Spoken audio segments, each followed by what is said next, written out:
Okay. Good morning, good afternoon, good evening, everyone. Welcome to the stream. Welcome to the V0.2 upgrade stream. Hi, Ken. Hi, Bill.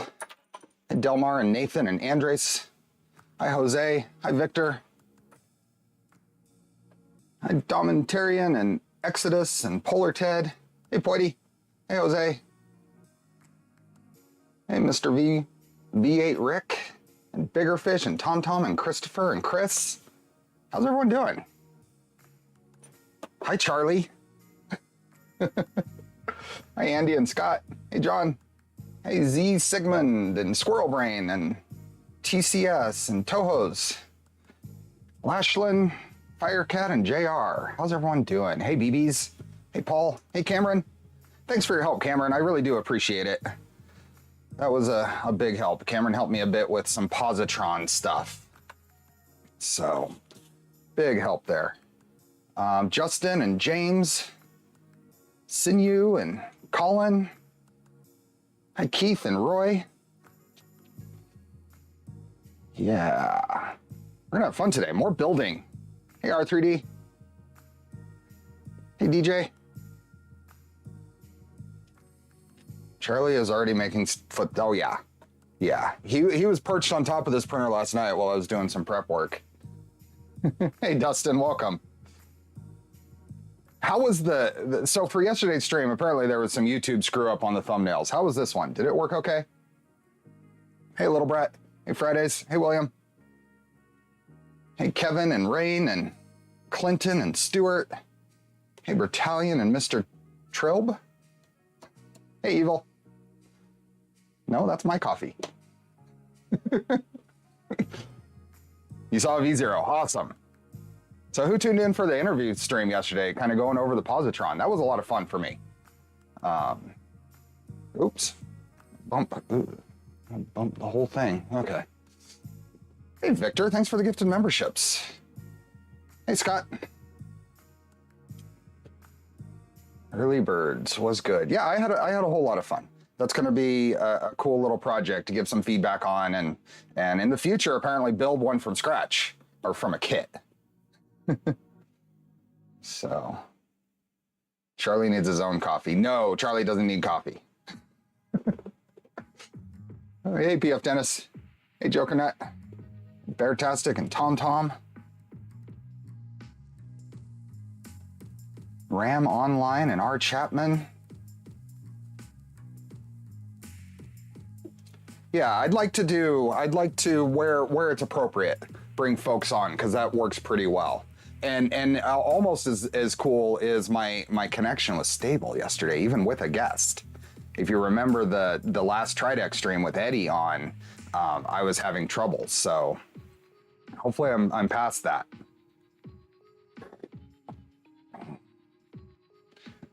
So,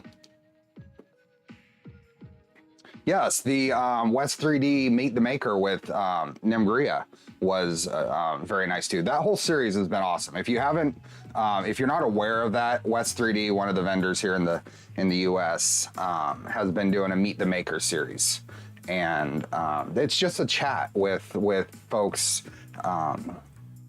In their customer base, which is a lot of Voron focused, and I don't know what other groups they're reaching out to or whatever, but I think if they keep doing that, it'll be really entertaining. So.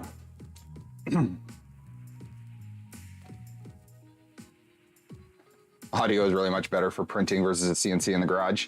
Oh yeah. Well, if you're catching up on the first stream there, I had the audio totally wrong. I was using the camera microphone instead of the lav mic. So.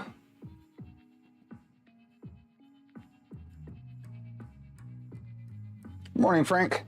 How are you? Yeah, so I've had Whopping and Timid, and Whopping was the first, right? So they've done 3.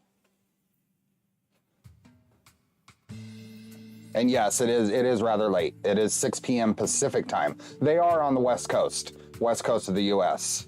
So I'm sure they have to schedule it around their regular stuff. So So what we are going to do today, so let's start off. There are 2 giveaways today, 4 items total. We're giving away 3 of these LDO V0.2 upgrade kits. So LDO has provided these to give away. 3 unique winners must be here to win. To be drawn, I do the drawings at the 3-hour mark. So 3 hours or 2 hours and 54 minutes from now, we will do the drawing. You must be here, that's my compromise. And then the 4th item is a roll of Polymaker filament that we do every Sunday stream. So, hey Michael, hey BT Cruiser. So, let's see. Anyway, the V0.2 upgrade kit includes that list of stuff. Top hat extrusions, the top hat panels, a deck panel, a bottom panel, hardware, and an extra 10mm fan. So so the idea is we're gonna use the LDO V0.2 upgrade kit, but this is all gonna be about a build that's upgrading a V0.1 to V0.2. I just happen to be using the V0 S1 kit that we built last month.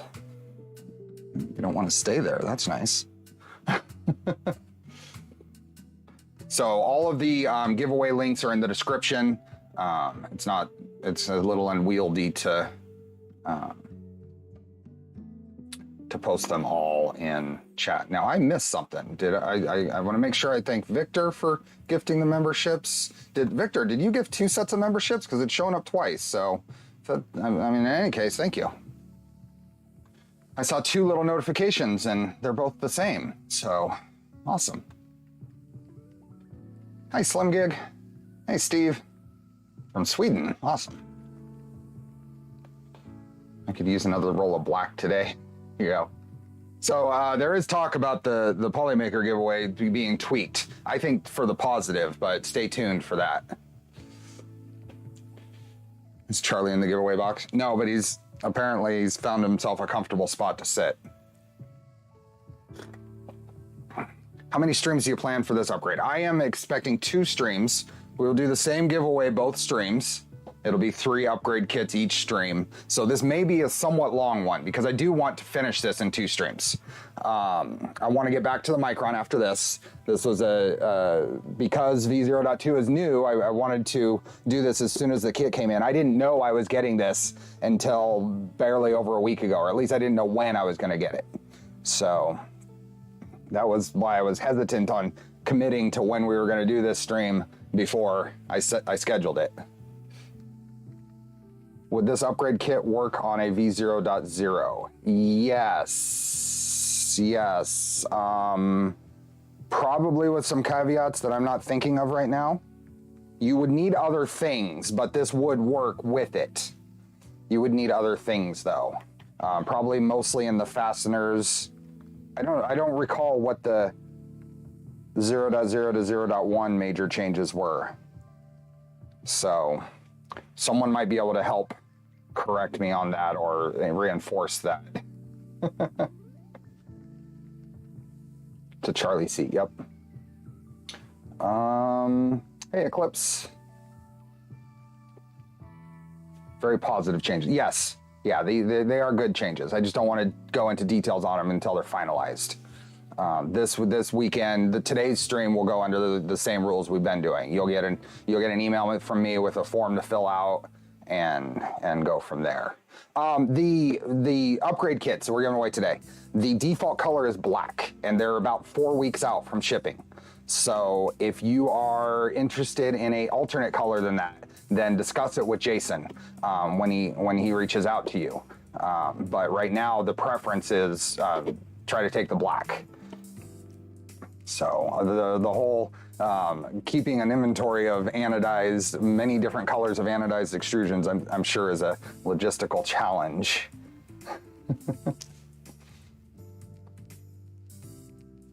Lots of stuff has changes with the skirt. Yep, we're doing the full, there is a minimum number of changes you could do and still have basically all the advantages of a V0.2. We're gonna do everything. Skirts, AB drives, we're gonna go through the process to do a full upgrade with minimal changes, with minimal interruption to the frame. We're gonna have to interrupt it in a couple of spots. But we should be able to keep it square without too much trouble.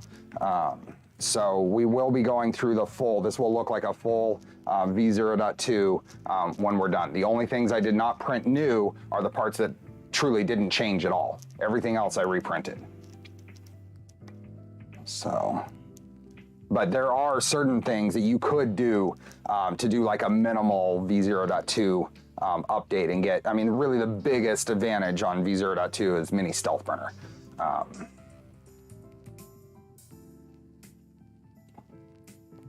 Let's see. What do you use to dry filament? I use, it's right here. It's just one of those round generic food dehydrators that I bought off of Amazon. Oh, cannot wait for this kit to be available in purple. Yeah. I need an orange one. Yeah, everybody, all the different colors, and some of those colors have been kind of stopped production. So we'll see what the LDO decides to do with that. That's all up to them. Hi, Donnie. Hi, Kelvin. Hey, Jason. Welcome. We can all say hi to Jason, right? Jason's saying we still have red, blue, and gray. We'll talk to the winner. Yeah. So, like I said, the preference is if you can take black, take black. Otherwise, chat with Jason and see what you can work out. I had to charge my watch. Do you ever reprint a lot of the parts for the V0.2? I did reprint everything that changed. Even a minor change I reprinted. But even a minor change I reprinted, but there are a half a dozen or so parts that didn't change. So.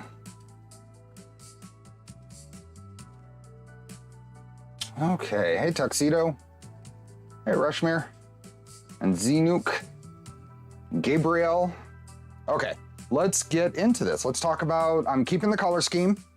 I did use kind of basically the skirt, the mesh inserts on the skirt little thing. So these are going to be the skirts. Now these are a little more challenging than the instructions I gave. Hey Jared, because there are slots here for the screws to make these a little easier to install. So there is some modeling that has to be done for this. Now for this, I did put these on my GitHub. So this is a one piece. This is normally a two-piece skirt. I like the one piece. These are on my GitHub if you want them. And that's in the description. V0.2 does have a hinge top hat. And hey, Johnny boy. So let's start with an unbuilds. Let me see, do I have a container that I can keep all the stuff in? Let's figure out where I'm at, what I might be missing.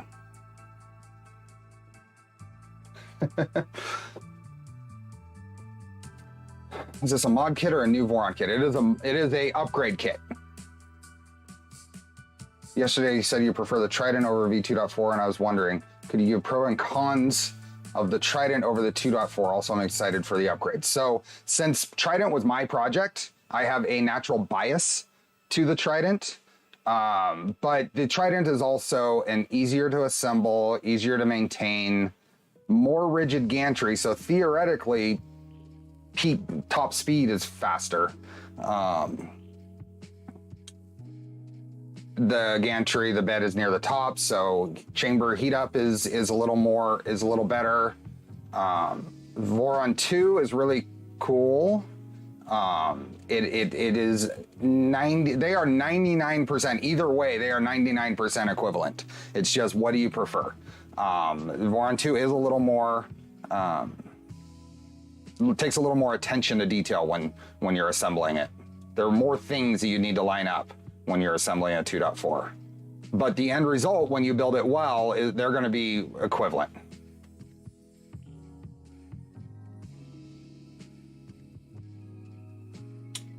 Hey, Stefan. Let's see. Question about the Micron 180. Will we be able to buy the LDO parts that Steve Build's got for his Micron build in the future? So right now it sounds like Fabrico and West 3D have the LDO parts. There are other vendors that have general Micron kits if you do some searching. But yes, you should be able to buy the LDO parts from those two vendors. And if you're not in an area where you can order from those two vendors, I'd reach out to your local LDO distributor and ask them about it, because they're not going to want to carry it unless they get some inquiries on it, right?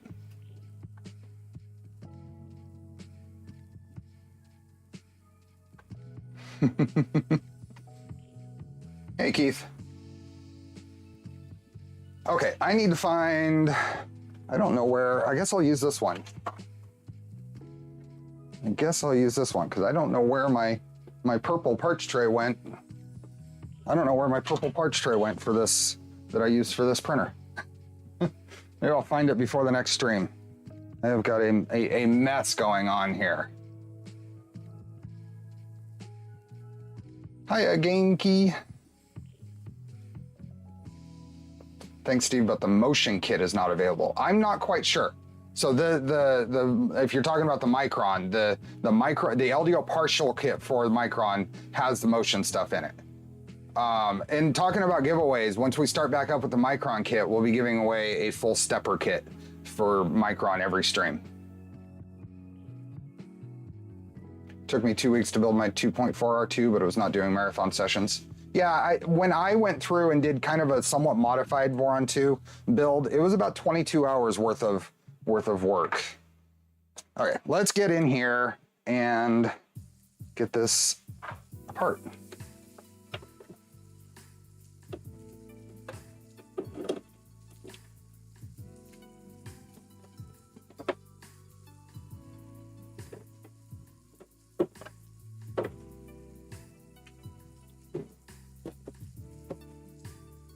Shame on you, it should be a purple tray. This one is for the mini. It is. I am off. I don't know where the purple tray is though. I actually intended to look for it yesterday, but I forgot. Don't know. Very odd, because oh, there's a red tray. I haven't used a red tray in a while. Red's closer to purple than that. I don't know where it is. Here, we'll use a red tray. I'll leave that one there. Donnie, thanks for becoming a member. Will the micro stepper giveaway be international? Yes.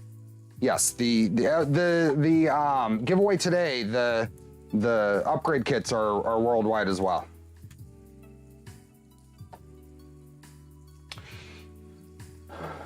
Terry, thanks for becoming a member. And Gary, thanks for gifting a membership.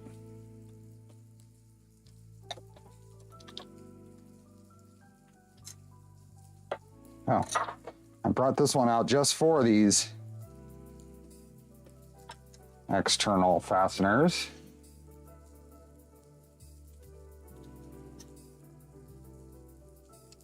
Red is faster. I am puzzled where the purple one went though. It's probably buried somewhere. I've got such a mess off camera.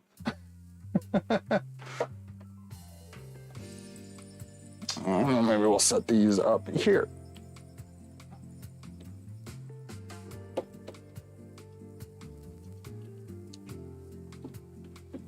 Just smash the red and blue trays together, you'll get a purple. Am I keeping the, yes. So we are leaving as much of this as is as possible. I'm trying not to drop too many things. Hey, projects in Dad's garage. Charlie's probably sleeping on it, yeah. Oh, speaking of which. Speaking of which, there we go. Okay.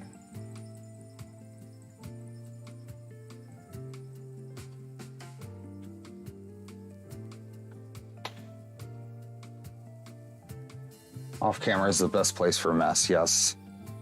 And it's pretty terrible right now. I don't like it to get this bad, but it's bad. Oh, that part broke.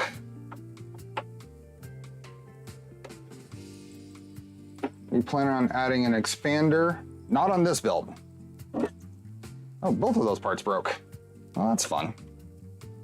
The little tabs that hold the top hat on broke. Interesting. I'm not gonna need any of this. I might need the fasteners, but I'm gonna set this over here.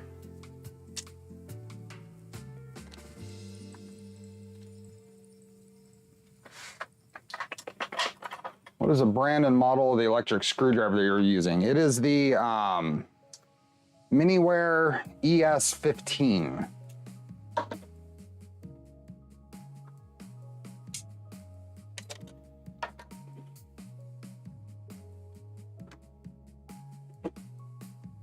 Does the new Mini Stealth Burner fit the Micron other V0 printers for ants? Yes, they've all been, as far as I know, they've all been updated to be able to use it.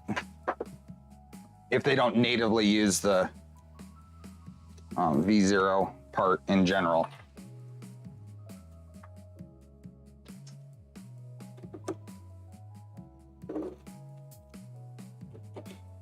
She has not had time to work on Garage. To do work, I've not had time to work on printers to do working on Garage, yeah. I do have a tidy bit. Everything on camera is at least less messy. Cluttered. There's a difference between clutter and a mess, right?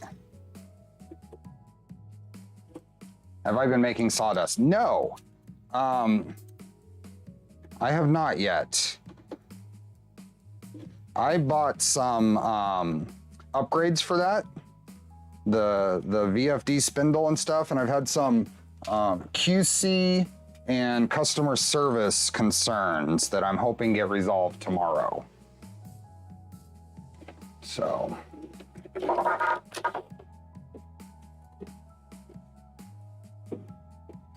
You really should include all the parts you need on an expensive upgrade when you ship it out. And then not wait 3 days to respond when it gets brought up. But their response will dictate how it goes. Joshua, thanks for becoming a member. This is V0 not already F. This is an S1. Yes, this is LDO's V0 S1 kit that we built last in December.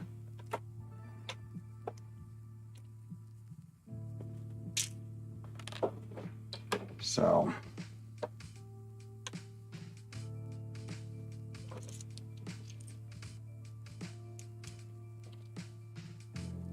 Screws on the back of mat. Yeah, I'm sure. So part of this today will be, or today and next week, will be making sure, I'm seeing if I have to dip into my stash of anything to complete the kit. So we shouldn't. I think everything's there. Okay. Do the right thing with your customers. Has to be the greatest mark of a good company. Yeah. So we'll see. I don't want to go into detail or get too annoyed before they've had a chance to respond. But I was rather annoyed when I went to work on it and couldn't. Okay, we won't be able to use the ES for these. Hey, Sean.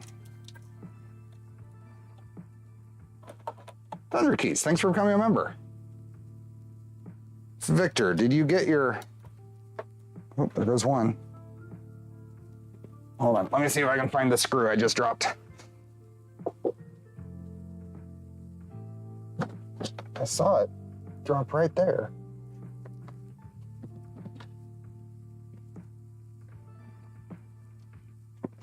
I will apparently look closer for it later. Is the X carriage from the mini stealth burner ready for MGN9? No. There would need to be a mod. Did you get your Tridex printing? I have. I'm working on it. I have a print to show off. I'll show it off in a bit. It's not pretty. But what it does need is input shaper.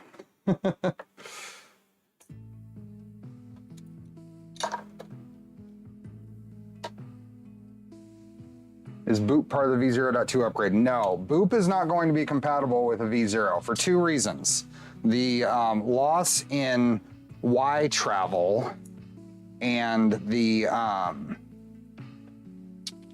rigidity of the bed. Hey, Robert.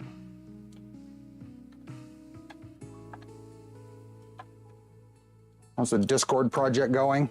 I have not returned to it. I've been so busy getting prepped for yesterday and today. I do plan on getting back to it because that's my solution. That's my planned solution for YouTube notifications. So that is in the works.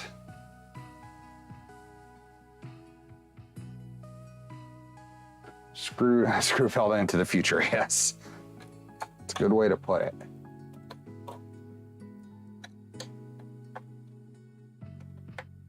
So I thought S1 just about everything you would need. What is special about this mod?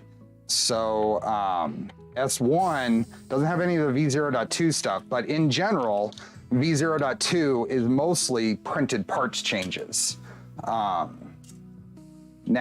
you can do a printed top hat if you want, so that makes that statement still true.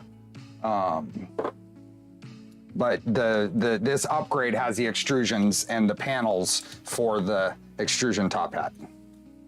That's the major thing that it has. You'll see it. I'll open up the box when we get ready to go through it.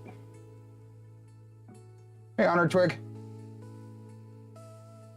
If I did a Trident first, I probably would not have done a 2.4. It's originally thinking V0, but now I'm planning on Trident being my first build. There you go. That would make me pleased. Okay, how do I want to attack this? Nope. And we are going to end up losing a bunch of these. Remember, the LDO has these post-install nuts that are really neat, but if they fall apart, they might start falling out of here. We can put them back in. And we're going to want to take a few of them out. I can build it for you and turn it over to you ready to go if you want.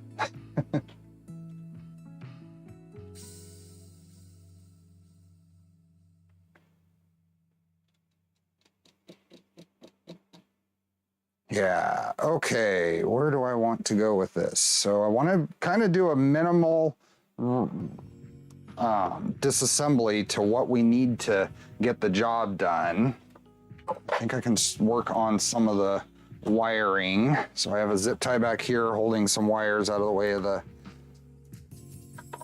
belts. We can take the Bowden tube out. The guide tube. At least I think we can take the guide tube out. There we go. We'll save that because we should be able to reuse that. A few zip ties. Am I going to Smurf? I am going to Smurf. What's more is I'm not just going to Smurf, I'm driving to Smurf, which means I get to take bigger printers. I'm very much looking forward to that. There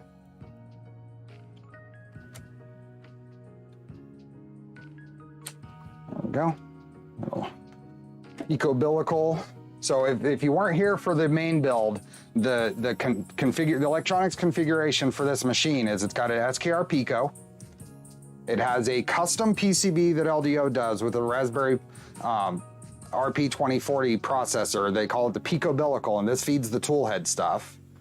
And then a Pi 02W with a custom USB hub attached.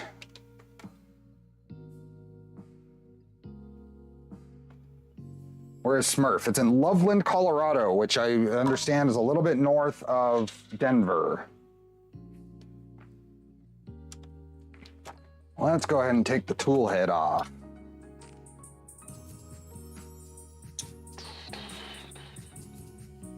This is part of the major upgrade on V0.2 is the configuration of the stealth burner tool head compared to afterburner, mini afterburner. Oh, Smurf. You're okay. I was you said Smurf. I heard Rocky Mountain. I mean, they're only one letter apart, right? Smurf. I am planning on going to Smurf. Yes. I will not be driving to Smurf.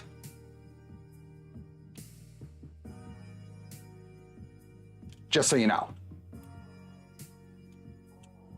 I will not be taking any printers to Smurfs, small, large, or otherwise.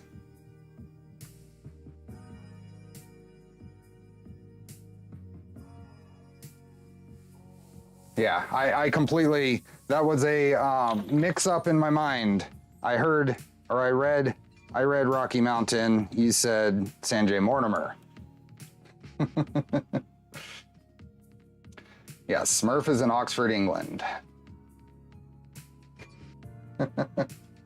Can we purchase the Pi 2W USB card? I don't know. I would reach out to your LDO distributor.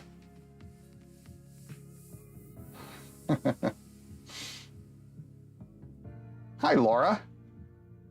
Thank you for all the Charlie love. There we go. Sorry, I hate lead screws, but my next build is a belted trident. Having problems getting the... So anybody who hates lead screws and just hasn't tried it on a trident, I don't know what to say. I mean, you're welcome to your opinion. That's fine. But just to say it's not going to work because it has lead screws is a little short-sighted, but that's okay. I want to see the Subaru drive across the North Atlantic. I'll be renting a car. to get to Colorado, I'll be renting a car. For one thing, my Subaru gets about 12 miles to the gallon. And I can't carry anything in it, really. I did not find a Maverick yet. I've kind of given up until things settle out. Dustin, thank you. I'm way behind in chat if you couldn't tell. I'd like to see what airport security would say about taking the positron as carry-on. I'd try it. I think it would be okay. What do we got? Colin, thanks for the gifted memberships. USB expander for Pi is from Waveshare. There is one from Waveshare. If you search, you can find a USB things, the USB hubs for Pi Zeros that connect via pogo pins.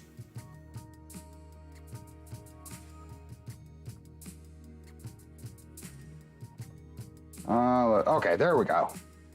When Tesla. I do not want to spend Tesla money. I don't. Yeah.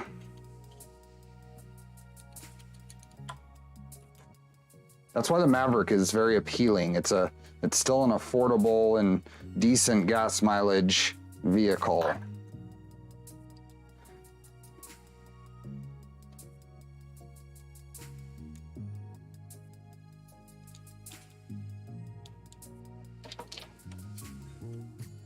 ...2022 Maverick available in 2026. That's about right. I've reached out to dealers who say they have stock, and it's all customer orders, and I'm not worrying about it. I can drive my Subaru for a while. Jose, member for 6 months. Thank you. I like my F-150 power boost. Would have really liked a Lightning, but can't tow it with it very far. And that's all. I don't want to spend F-150 money either. I don't need a $60,000 truck or any vehicle. Is there a way to get the UUID of registered CAN bus devices? As far to my understanding, and my understanding is not complete, when Clipper grabs it, it gets hidden. If you remove all the references in Clipper and stop the Clipper service and maybe reboot, you might be able to see it at that point.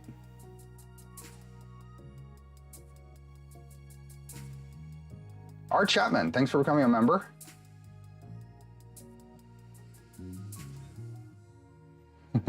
Hi, NH3D. I definitely spent F-150 money. Yeah. Okay, we are getting closer to... Am I still behind? Oh, there we are. Hi, Nathan. Thanks for being a member. Oop. I think that's there. I'm trying to sort the screws into approximate sizes. Hey, Davis.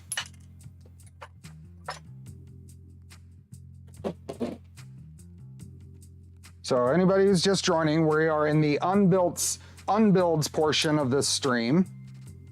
We're just taking apart what we need to take apart to get to the upgrade part. Hey, Polar Ted. Yeah, that should work. Stopping clipper, maybe drop and re-up the CAN bus too. How would you do that? What command would you send to do that? Are you planning to fly to Colorado first or driving from California? I am driving from California. It is going to be about a 17-hour drive. I am planning, if all goes well, I'm basically planning on renting a minivan, fold all the seats down, remove whatever seats can be removed, and fitting whatever I can in there.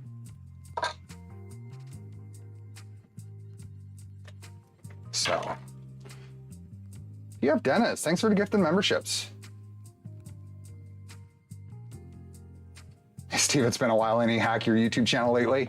Well, there was about to be because I left my phone in my pocket again. I'm going to put that away.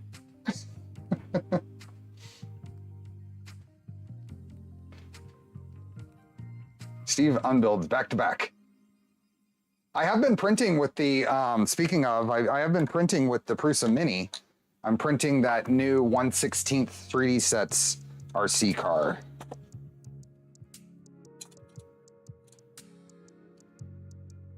Yeah, it's about 17 hours each way. Yep.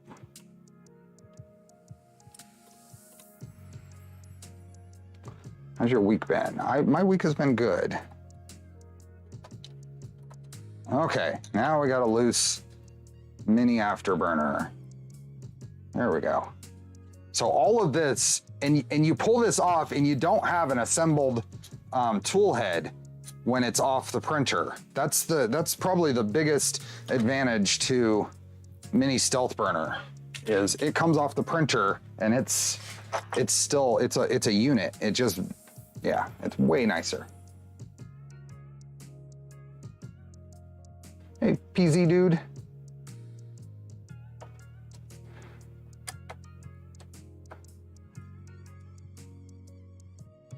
Should tell the phone story for those who weren't here. So many streams ago, and by the way, many streams ago, we're not too far from 100 streams on this channel. That's nuts.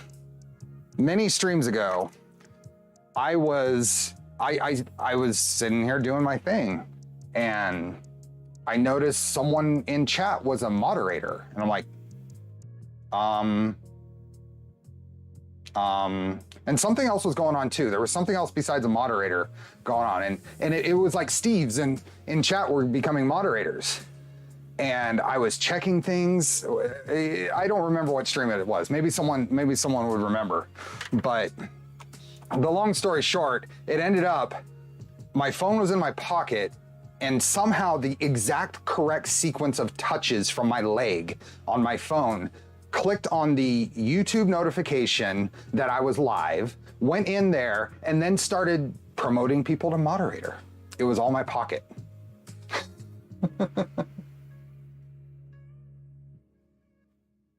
Yeah. Random question about yesterday's stream. What were the spool rollers you were using? Something that LDO printed up and included in the box, Colin. I don't know where they exactly came from. They'll probably be available somewhere, or they can be gotten. Hey, John Pollock just printed for the first time in 6 months, and you've been a member for 8 months. So thank you. I'm setting up a Gemini V3 right now. I'll work out a good process to expose the registered CAN ID. It's cool. I really thought I was hacked. The worry on my face should have been very evident. Butt modded all the Steves, yep.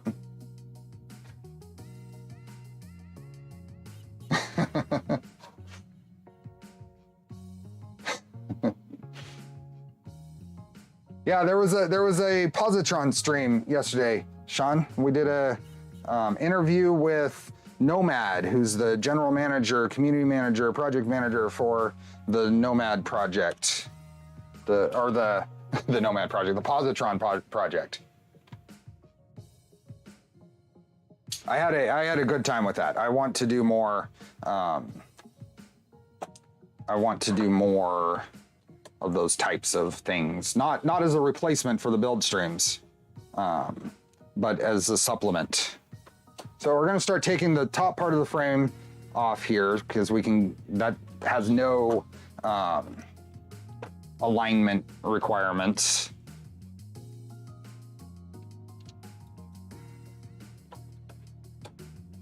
Hey, Extra Mile. Those are longer. So then these extrusions come out and we'll no longer need the T-nuts on the inside. So I'm just going to take those out. Now there are some on the outside still and they're starting to fall out of there, but we'll leave them there and set this over here.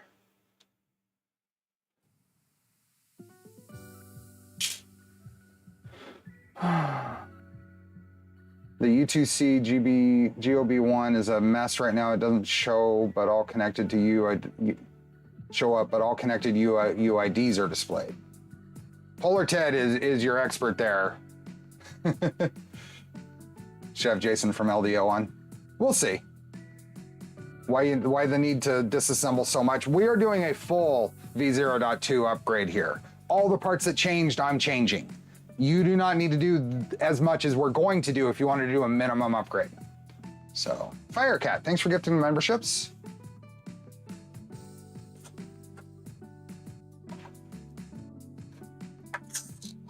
Okay, we're just gonna set these back here. Finally got to catch a live stream. Hi Steve, your videos helped me tons. Awesome, thank you. Bowman Duke 1.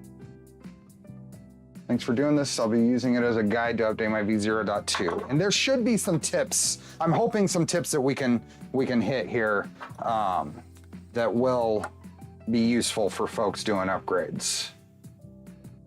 Can I leave the deck plate and drag chains to V1 spec and do all the other upgrades without a problem? Absolutely. You do not need to change the Z cable change orientation.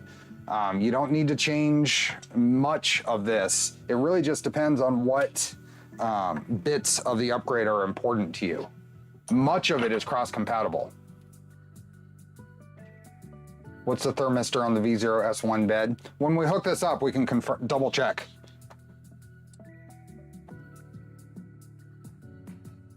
John, thanks for the gift of the memberships. I don't know what the thermistor is off the top of my head, but we can look at the config. If you remind me next stream, we can look at the config. If you don't find it out before then.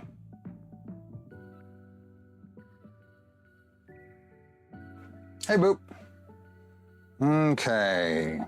We still have tension belts. I think we can go ahead and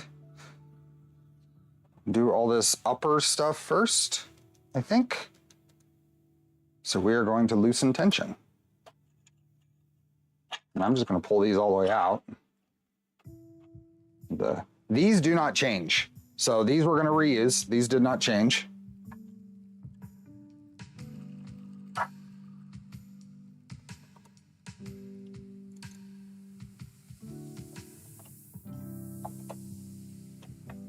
Loosen all of the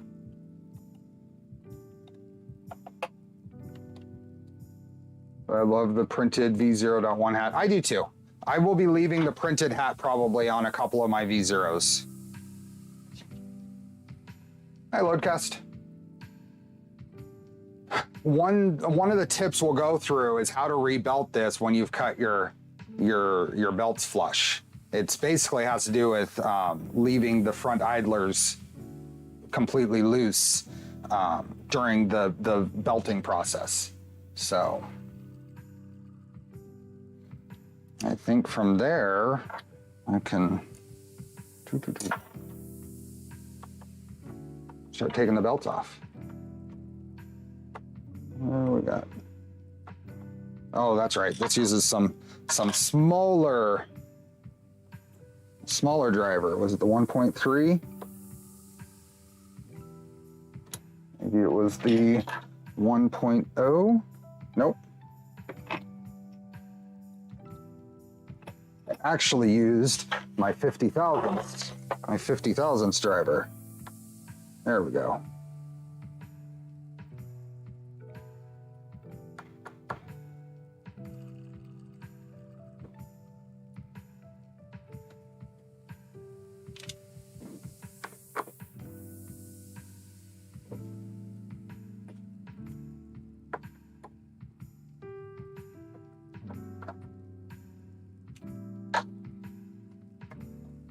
Let's see. Hi, happy MFG. My original ABS prints for the V0 I did on an Ender, so a reprint of everything is not a bad thing. Yeah. When you say full upgrade, are you doing AB motor mounts? Is there only aesthetic? Look much better, to be fair. I am doing everything. Everything that changed is getting changed, which is almost everything.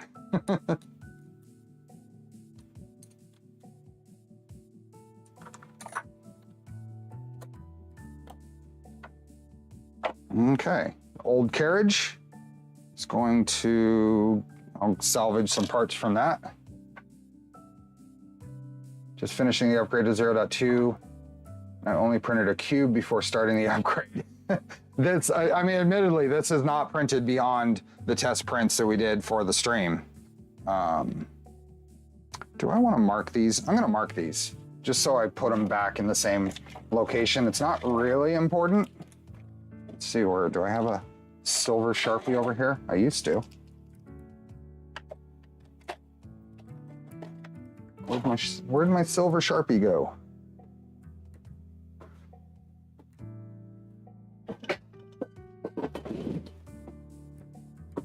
Sorry about that. I'm gonna just mark the top one. That'll be the top.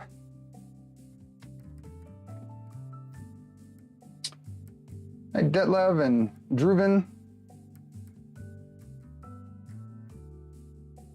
Partially have myself to blame there for not having printed stuff, for sure. But I also have just a couple of printers.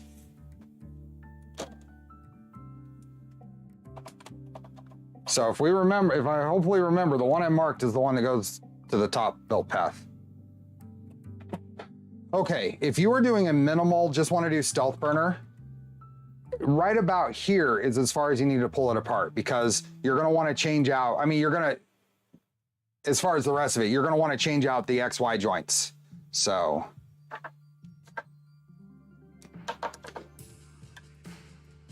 this is close to the point where you're going to want to be as far as you need to pull it apart.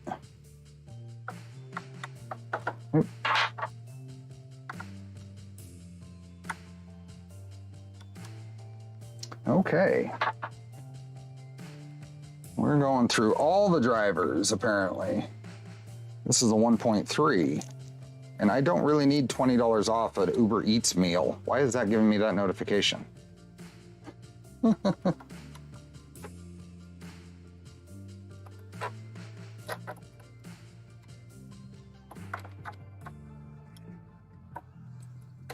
So the minimum, doing mini stealth burner, you're going to want to get to this point and pull the gantry off and swap out those printed parts.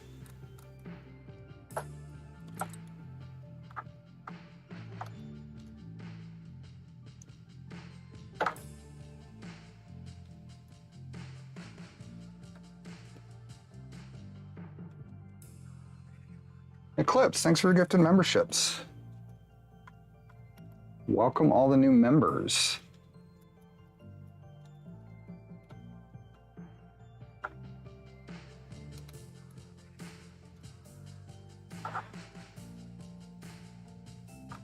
There we go. Anyone have experience with both LDO and Moons motors? I have not used any Moons motors ever. Am I hungry? Why? Did my stomach growl? Oh, the Uber Eats. How easy was that bed to push down minus solid? Really? All of my V0s. So do you have a 4mm or do you have a 2, 4, or 8mm lead screw? These are 8, I believe, 8mm lead. So they're going to be easier to push down.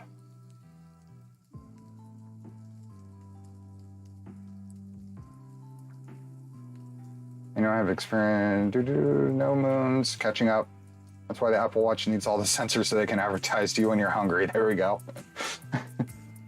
But will you lose Y travel with only doing the mini SB upgrade? Will you lose Y travel? I don't think so. The bed might. It's possible. I'm not 100% sure on that. Is there an MGN 9 carriage fit for the? I think there is in the mod community, not spec.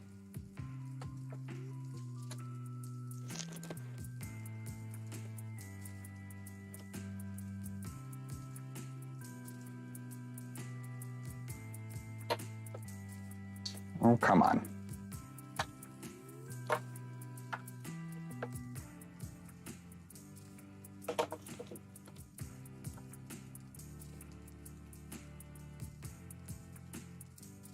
All these little tiny flathead screws.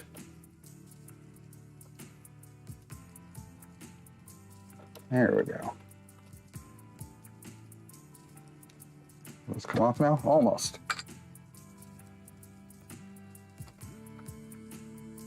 There we go. Now I want to make sure I don't lose these.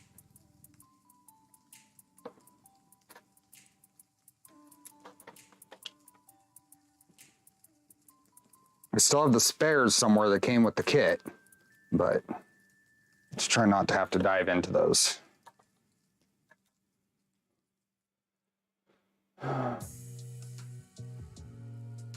You know, the Kirigami to slide back. The Kirigami is, I mean, it's not officially recommended because it is a custom part. It's not required, but it is one of the better upgrades for these. Hey, Joseph. Okay. There we go. So we've taken the X carriage assembly off, and I'm going to leave this as an assembly until we get to the point where we want to put it back on, and we'll swap all the parts. So.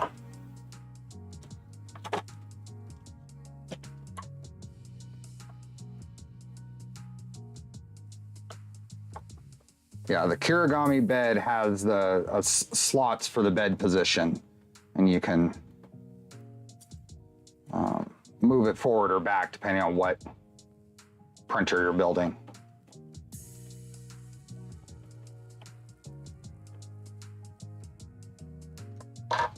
Okay, so I'm taking off. So one of the changes. Okay, so if you do just do the stealth burner with the new X rail setup, the stealth burner no longer has accommodations for a limit switch, for an X end stop switch. So you have to at least do sensorless homing on X. I'm removing the switch for Y as well. We'll be doing sensorless homing on both. On a printer like this, sensorless homing is fine. There's no accurate point you have to hit like on a Voron 2 or a Trident with a Z end stop if you're not using tap or another alternate like that. Will I be changing the chain position? I will be. I will be. I'll be doing the full everything. The chain position is probably the least required thing of the whole one of the least required things of the whole build, though.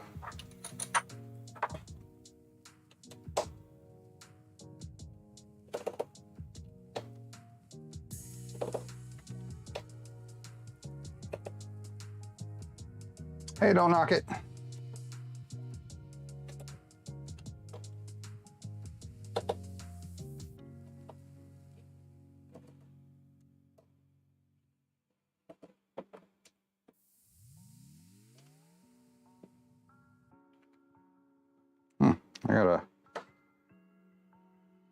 I must have cross-threaded that screw. It was very difficult to get loose. I'll have to look at that closer.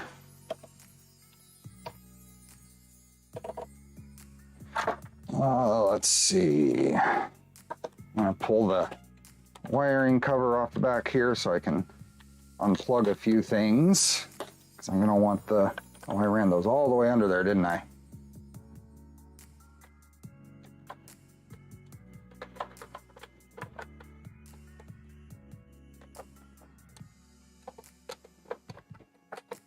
To rerun that later. So I'm going to take the steppers off.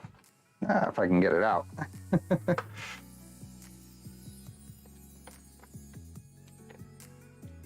Let's see here.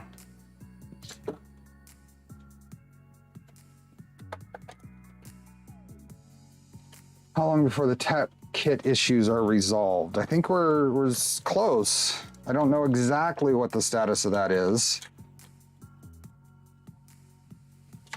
There we go. And pull that out.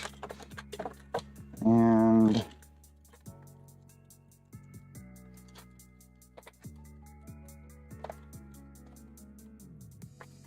pull that out.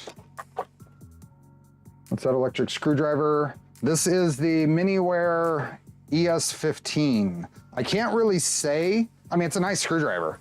I think it would be poor of me to recommend it. It's a nice screwdriver. You know how much I need to be reminded to use it. If you like electric screwdrivers and used to them, it seems to do a good job. But I don't use it much. I'm just so used to manual, just doing this, what I'm doing right now.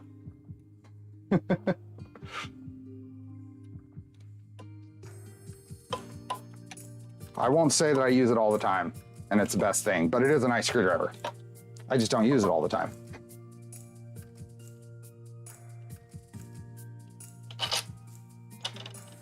If you're used to using electric tools and whatever, and that's your go-to, what you reach to, then go for it. I'm one of those that I don't go for it. I don't just automatically reach for the electric tool. I'm usually reaching for the screwdriver.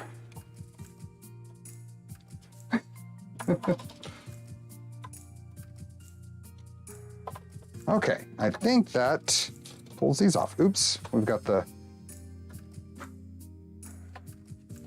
pico-umbilical is connected between them.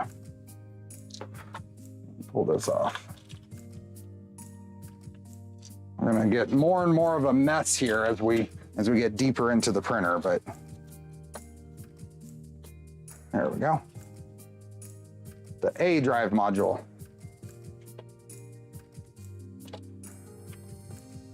Wish someone made long bits that fit the 4mm bit size. Make it more like the manual ones. Yeah, I agree. Okay. Y end stop can come off and it's not going back on. So Y end stop and it's going away. I was tempted to buy one, but I think using a T handle is almost as fast. More of a manual tool guy, but I'm going to get RSI since talking up this hobby. Yeah, I mean, that's true. I should be better about using electric screwdrivers and such, just for the repetitive stress considerations.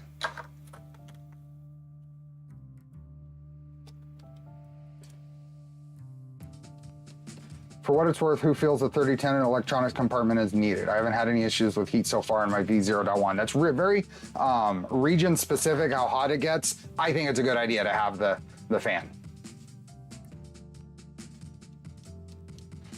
Okay, I guess I can take this fan off. Does that go back on? I don't know if that actually fits or not. We'll keep it around just to find out.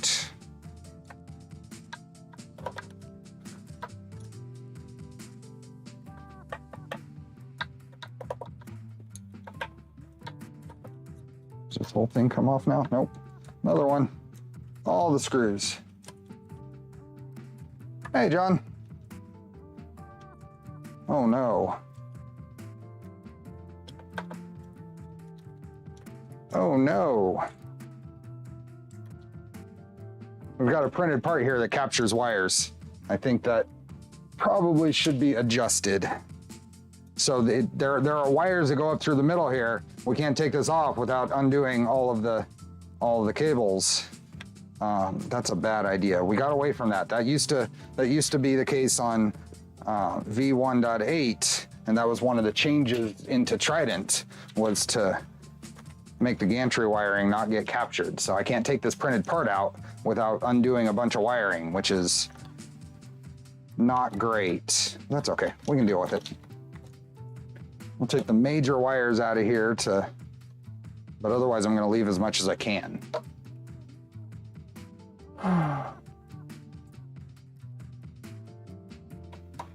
Yeah, I think the fan on there is a good idea. Okay, these are going to come out.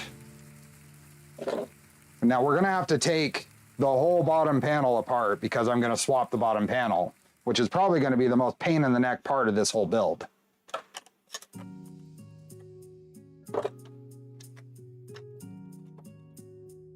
What's your opinion on sensorless homing for V2 VT? Do you have Voron printers are going this way and further revision would include it? If you're using a Z end stop pin, I do not recommend doing sensorless homing. If you're doing a homing routine that has a probe on the tool head or whatever, where your Z home is to the center of the bed, then go for it. But if you have to hit that little 5mm or 8mm or whatever it is on the sex bolt mod, then I would not do sensorless homing. If that false triggers and you home into whatever, not that pin, you're gonna cause problems.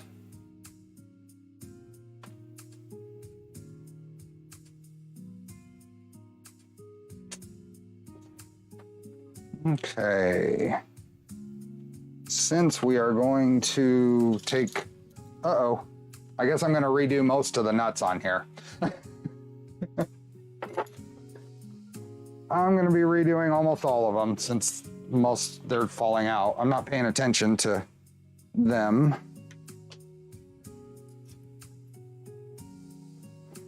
The power switch and socket is not staying. It's all going away too.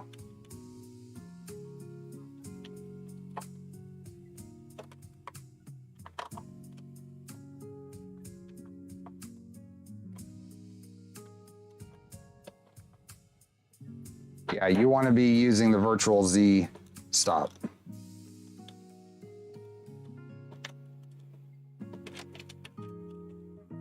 If you're using clicky as end stop, yeah, any of those alternates. If you're trying to hit that small pin, I don't think it's worth it.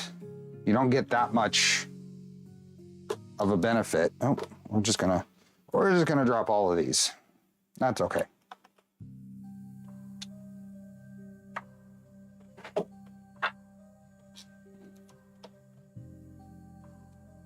Oh, the actual power switch and socket didn't change, sorry. But we're changing the whole housing, the housing for it.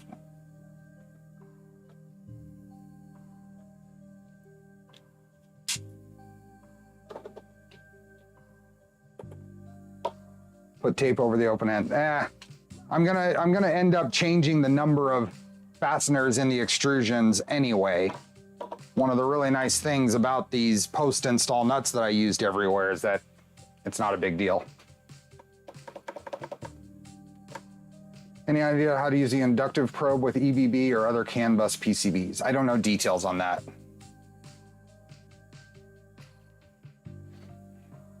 And what else? We've got a couple of fasteners in here. And here. This comes off. There we go.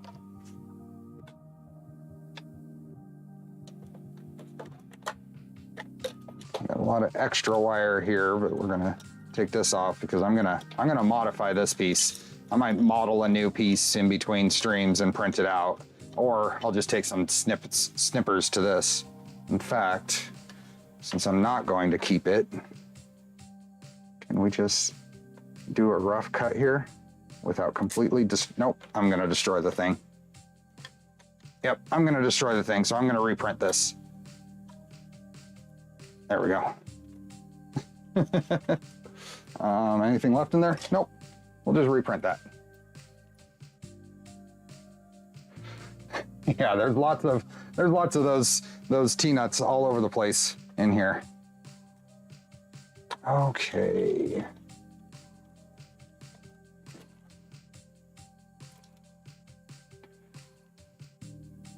I am keeping the printed parts the same colors. Yep. I like the color scheme, so I'm gonna keep it.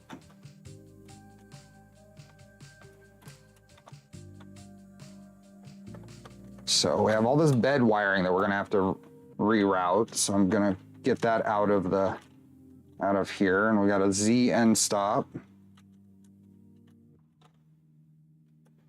So bed wiring, bed heater. Cut the red wire. There we go.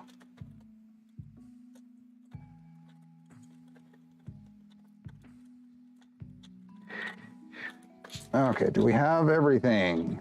There we go. That one is captured. What do we have here? It goes right through the middle of two wires. I must have routed that later.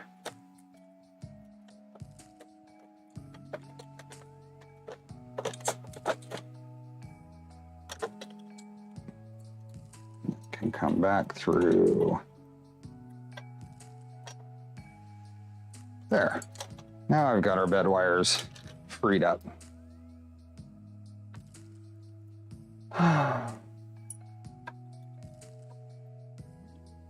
356 watching. Lots of people interested in the V0.2. Yep. Why is the power supply so massive? Because the S1 kit from LDO has a 100-watt heater bed, the polyamide heater bed, polyamide, and this is a 200-watt power supply.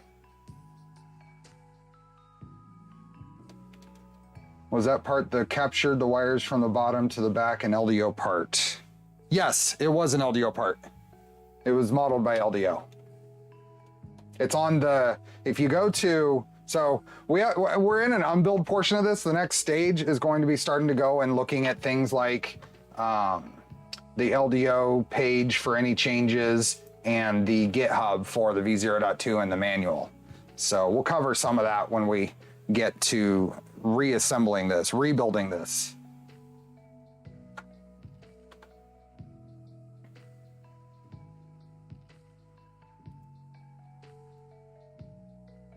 Oh.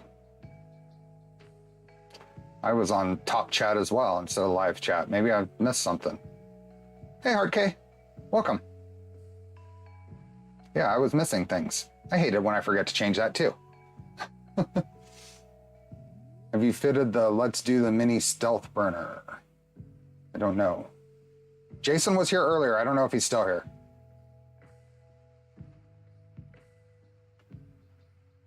Hi, East Power Engineering from Kenya. Awesome. AFK for good night stories, sorry. Let's see. Just to keep things, since I've got almost every connector off anyway, I'm just going to pull some of these other big wires that are just going to be flopping around. I'll put those back on later. Hi, Ivan. LEDs on the toolhead. I am not going to be installing the LEDs on the toolhead. I don't have any of them.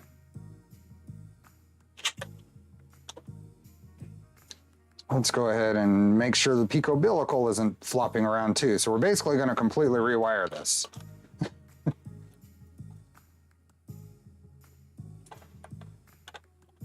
There we go. Peak umbilical can go and sit over there.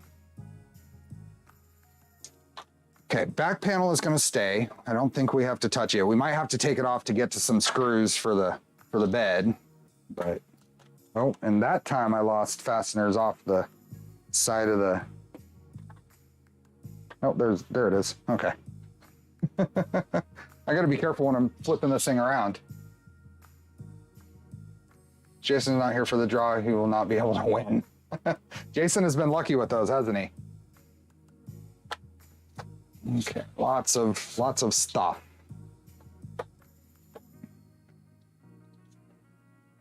So let's take the bed off. How are we gonna do this? We need to flip this, which means I'm kind of winging this.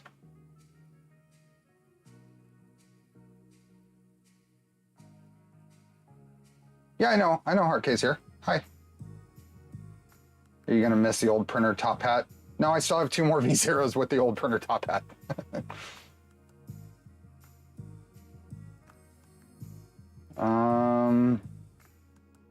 Yeah, I don't have any of the sequence. I've not gone out to seek any out. Then use my mini SB mod. I modded the slide-in 5050 NeoPixels. I don't have that printed. And I don't have, oh, I know what you're talking about. I have plenty of those, but I don't have it printed. And really for builds like this, very selective on mods. So pretty much I would stick with the Voron stuff or the LDO stuff for a build like this. That doesn't mean that they're not good. It's just the general idea of this is supposed to be a let's go through and build it as it's intended. You need to flip the thingamabobs under the bed as well, right? Probably. I kind of get mixed up on which direction the bed should be depending on the version. I probably got it wrong when I built this in the first place. So what I'm doing here is I'm trying to figure out what's going to be the most efficient way to swap that cable chain around. And I think it's going to be going ahead and removing this back panel. Assuming I can get to all the screws, and it looks like I probably can.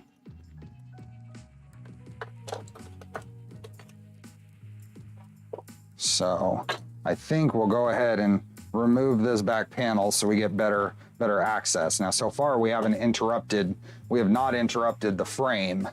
So we're gonna minimize any interruptions to the frame.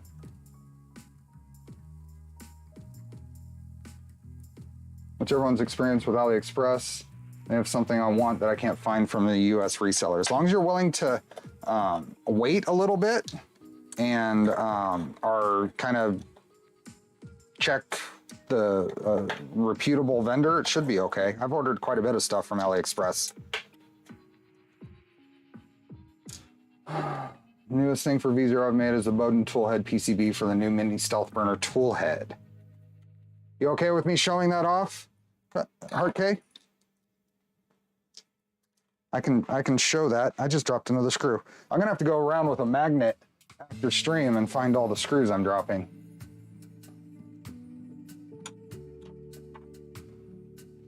Okay, I think this will come out now. Okay.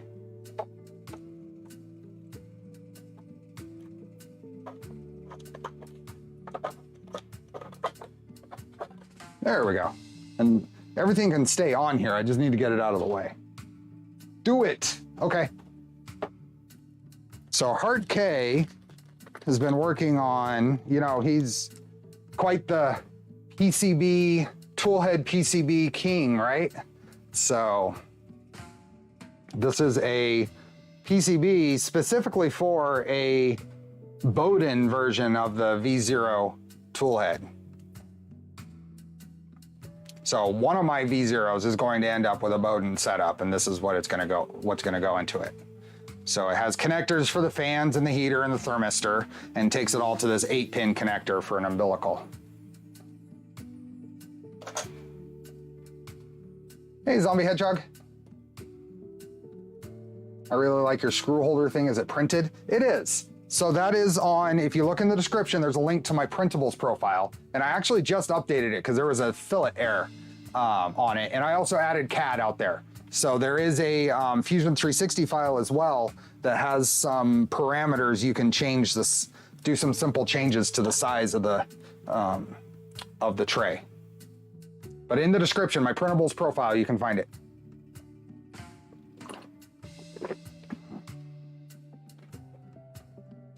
Yes, Heart K is also Mr. Micron. He will be very interested in my other stream.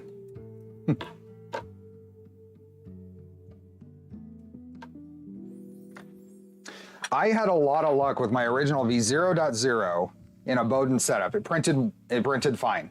I had a recent jam that caused me to take it out of service, and it'll go back into service, and that's the one that's going to stay Bowden. That's the one that's going to get that tool head board when I rebuild it. I'm in the middle of building my S1 as a V0.2. Does a Z cable chain swap need to happen? It does not. This is, like I said, this is probably one of the least critical changes to the whole setup. But I'm doing it here because I want to go through the whole thing. So, I wonder if we can get a little, we'll see. I'm going to remove the Z end stop because we're going to move it.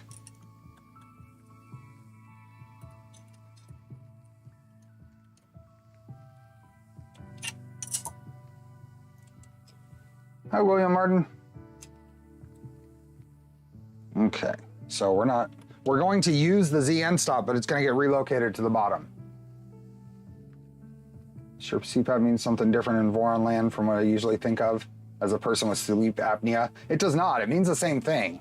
So CPAP is, they use CPAP machines as a means of part cooling. So it's the same machine, different purposes.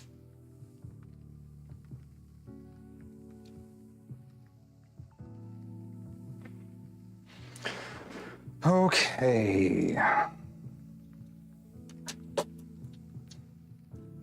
Into the frame here, maybe this is still the better view. Into the frame here is a screw holding the bottom of the Z chain. So I'm gonna sneak in here.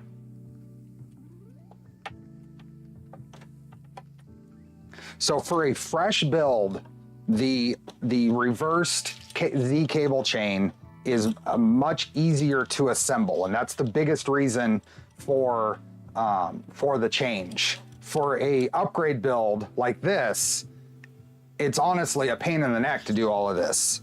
So I wouldn't say that it's something that needs to be done. We're just doing it anyway to show the process.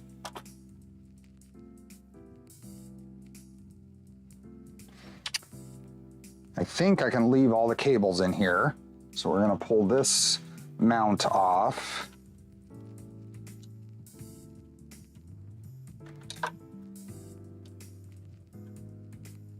And then this can come out over here.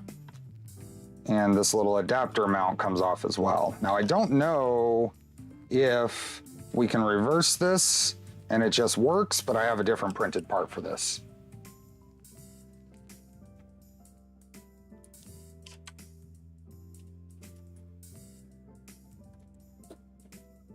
Okay. So I pulled this little, this is for the Kirigami bed. It's a little adapter mount to go from the tab here to the cable chain. And I have a different part. So now I think we're at a point here where I need to dive in and get my first, oops, I can pull these off.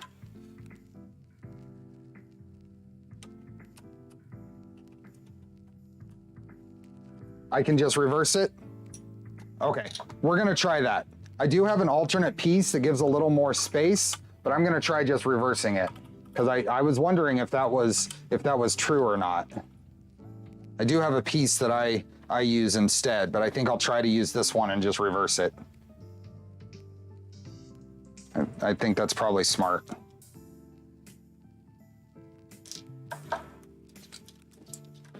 So if we're reversing it, then we just want to make sure that the chain mount side is offset. Make sure it's offset to the back, because that, I think, will put it in line with the center of the extrusion. And then see if we can get an angle with my ball end screwdriver here, and maybe some tweezers to get this tightened in.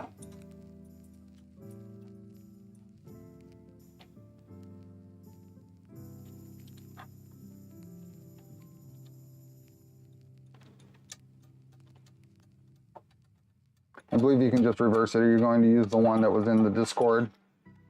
Is there one that was in the Discord? I don't know. So let's hold on before I commit to this, because this is a pain in the neck if it doesn't work. There was one in the Discord by Christopher, right? Is it thicker? That's my question. So I don't actually need to necessarily see it. What my concern is, let me pull this off.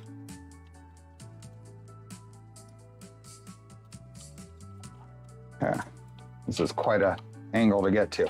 What my concern is it thicker in this direction? Is the updated one thicker here? Because that'll increase the bend radius of the Z chain. It was done this morning.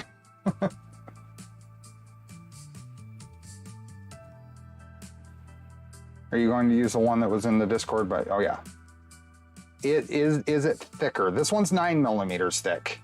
The one that I would have used, I actually modeled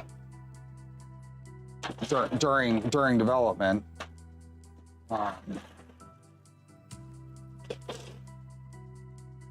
So see, there's a difference in thickness on these that matches the stealth design. Very nice piece. Oh, I know what you're talking about. Let's check it out. Let's see if I can check it out, because I may be able to get it printed, because that might be worth doing.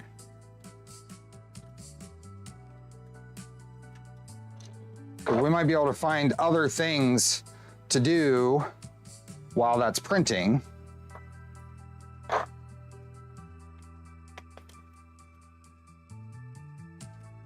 I think it needs to be thicker. You're testing it. So the one that he's changed needs to be thicker.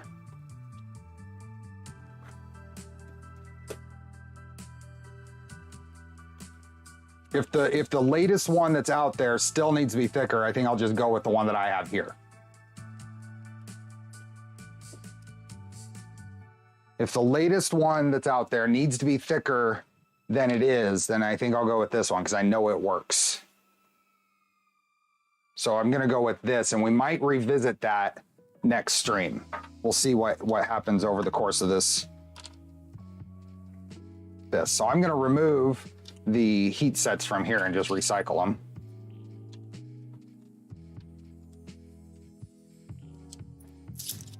Or, no, I won't. I won't do that, because you need to redo them anyway, so I'll grab them out of the kit.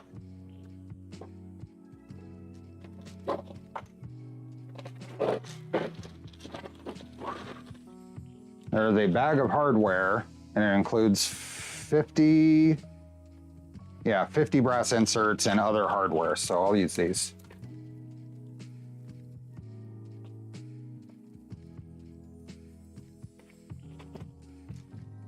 What is the big changes from 0.1 to 0.2? Mini stealth burner is the biggest one, and then a new skirt setup, and then minor changes to all the other, many of the other printed parts.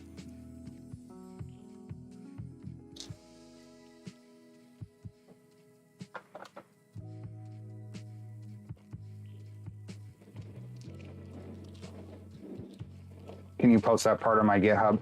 If the one, I would point you to the Kirigami one, because that was really neat. There's some additional wire management that's in there. I would use it if I knew it was good to use right now, if it had been tested. I know this one's been tested, but I believe by the time I could get this out on GitHub, that other one will probably be fine.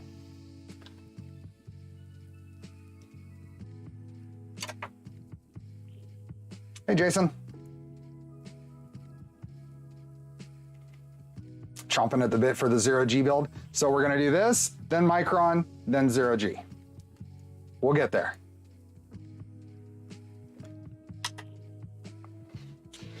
Okay. A few quick inserts.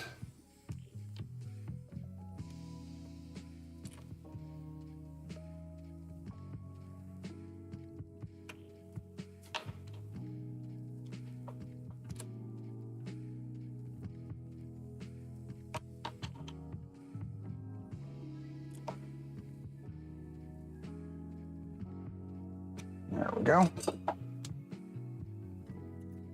I will be looking into that official mod. Thanks, Kyle. Thanks for tagging me. I did see the pictures of it, and I kind of forgot about that. 0G is a modification. It's currently a modification for an Ender 5. So it changes it to a Core XY, all that stuff. A person who goes by the name of Dutch Dude from the Netherlands is the developer behind that. And I have all the stuff. We'll be building one. Hey, Mad Cannon. I will be building the Ender, or the 0G. It's called the Mercury 1.1, and I'll be doing it on an Ender 5 Pro platform.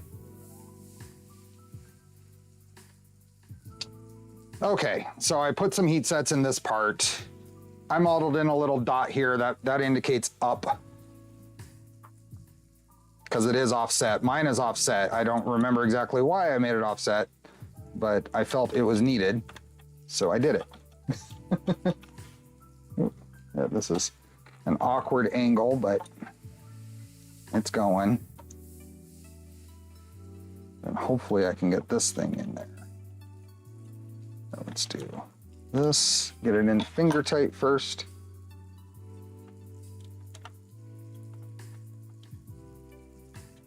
There we go. There we go. That's on there good. Let me get a better shot of here, what this looks like. So that's what I was just installing.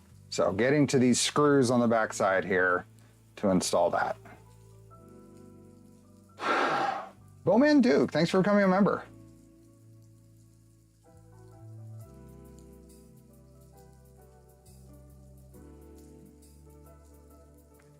So, okay. That should, now we need to do the deck panel. So part of this change, and this is another reason why this is the biggest pain in the neck, and you don't really need to do it if you don't want to, is the deck panel needs to change because the entry point for the cable chain moved from the corner here to the inside. Focus is terrible. I need to replace that camera. I know. So to do that, we're gonna do some minimal changes or tweaking or disassembly of the frame. And I'm just getting pre-installed T-nuts out of the way.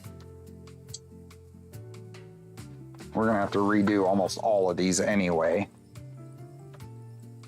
So I am going to, you need to basically completely loosen the front two extrusions, slide them up, and then the whole bottom can come out, and then we can swap the deck panel.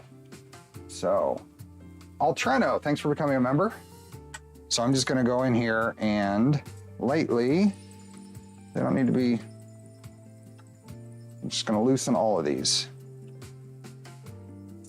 Now with all this rear structure, as long as we don't sit here and torque on the frame, everything's gonna stay pretty lined up. And we got to get the side ones here.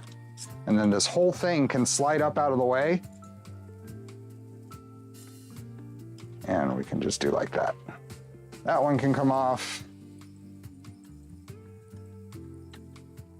And this one can come off. And the front extrusion can go forward. And we'll leave all those T-nuts in there. And then this can slide out. Our deck panel can slide off. So now we got to deal with the pain of VHB on the bottom here. And I'm gonna try to do this without breaking things. I'm just gonna stick my fingers in here. Now we can use fishing line, we can use dental floss. I'm hoping to not destroy things and just work it off. We'll see if that's realistic.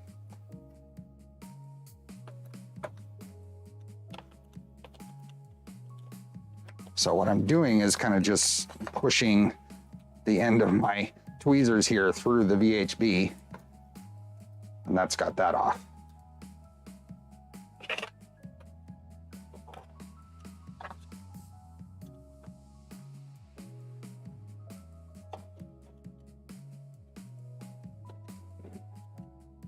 Twist, don't pull. Yeah, these are, I'm gonna try that for the power supply. These are just so fragile.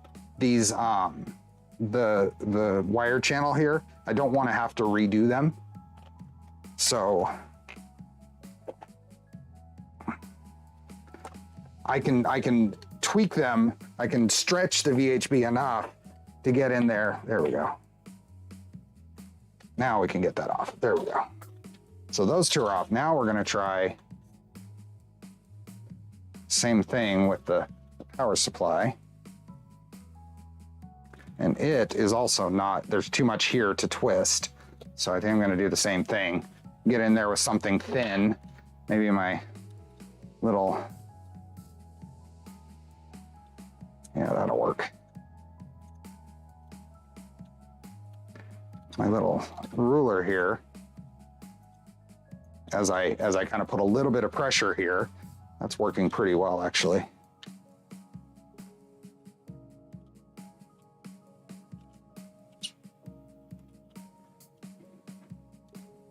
There's, if you remember, I put what I felt was the minimum amount of VHB on these.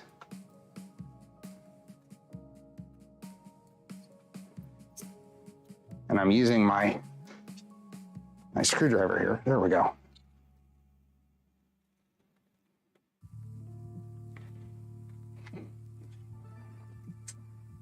I mean, I'm using my ruler here to just kind of cut the VHB. And if I do it a little bit at a time,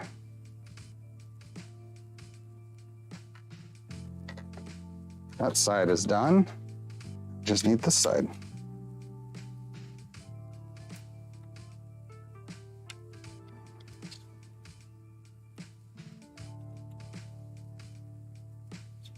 You have to twist it, but if there's so much that I can't put enough force on this to twist it.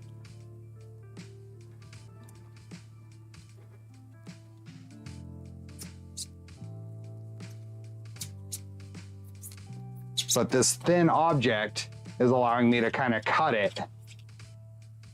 The minimum amount of VHB was still too much. That's very true. This is thin enough and I'm able to cut it just a little bit at a time with the end of this.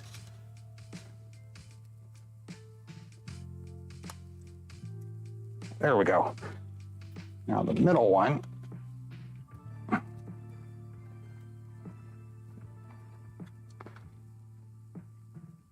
Those two, and then twist.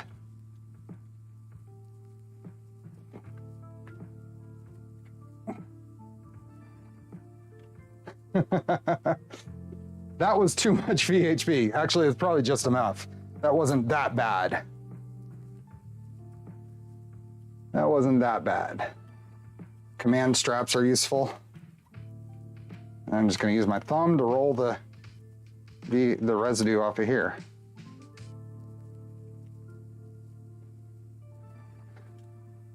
That actually went better than I thought it was going to. I was a little afraid of that step.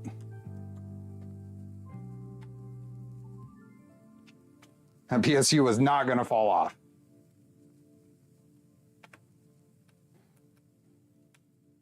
And this is coming off pretty easy. And we will be cleaning it.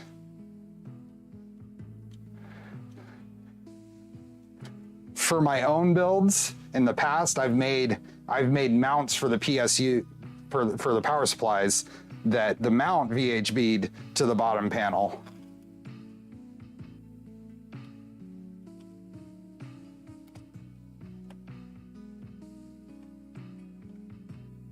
You use 1-inch spots.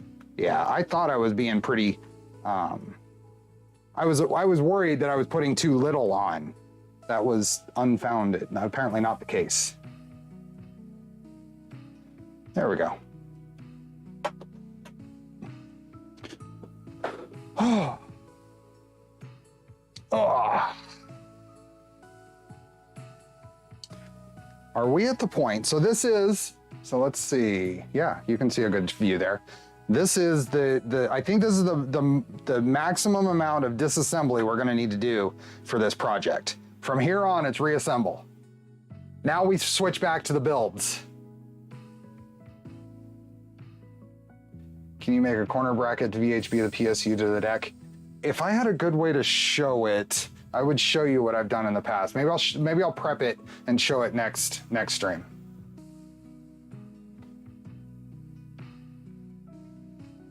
So, let's build. So let's get into the kit. So you saw the fastener bag. The rest of the kit is in this little package of parts. And we have extrusions for the top hat and panels for the top hat. These panels, and then the other panels that we need. So let's just slide out the new deck panel, which I did. I saw someone ask before if I laser engraved the new one. I did. I snuck it out of there and I laser engraved it. So, good progress in only 90 minutes. Yeah, I feel that's pretty good. Halfway to giveaways, yep. So then,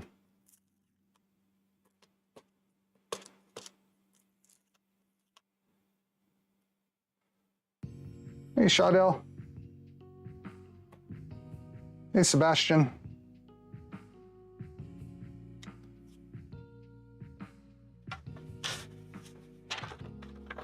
Oh, almost. The math on that panel is wrong. It should be plus, not star. Oh. These are acrylic. These are cast acrylic panels. Okay, so this guy just slides right in here. Do I have I have a fastener in the back, so I got to remove that fastener from the, did I have anything else in there? Yep, there. So removing the old fastener for the cable chain. Now we can put the rest of it in here. Let's get this out of the way.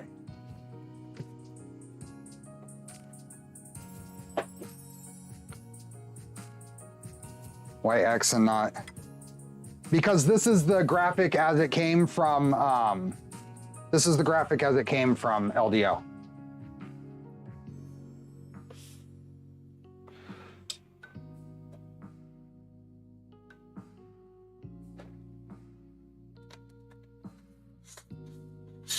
Okay, is there anything else in the way? Nope, that should be good.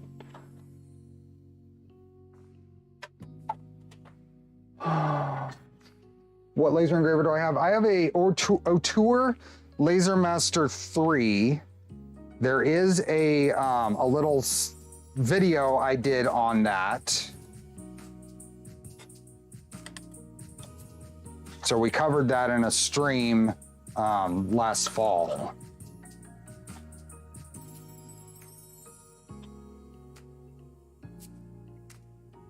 Okay, I'm going to use the steppers here because this might be a little easier.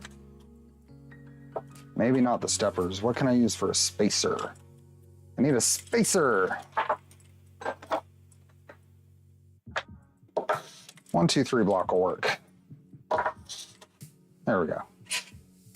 Space this up.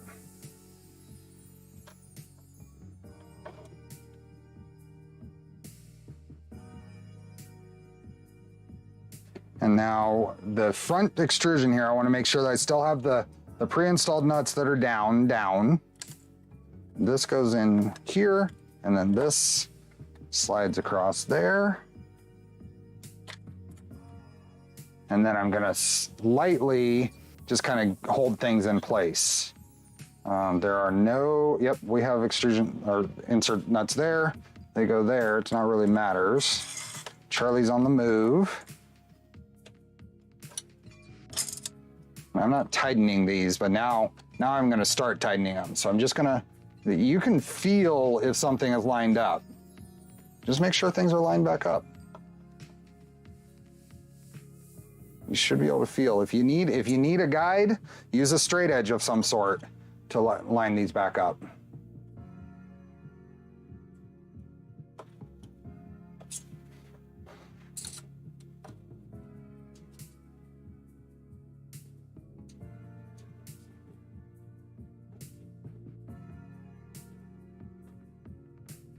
There we go.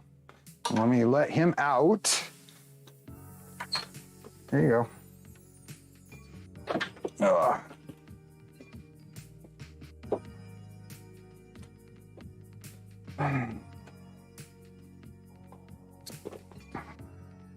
The problem is that the 1, 2, 3 blocks do not make this all parallel. So I'm not going to be able to, if I slid this under here, it's not parallel to the 1, 2, 3 block. I would have to raise the whole thing up and do that.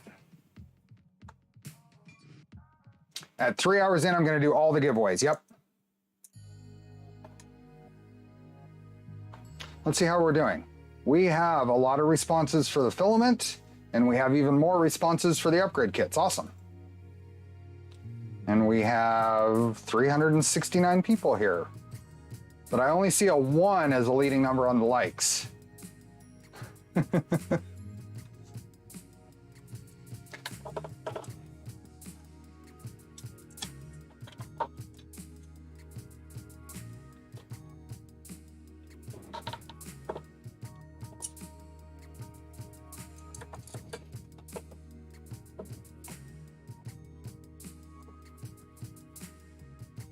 What carrier board? Oh, Bill, that's a question for someone else. Okay.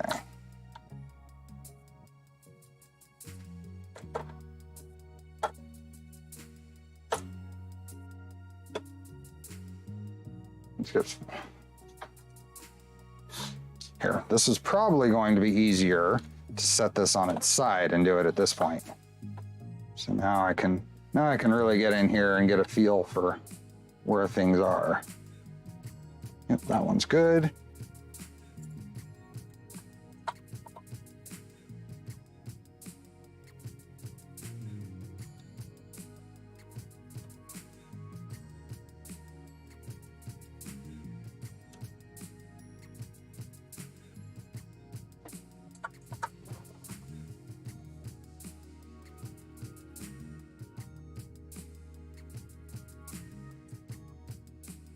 Go.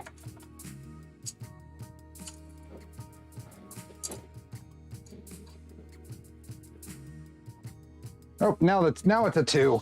I feel better now.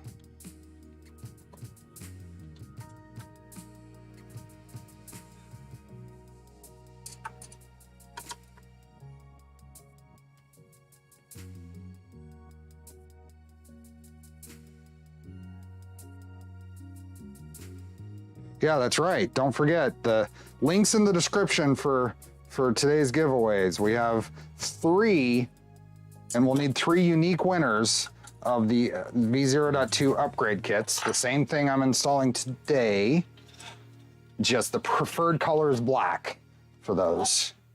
Okay. Just spending a little extra time making sure everything is lined up as it was before.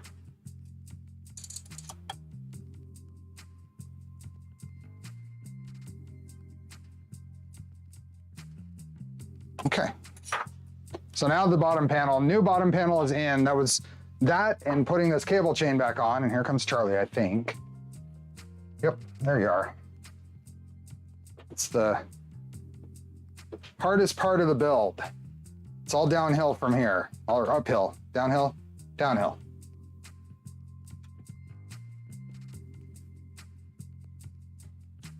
So let's put the cable chain back on. Get this thing controlled. So this is now going to route this way instead of this way. So let's take our ends here, route them through the bottom, through this hole in the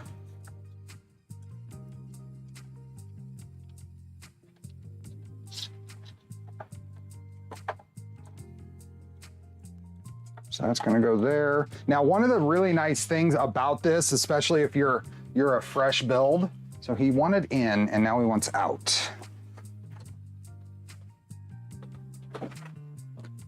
This is one of the really nice things about this setup. If it's a fresh build, you can get to the screws for the cable chain from the side. You don't have to make sure that you've assembled all of that ahead of time. Everything here is accessible.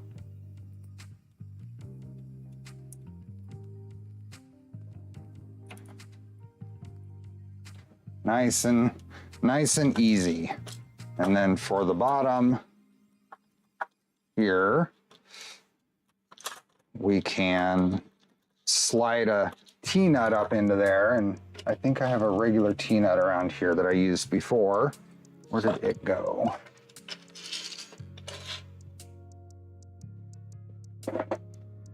Thought you were a cyclist, only a sadist would prefer uphill. You know what? I don't like riding uphill, but I know it's good for me. So.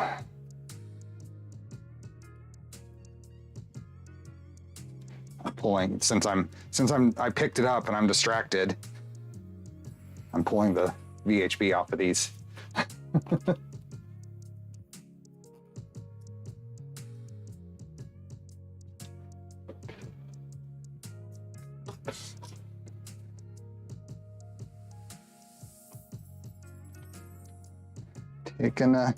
Taking a moment to do this while I look for a regular square nut, which is what I used before instead of one of the post installs. Okay, where did that go?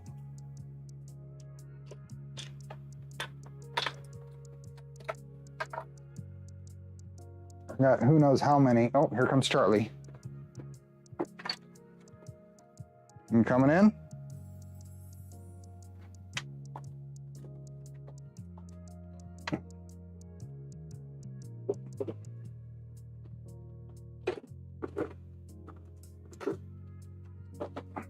Okay, I'm back. Wind is the worst. I agree. I will take uphill every time over having to deal with wind. I hate riding into the wind.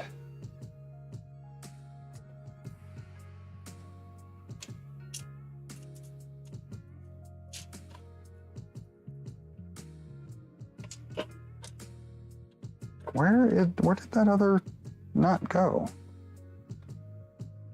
Oh well, I'll just use one of these, or what else do we have in the baggy kit here? What other kind of fasteners did they include? They included some self-tappers. They included some M3x30s, some M3x16s, M3x6s, by 10s, M2x6, M3x8s, M2x8s, and some M3 hex nuts. Let's use one of those.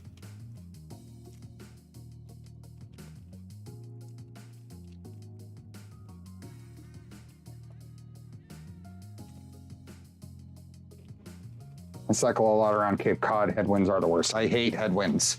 Okay, so I'm going to use 2 just regular hex nuts, and I'm going to pull this through, and I'm going to pre-thread these on here to make it a little easier on myself.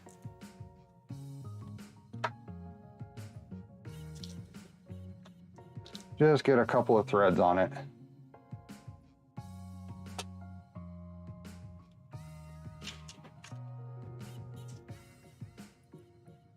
What if you have to ride into the wind uphill? Then I turn around and go home. Or I suck it up and I do it, depending on how I'm feeling that day. Okay, so I partially threaded those on, and now I should be able to just slide this up into there. And I don't know exactly where this is gonna need to go yet, so I'm just gonna lightly tighten those. But see, I can get to these. You know how much trouble we had trying to get an angle on this, on the screws on the side? This truly is such a better setup.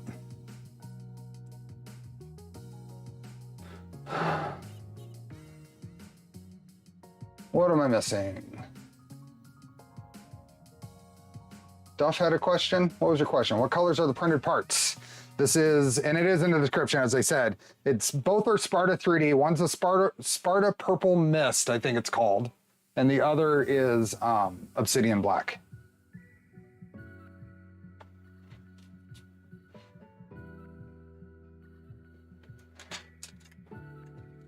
Okay, in order for this to sit properly, I think I'm gonna start putting the skirts and the feet on. So let's work on that. And then we'll get into other things. And then I have a stable base to work on. So I think we will. Oh, I was wondering, it was rocking, and I realized the MGN 7s are wider than the extrusion, so it's rocking on the extrusion.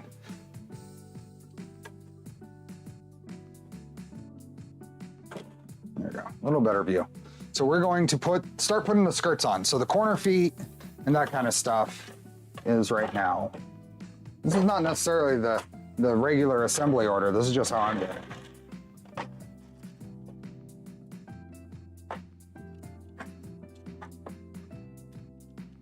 And 4. No Sparta in the EU. Yeah, and in general, sparkly type filaments are hard to come by, right?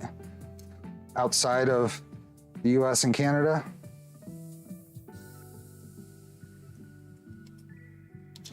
Let's see if we can get that's the Obsidian Black. It's a nice dark black. Another, with some pretty large sparkle bits in it.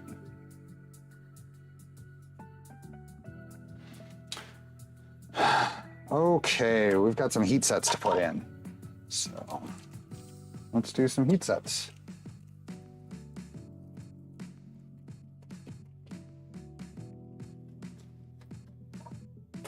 Let's use this as my work platform.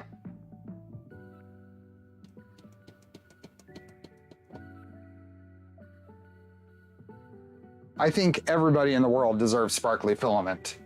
Now we just got to convince all the filament manufacturers of that.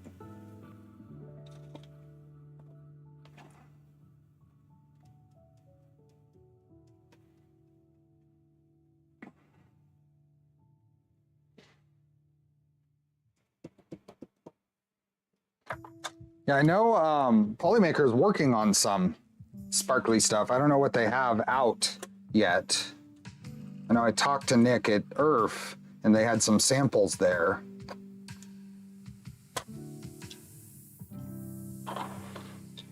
There's a side insert here that's for the rear skirt. So V0.2 gained a rear skirt. I think that's all of them that go in here. And then we just need, so these inserts here are absolutely required. Besides holding the feet, they hold the bottom panel. V0.2 gained a bottom panel. And I will say I had a lot to do with that. I highly suggested we needed a bottom panel. I strongly suggested.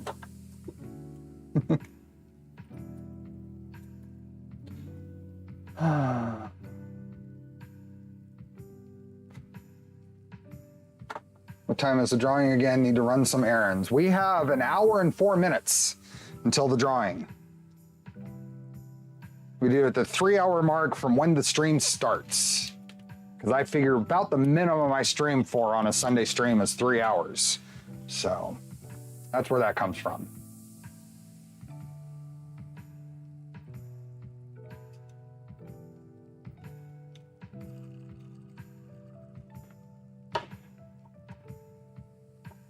Oh, Polymaker's selection isn't great in the EU either.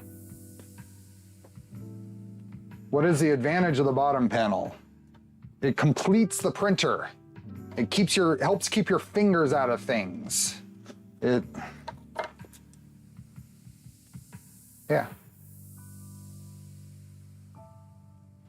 Okay, so now we got the front of the printer here.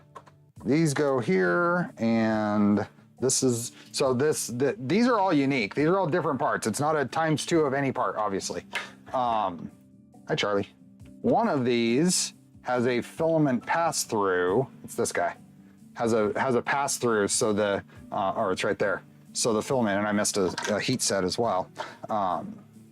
So the filament guide tube exits the side. I know I'm late. How much have you swapped out? Well, we've finished the unbuilds portion, and now we're basically doing an entire V0.2. Every part that changes, we're swapping out, even if it's not really important.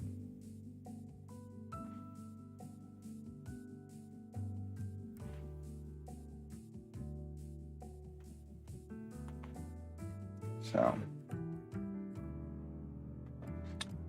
okay.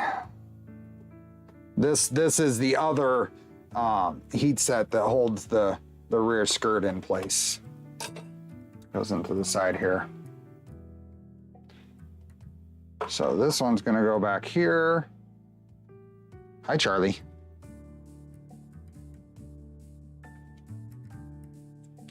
Let's give him his attention. Prusament Galaxy Black and Sapphire Blue. I have some Sapphire Blue. I used it on the Solid Fork build. And I have some Galaxy Black. I haven't actually printed with the Galaxy Black ASA. I should, but I haven't. Oops, this one goes over here. I was in the wrong spot.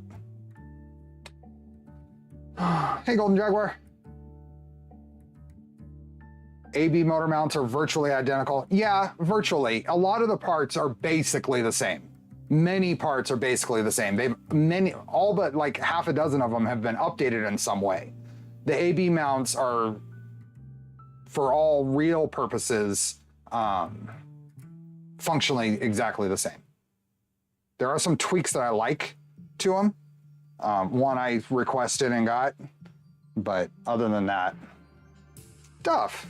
Cato, $6.99, thank you. Are the giveaway from LDO Voron 2 the upgrade kit or a full? It is an upgrade kit.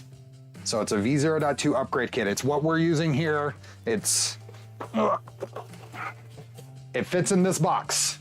This is the box that is being given away. Not this one, but.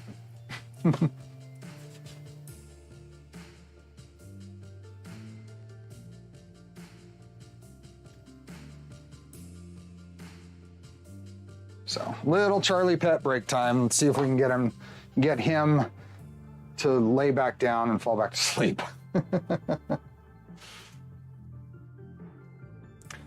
So someone was asking about Charlie and being a tolerant cat. He is a tolerant cat. See? Oop, sorry.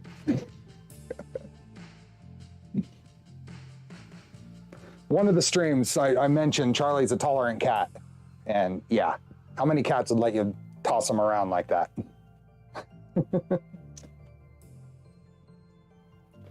What did you request on the AB mounts? Has to be the less bolts and the indent. The indent, no, but the less bolts was my suggestion, and the washers under the stepper screws were a suggestion from me. But the less bolts, I can take credit for the suggestion, and the washers under the thing. under the stepper bolts. Okay, Charlie, you get just a little bit of petting, and then you get to settle back down. There. Okay, back to it.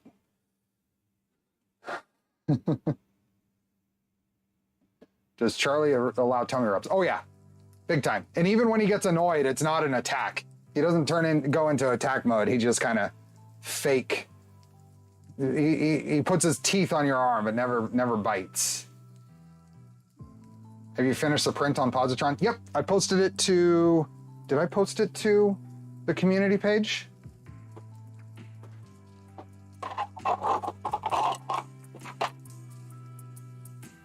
That print I did on Positron. See some pretty good bridging. Cooling could use some work, a little bit, but otherwise for really an untuned profile, it turned out pretty good. This is the other print I did on it. A couple other prints in there. My Positron print container right now.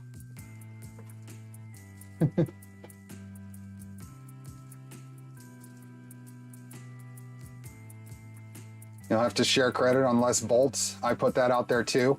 I put that out there before V0.2 was known.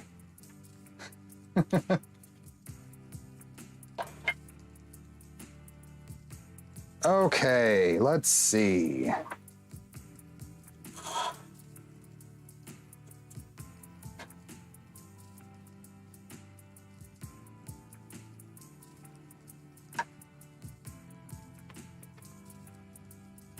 Oh, that's the Polyterra Army Red. That's what they say.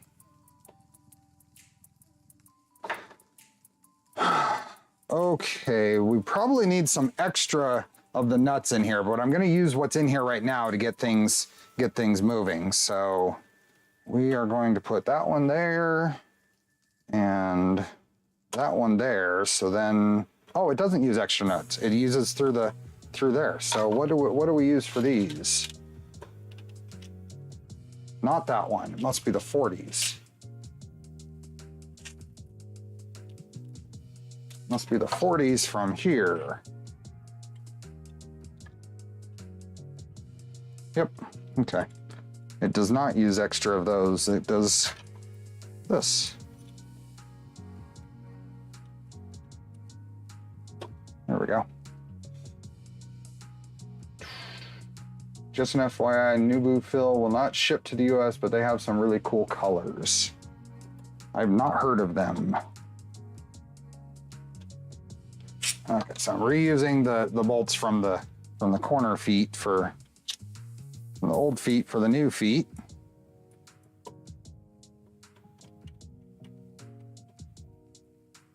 Hey, Siege.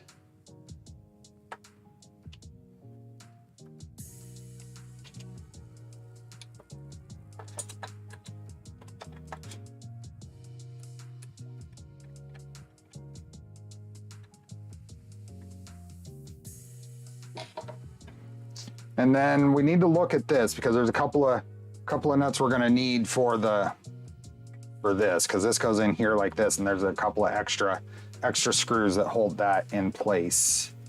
So let's see what we need to do for that. I think I can just do this, and I'm going to use a couple of these that are already there for right now.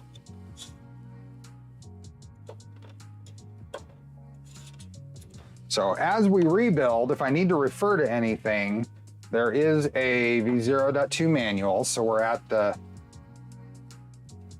Voron 0 GitHub. There we are. And I'm going to go to the manuals, and I'm going to save that link there. And open it. There we go. Oops, that's because I did that wrong. Stupid GitHub. I want to click on here and then download.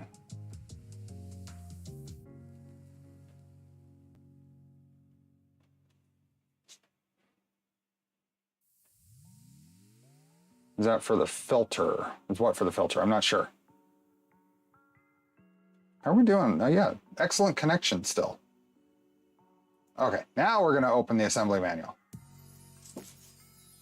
Did you print the original levitating feet or the taller ones from printables? I didn't print any feet. I'm reusing the feet from the V0.1. What black filament? This is Sparta 3D Obsidian Black Sparkle. Okay, so the Voron Zero assembly manual completely redone. A lot of help from the community on this. The black piece I'm working on is, oh, I need to put the power thing in, but.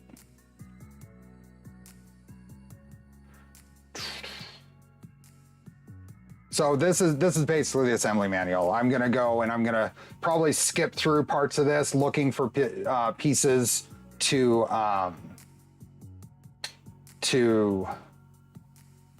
get like fastener lengths and stuff. So right now I probably want like, where's the skirts? Skirts and panels, 207. So let's go down to about page 200 and see where that might have been installed. So right here, did it get installed here?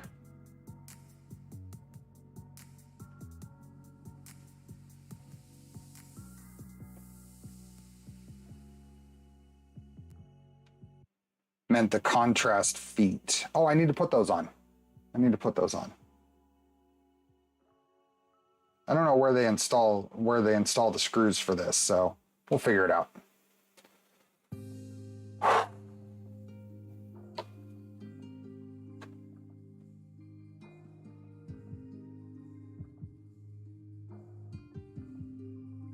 How's the solid fork treating me? Well, with my new network, it actually works on the network as it came. So on my new Unify network, the Wi-Fi adapter it came with, it came right up. When I get time, I'm gonna readdress and polish that printer up and finish it off. But I haven't gotten to that time yet.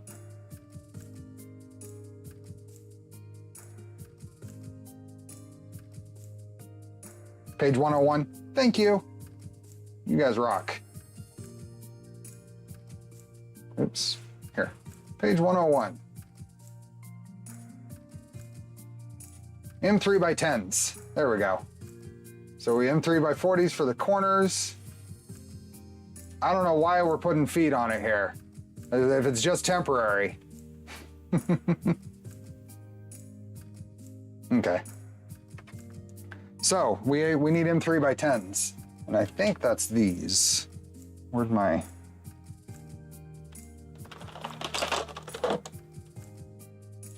M3x10s. Yeah. So a couple M3x10s into here. Line these up. That'll go like that.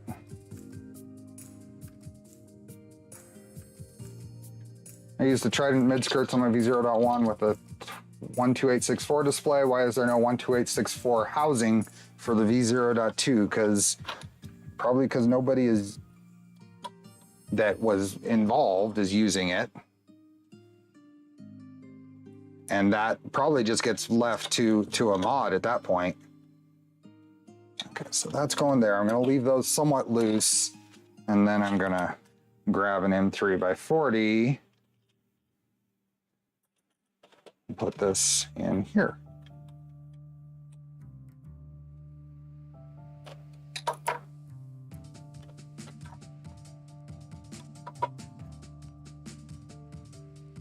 There. What are the M3x10s for the feet? So these are going on here temporarily just so it has a stable base. M3x10s. M3x10s. Feet are after frame assembly. Yeah, I'm just gonna put them on so I have something to set the printer down on.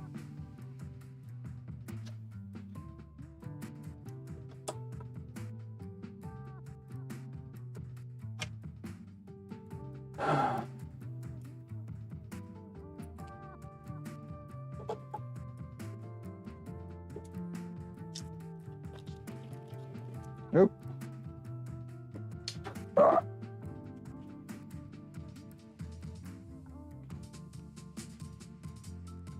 There we go. You can use the Trident Skirts mod for that display on the V0.2. I have one installed. Cool.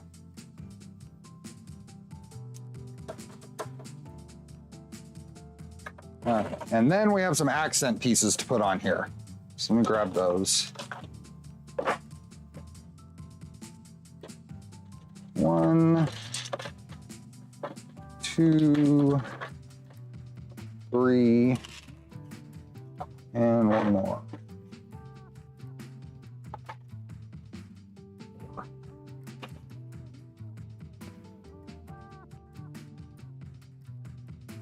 I printed model number 32160 from Printables for my screws. Is that the hex tray? I have no idea what the model number is. Okay, and then these are these correct? Yeah, those go on here. Now you gotta be careful with these. The kit comes with the M2 self-tappers for this. But you have to be careful not to split the corners here. So we're gonna go around and insert these, but I tend to, you can either drill it out or I'll thread these in and just kind of thread back and forth to kind of cut the thread. It seems to help. We'll see.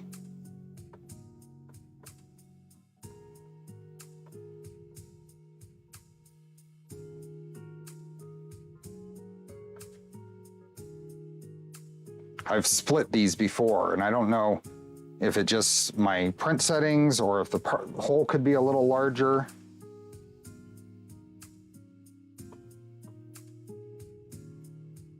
Does it make sense to have a bigger display for this build? It's just preference. I like the little V0 display. I really like it on this because I modeled the housing for it. That's not the hex tray, but a screw measuring tool. Oh, okay. I mean, I like this. This is a little Madethebest scale. Okay, so one on with no cracks. That's good. I don't know if this part has been revised since I last printed it either.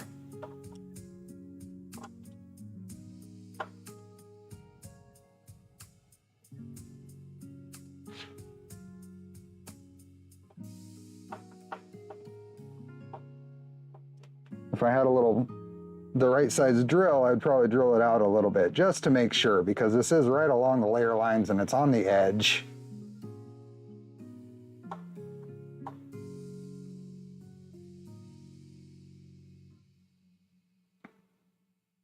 But so far I've been lucky.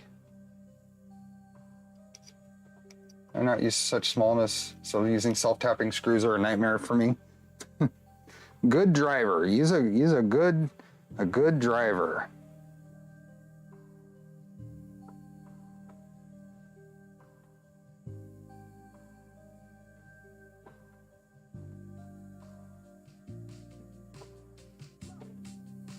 There we go. 2.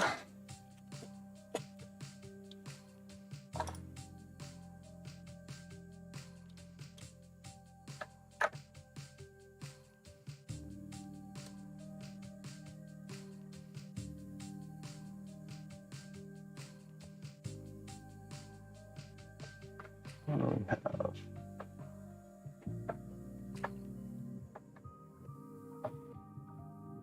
No, the rails from FB have virtually no pretension. They work, but pretension gives you nicer perimeters.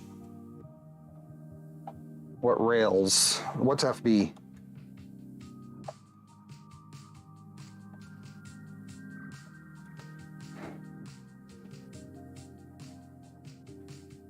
Tend to be a Hulk since I work with metal all day long. A little light touch.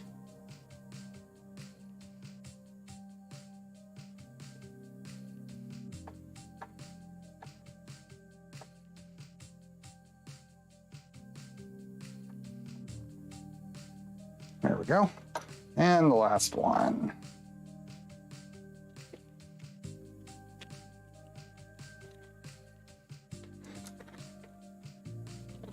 I have problems with layer delamination of eSun ABS Plus, but not with MG Chemicals ABS.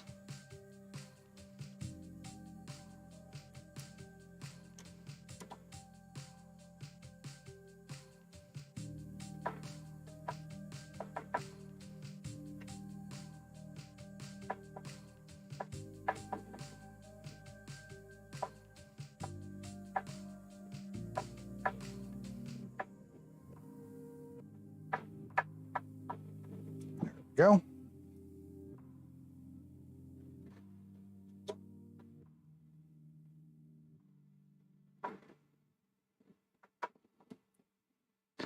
Okay, what I think I'm gonna do, now that I've got this, it's gonna sit on a stable platform and other things. So part of what we've done is we've mostly disassembled the printer. But we left things on that we're not gonna have to touch. The rails, most of the frame assembly, but most importantly, the bed assembly and the Z-stepper. So that's all there. And if I didn't put these pieces on, then this would be kind of rocking around and not easy to work on. So now I want to go back to the V0.2 manual, and we're going to skip the stuff that doesn't apply, but we're going to basically go through the process of building this from this point. So I'm going to go back here, and we're going to go back to whatever, page 10 or wherever we are. So we're skipping all this frame assembly stuff, and then we're gonna basically follow the directions from there. Because people put a lot of work into this, and it's really nice. So I could just wing it and we can build it, but I'm gonna follow this. So this is all done. Got nice little transition pages. The bed assembly and rails are all done. Your printer's but a shell of its former self. It is. But it's about to not be. We don't need to do any of this. All the linear rails are on, the frame's assembled. Hey, Intel. Can you put the new LDO slide-in nuts in the V0.2 without taking the frame apart? You the post-install nuts, you can put them in without taking the frame apart. We're going to be taking some out and putting probably some new ones in as we go through this process. And I may need to find, I don't know if I have quite enough. So let's see. So we did this, passed all of this.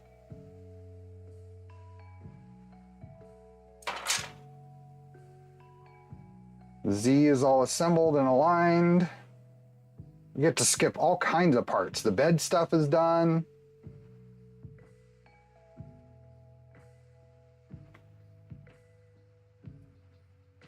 Did any of you try 2.85 filament on Voron machines? I have not. I've never owned any 2.85 filament. I came in after that was after things had moved over to 1.75 on almost all printers. Hi, Juan Carlos. Bed is done. Oh, Z end stop. So this is something, this is a new change, and this might be a little fun to get in here after the fact, but we should be able to get it done. So the new Z end stop is, it homes to Z max, which really makes things a lot better for calibrating your Z offset. So we are going to grab our existing, the old Z, and we're gonna get that going. So that's what we'll work on right now. So here is the Z. I'm gonna take this off of here.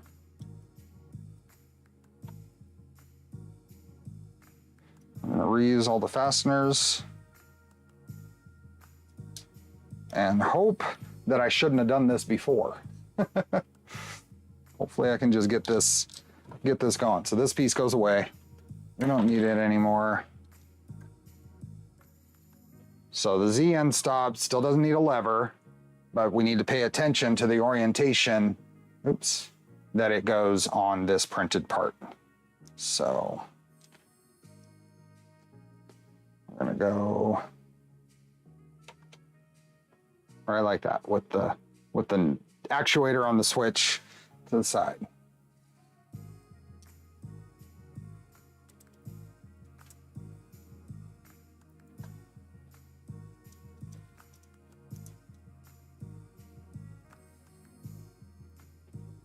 There we go.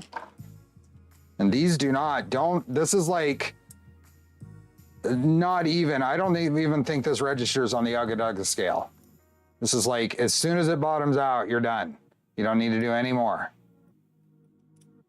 No Ugga Duggas, just bottomed out. Hey, I got I've gained some attention.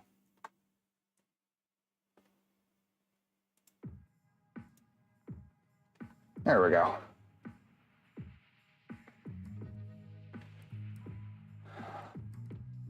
Okay, so the Z end stop there. Now we're gonna figure out how to get this in place. Let's see if this is gonna be in the way. So what we basically have to do is remove this rail stop, let that get out of there, and then I'm gonna feed the cable through here.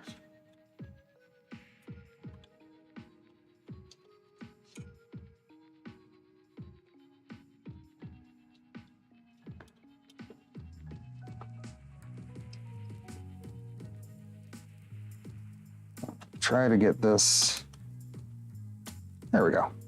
I'll go right in there like that. So now I'm gonna flip this over, so we'll switch views here. I'm gonna flip this over so I can slide a hex nut up through the extrusion from the bottom here. I'm gonna slide a hex nut up through here and just push it until I see it there. And I should do that with something that's not magnetic. Right there. And then this is probably an M3x8. Yep, an M3x8 to fasten that into place. That was a whole lot easier than I feared it would be.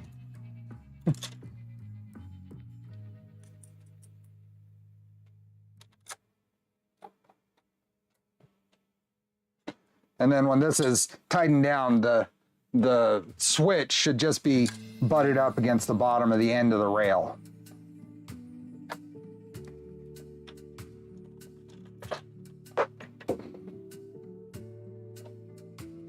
Is it not easier from the top? No, way easier to just put, I mean, I have all the access there to that slot and it's real close. I just pushed it in with some tweezers until it lined up. And then that's where it goes. Oh, come on. There we go. That piece can go, that can go over there. Is there a new mount for the LDO Pico-Bilical tool headboard for the V0.2? I don't believe so. I think the existing everything will work as it is.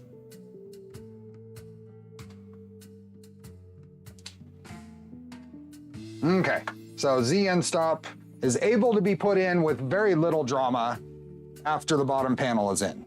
So that's good.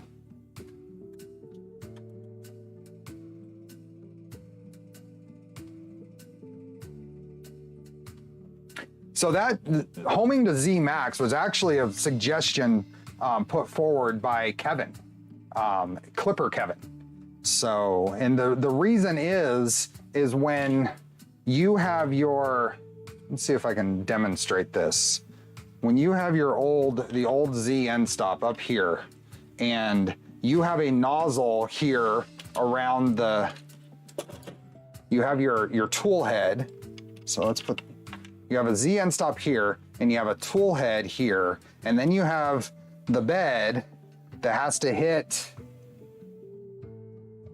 that has to hit that Z end stop without jamming the nozzle into the bed, you've got an adjustment window of about the actuation distance of that switch.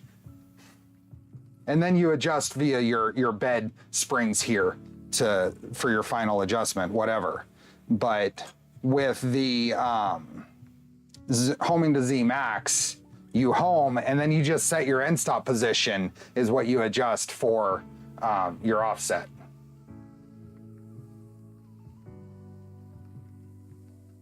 Oh, there is a new toolhead PCB mount, Cameron?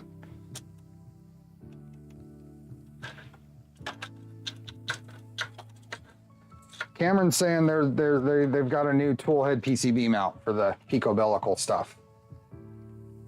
Let me see if I can bring that up. Give me a minute.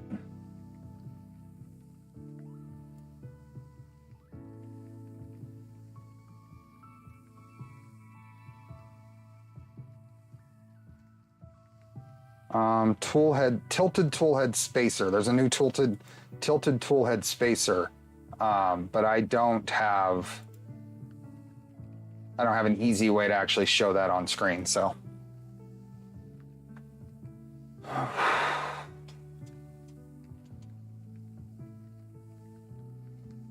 do you have a screenshot you can send me, Cameron? I can pull up.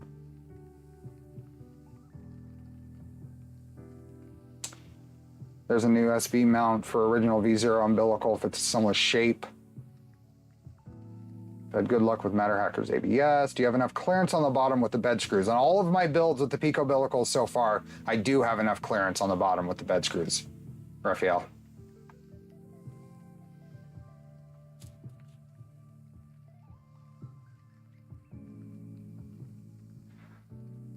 Decided to just build the V0.2 from scratch. Couldn't justify taking the 0.1 apart.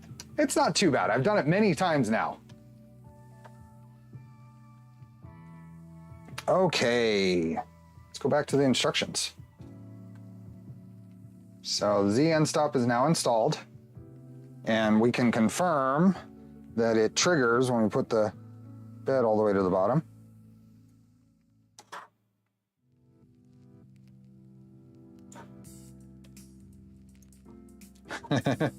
So on the way I have this set up, the bed screws touch at, I don't know if I can show, maybe I can show it with this camera better. The bed screw, it is triggered and there is next to no space there, but it doesn't actually, I don't think it actually touches, but it is no extra space. So, but if you notice the amount of stick out on those bed screws, I think it's smart to swap those out for 35s instead of 40s.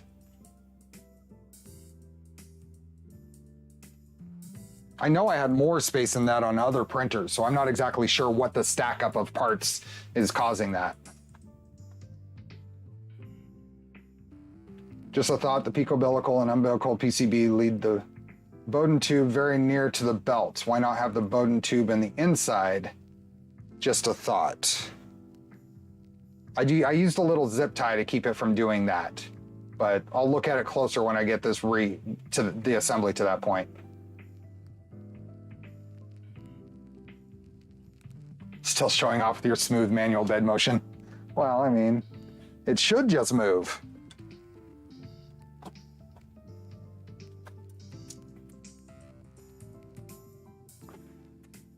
I use 35mm screws. I think I might swap these out because that is close. So I would go to 35mm screws. Did it come with any? It didn't come with any. So I'm hesitant to actually do that. It's a mod I can swap out later without a problem. So I'm gonna leave it and see if it actually is a problem. Cameron says he sent to pick. Okay. Oh, that's nice. I like that. Let me open this up and copy this over. That looks a lot more like the other. This is cool. I like this. I'll have to see how it prints. Here is what camera is talking about.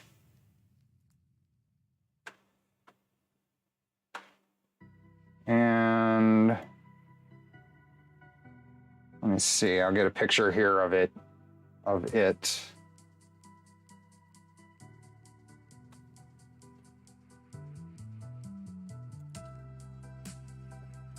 Installed. Ooh. So, yeah. I like that. Thanks for sending that.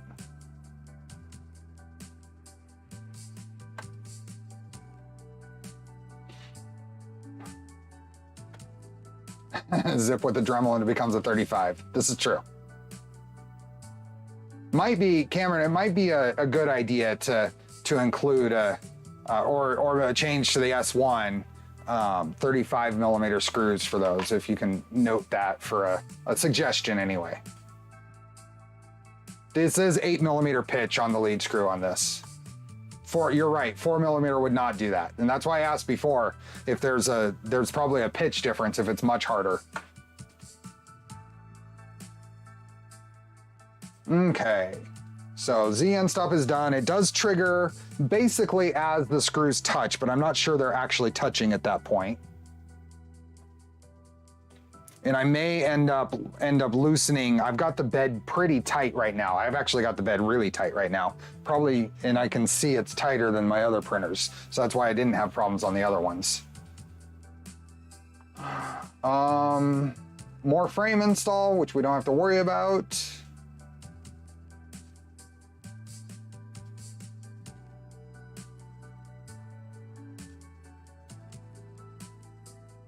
That. Got a last chance to check your pre-installed nuts. We don't have to worry about that because we have the cool little post-install nuts. Okay, now we're gonna go on to the AB drives. There we go.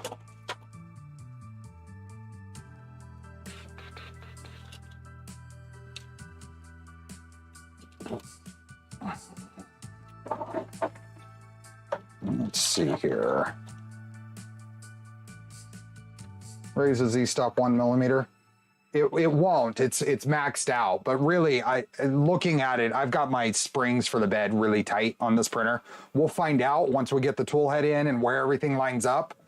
Let's put that concern on hold until I get further in the assembly. Right now, we're going to build some A and B drives.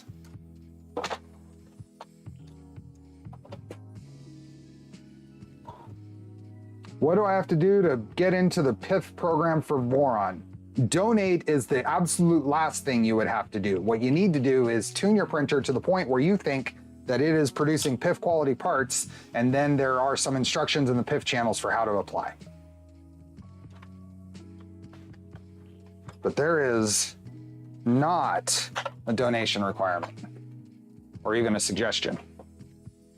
Okay, I'm gonna go through and just do quick surface cleanup just to make sure, because these are mating parts.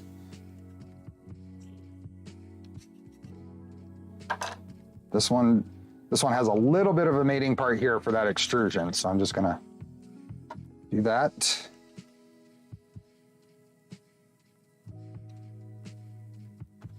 Oh, you need parts. I thought you meant you wanted to be. So there are to get parts. There's instructions there on the GitHub. Fabrico is also selling official Voron PIF style parts done by PIF providers. So if you're looking for something like that, that is another option. I'm sorry, I misunderstood. I thought you were talking about you wanted to be a provider. Okay, heat sets.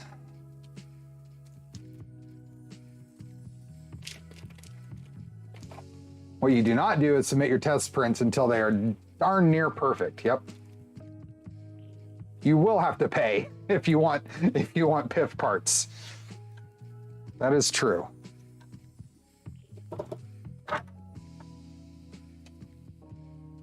Cool.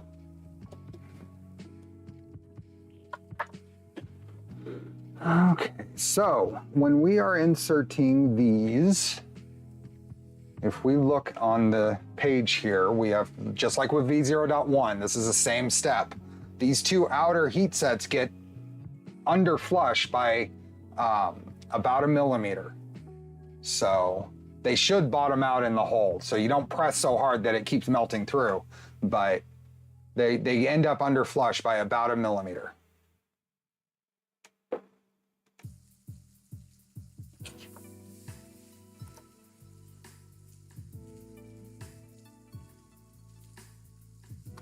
And that ends up right like that.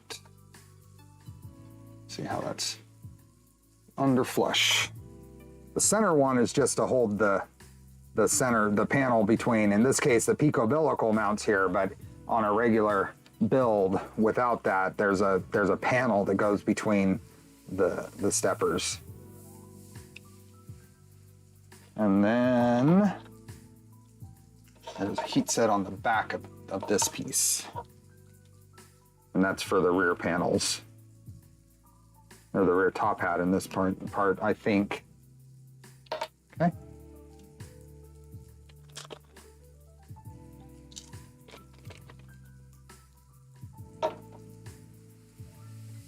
How many kilograms of brass inserts are you going through in a week?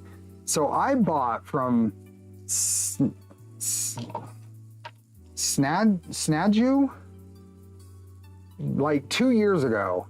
I bought the 1,000 pack from them, and I have probably about 100 or 150 left from that.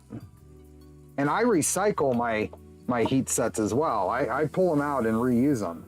So, and that's not to mention the heat sets that have come in the various kits that I've used for builds.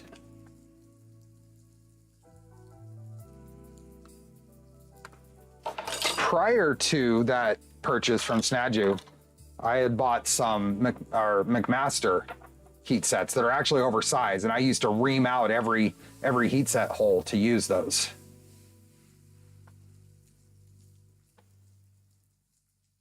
I adore my screwdrivers. All my RC stuff. How are we? Oh, we got another 22 minutes until the giveaways. So if you haven't signed up, what do we got? We've got a good number of responses in the giveaways. Those are some nice parts. What did you print those on? Most of these were printed on they were printed on either my Trident, my purple Trident, or my blue V2. Both of those have tap. Some of these might have been printed on my green V2, which has a Euclid. And some of them might have been printed on the gold V0 here. Is it worth pulling them out? I don't like to waste them. It's probably not worth it fiscally, but I do it anyway.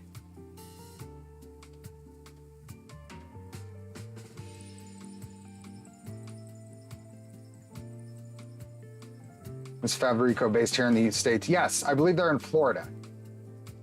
I did not used to race RC cars, although I did a couple of races. I couldn't say that I raced them.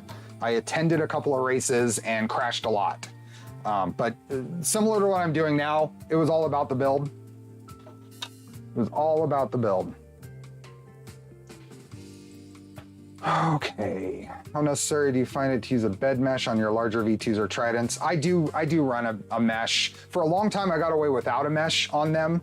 I haven't tried going back since I went to like tap and Euclid and stuff.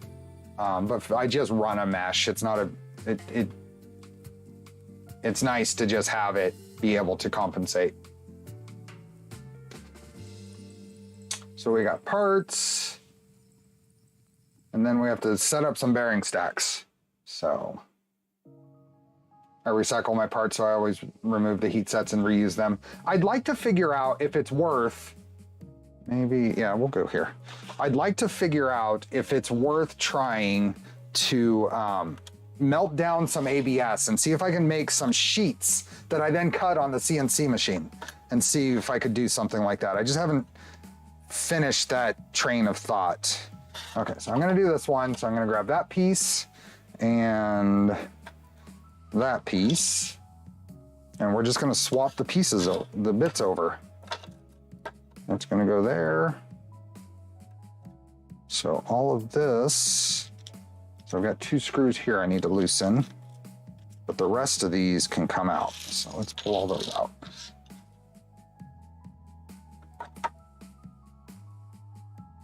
Oh, actually I didn't want to pull those out. Am I gonna salvage it? Yep, that one anyway. There we go.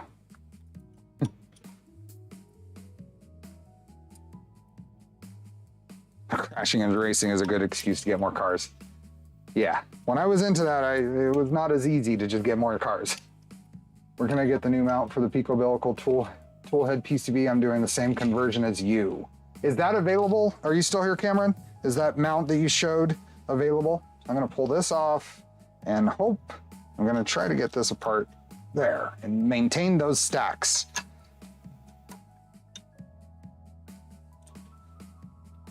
I don't know how critical how successful I'm gonna be in trying to transfer this stuff over, but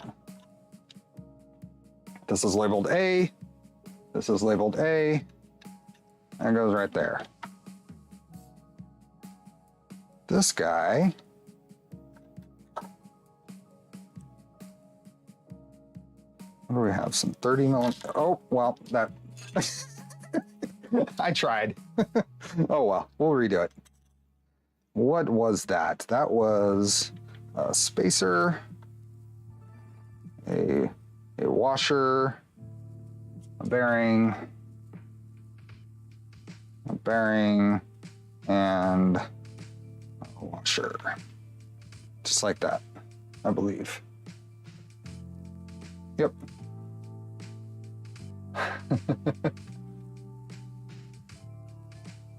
What size is the heat set?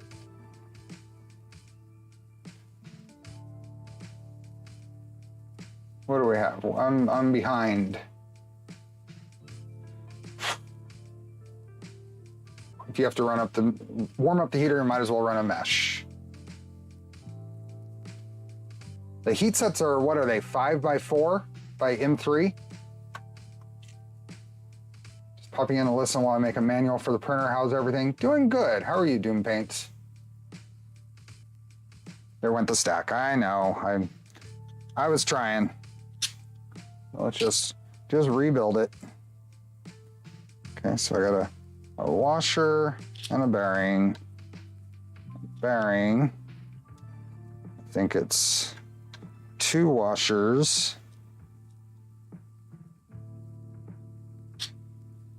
The bearings, and then 1 more washer.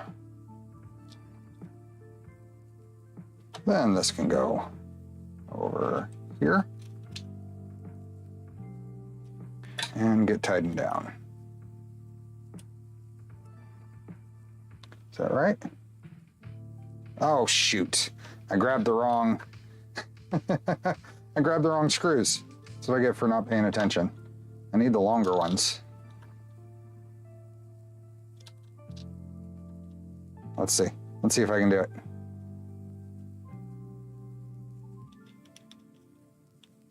Aha. One. Where's the other one? Got to be the longer.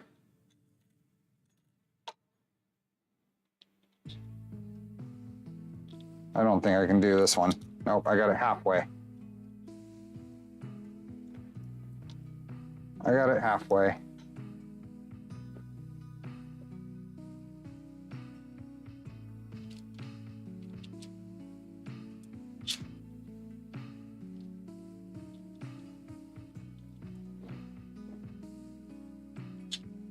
There we go.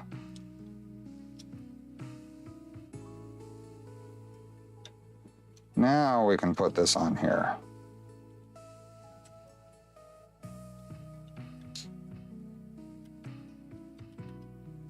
And the screws stick through the bottom. They should have stuck through.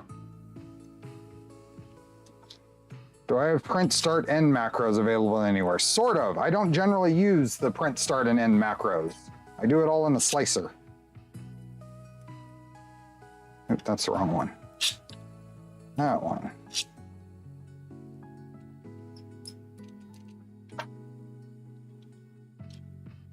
Okay, everything is there. This can come back here. This is going to install back here. So I think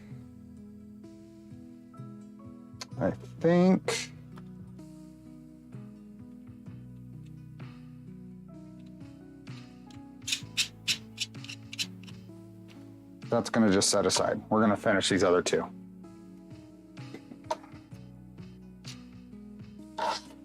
See if I do a better job this time.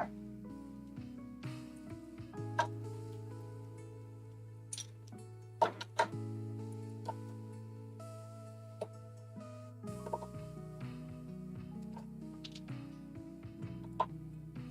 you have to print? Oh yeah. So I do most of my print start and end just in the slicer. I know you can do some fancy stuff if you do a macro. I just have not. I've just set it up in the slicer. It seems a little more intuitive to me, and especially for people that are maybe newer to Clipper, it seems like it would be more intuitive. Yep, I know. Okay, where's the new one? That's the new one. That's an old one. That's an old one. This is the new one. Do I really need to change the AB drive mounts if I'm converting from? No, you don't. This is another one of those that you don't really need to do anything to change.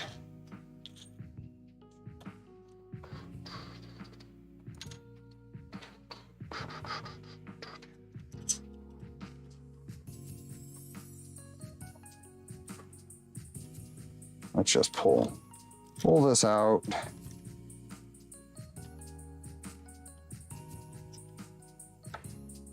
And just rebuild it.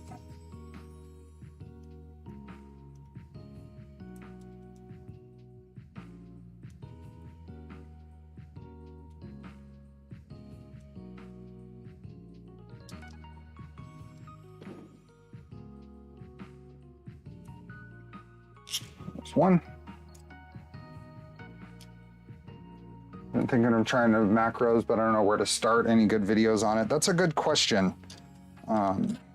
I think that's a part of my hesitation is good tutorials on that kind of stuff too.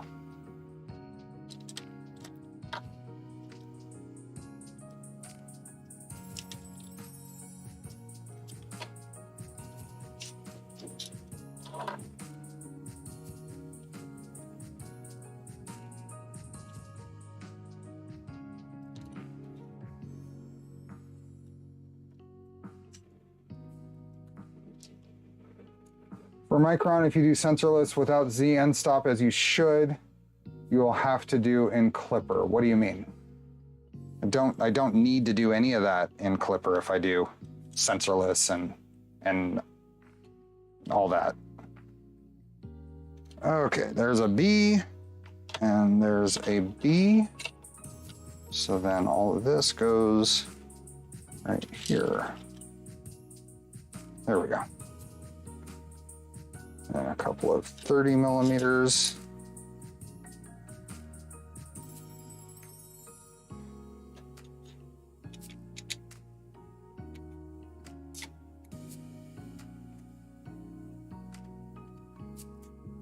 Oh, I just broke something. What did I just break? I just heard a snap.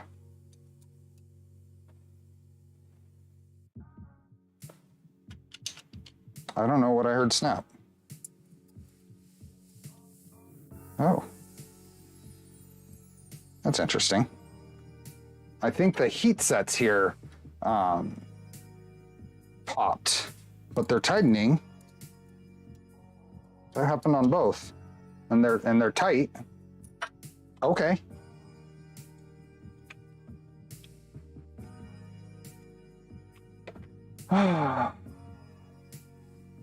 What all parts do you need to change on the V0.1 to convert to a 0.2, and can I reuse my old deck panel? You can reuse the old deck panel. So a lot of it is, what are the advantages you want from V0.2? What parts are going to be useful for you? Is it all just stealth burner, or is it just the skirts? So I'm out of here. Doggo needs out. See you, Christian. We got 9 minutes until the giveaways. In case my name comes up, just do an instant redraw. Okay. I missed a couple of, there was something else. Be careful what happened to me with the heat sets. Probably, I've had the heat sets spin. I think these are okay. And if they're not, I'll deal with it. But I think we're okay there. The 2 drive modules are done though, and we can get ready to put them on the printer.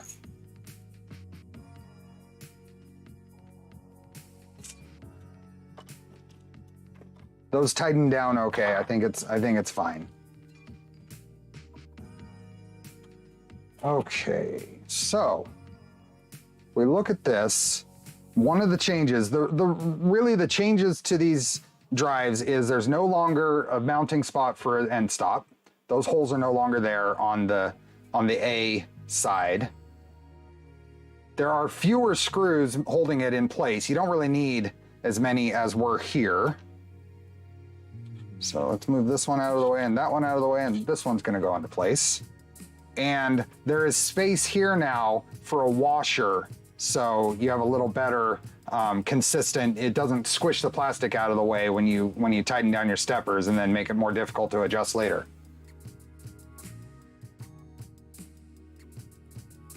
We show the tool head lights installation.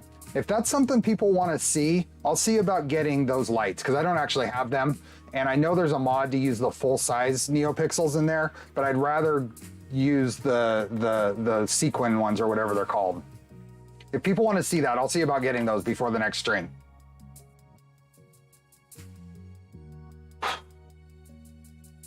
A friendly reminder I'm still here, so don't redraw me.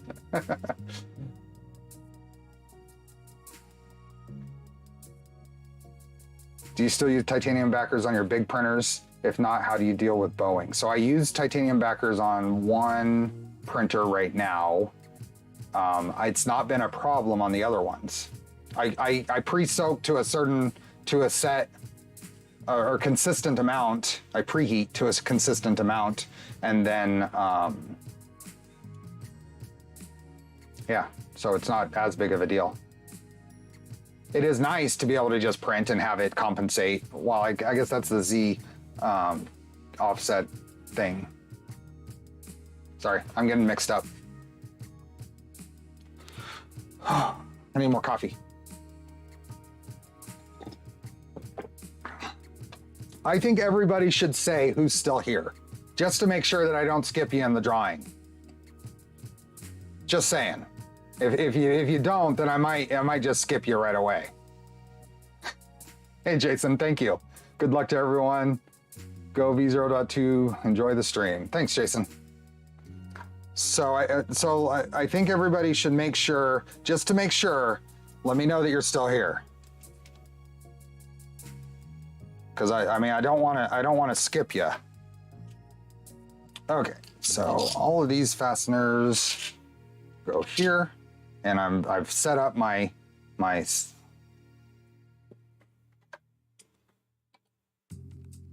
put those in place, and I'm gonna get my head over here. That looks to be in the right spot. I'm just kind of pre-positioning it, and let's tighten it down.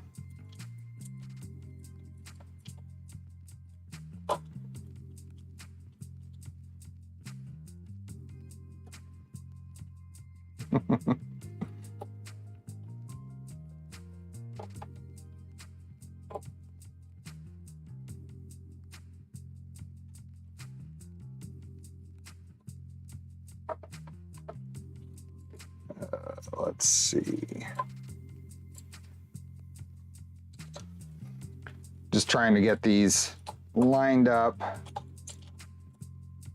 There we go. Oh, no, it got knocked out of place. I'm not spending enough time actually getting a good eye on this. So let me take a little extra time here to make sure I've got a good eye on where stuff goes, where stuff needs to line up. Okay, think, let's try that.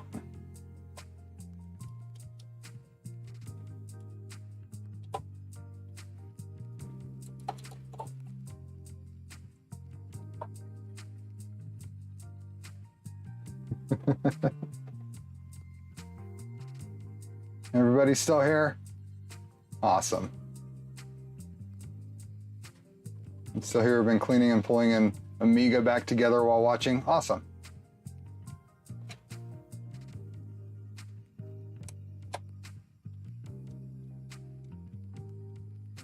There we go.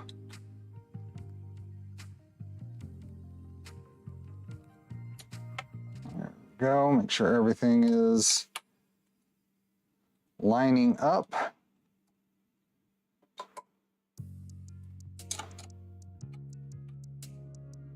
Everybody's here? We got 3 more minutes until the drawing, so I'm glad everybody confirmed you're here. I don't know what. I just heard another crack. What do I got going on here? These all move okay? Yeah? Okay.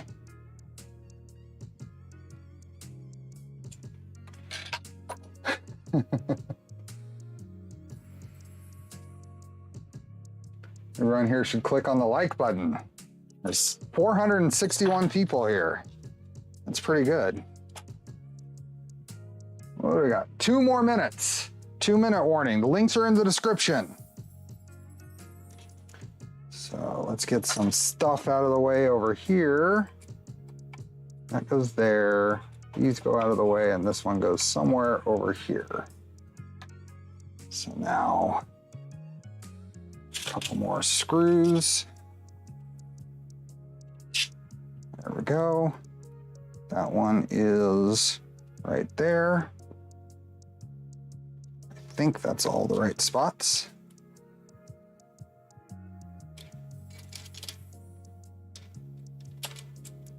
Let's try all of that.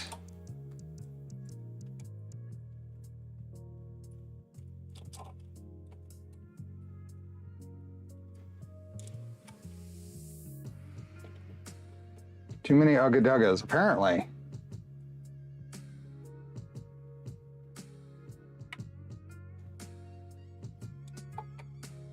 Oh, we're well over 200 likes at least.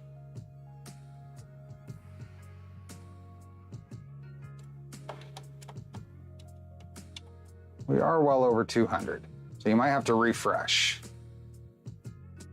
We got 1 more minute, and just in time, because I just got these installed. So I'm gonna remove those extra nuts we didn't need, but we'll do that here in a second.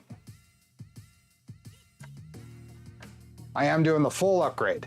You don't have to do everything we're covering here, but I'm covering it all.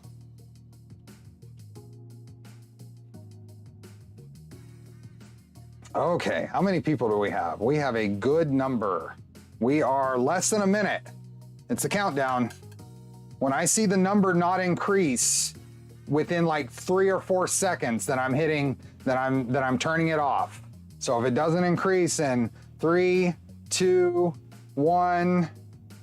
Okay, so the LDO giveaway is done, and 3, 2, 1. Oh, 3, 2, 1. Okay, Polymaker's done. So it's all turned off. Entries are closed.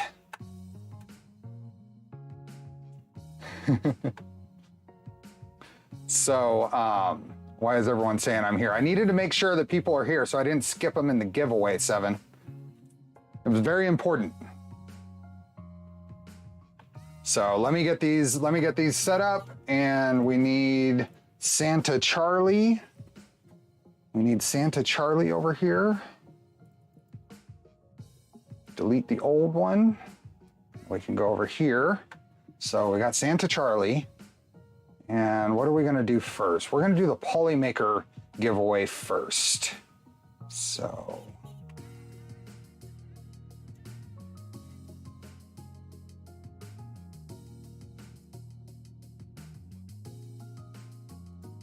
Let's do this, create a new spreadsheet, create.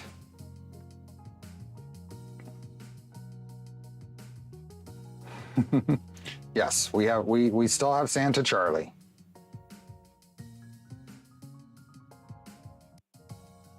Grab the current entries. This is for the Polymaker filament. It is one roll. There are some restrictions that apply. Okay, those are going to paste.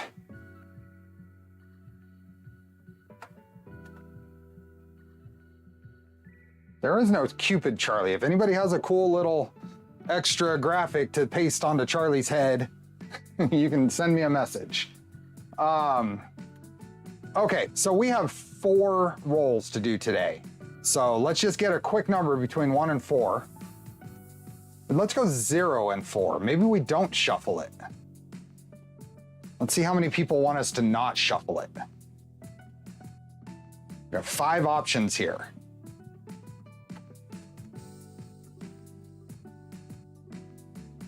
Let's give that a second for the buffer to catch up.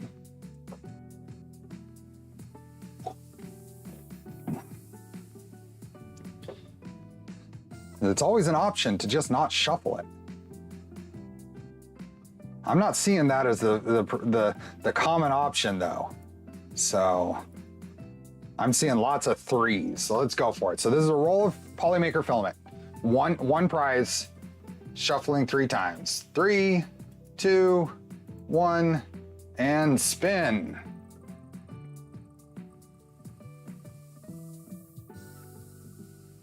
So I have no idea who it was, but I saw someone asking if they can enter, and I'm sorry, we have to call it at some point. So Kevin Whitcomb, congratulations. You have won a roll of Polymaker filament. Tag me if you can. Tag me if you can.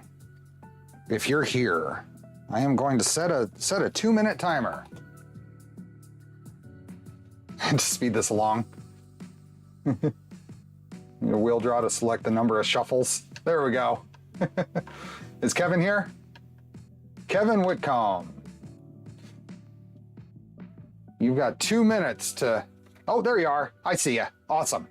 So let me copy the, oops, shoot. There we go. I accidentally drag on the wrong screen.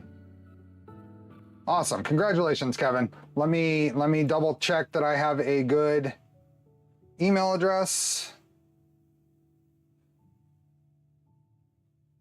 It looks like we have a good email address. Awesome. So let me set up for, so the next thing is we're going to give away 3 to unique winners, 3 unique winners, the V0.2 upgrade kit. So what we've been installing today and next week is the V0.2 upgrade kit. We're giving away 3 of them, so we're going to do 3 rolls.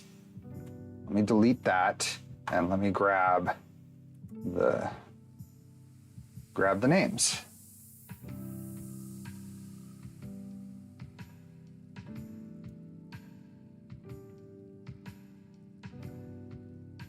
Okay, this is a longer list. Quite a number of people that probably aren't going to be here. That's okay. Paste that. I don't have my own Discord yet. I'm working on it. Where are we at? We're almost 500 people in here right now. That's awesome. So we did 1 roll of Polymaker filament like that we do every Sunday stream. This is a unique for this stream, 3 V0.2 upgrade kits. So let's do a number. How many rolls do you want me to do? Let's do a number, and we're gonna cut it in half for every roll after that.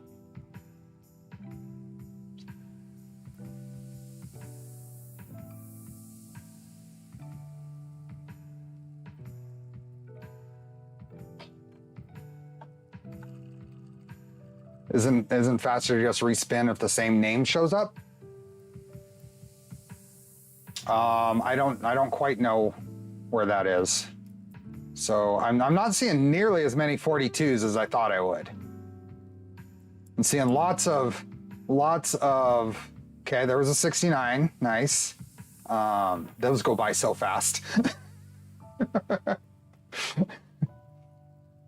Let's see, the numbers that's sticking out to me. Let's go 13.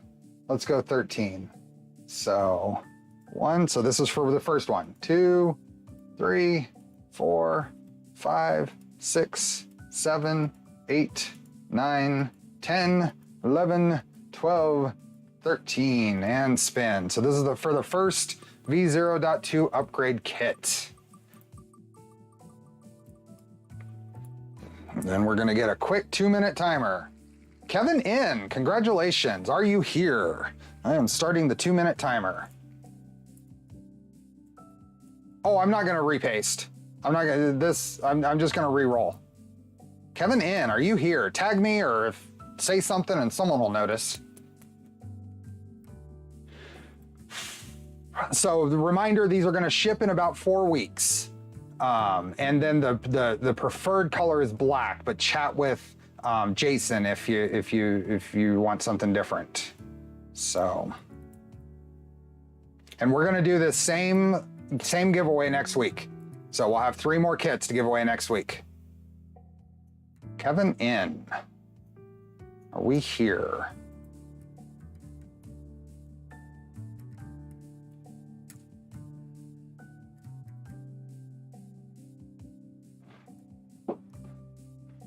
Kevin N, there you are. I see you. Kevin N, congratulations. Kevin N is here, awesome. Let me bring up this. Paste that. And make sure I've got only 1 Kevin N, and it's good email. So I said I was gonna cut it in half for each roll after that, but I picked 13. So what are we gonna roll, 6 or 7? Are we doing 6 or 7 spins? Let's find out, is it 6 or 7? I'm gonna get that chat chart spiking. See how many spikes we can get in the chat chart. Kevin N, that's okay. If Kevin N comes up again, we'll roll again. I'll just do an instant roll again. So Kevin N, how many? 6 or 7? 6 or 7. So the only answer that I can really pick, so I can do this again, is 7. So I'm gonna roll 7. I'm gonna shuffle it 7. 1, 2, 3, 4, 5, 6, 7.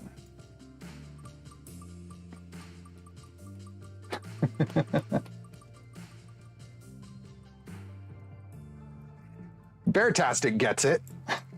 The Razor Blade Gamer, congratulations. I'm starting a timer. Are you here? The Razor Blade Gamer. Are you here? The Razor Blade Gamer, congratulations.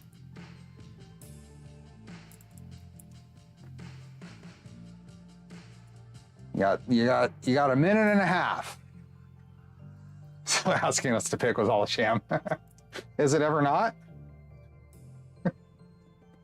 There you are. I see you. Awesome.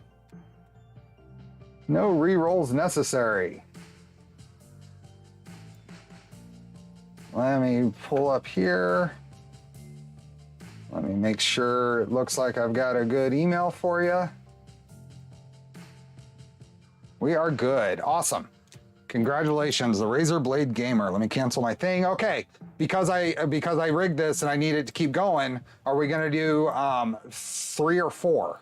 3 or 4 shuffles. What is it? 3 or 4? Now this one I'll pick whichever one is the most of because it's the last roll. So is it 3 or 4? Hey Zombie, we're doing the giveaways. We're doing 3 or 4.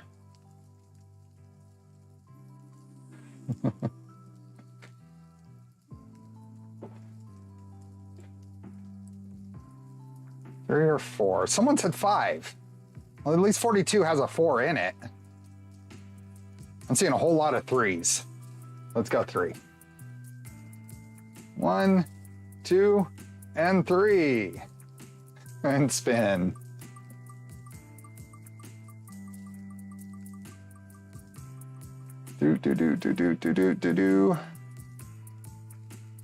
Maz!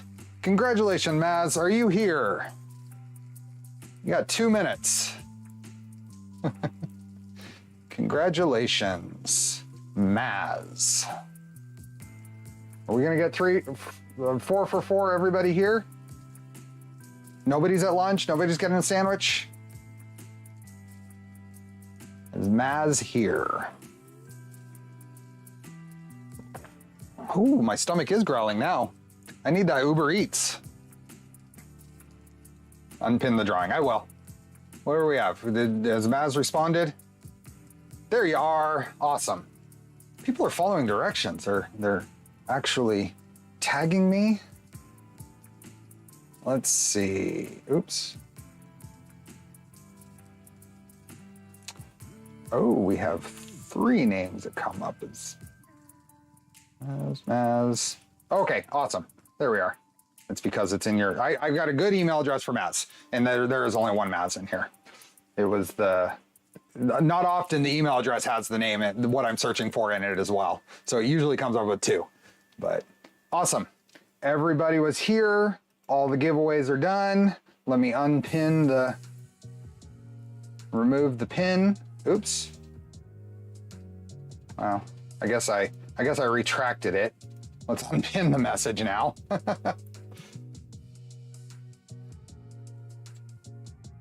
Drawing the win. I'm not actually drawing the winners. You're here, awesome. Let me also go in and edit the description to remove the links, just so nobody.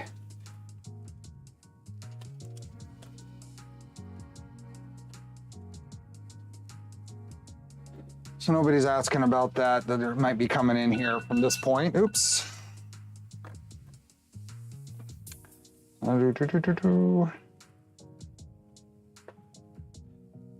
And save. Then we watch the viewer number go like this, and then it usually levels out nicely. So that's good. Now back to the build. Charlie is sleeping. How much is the upgrade kit? That's a good question. They're for sale on most of the vendors right now. That's a good question. Someone will probably be able to answer that. They're out for sale right now, though. Chris, you didn't win. Sorry.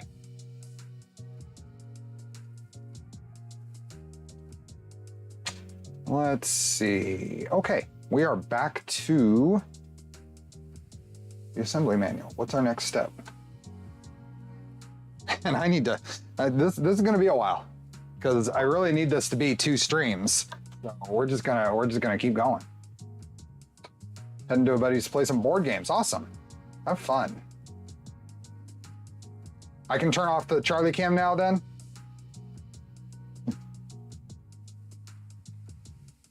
Gotta wait for the purple frame upgrade kit.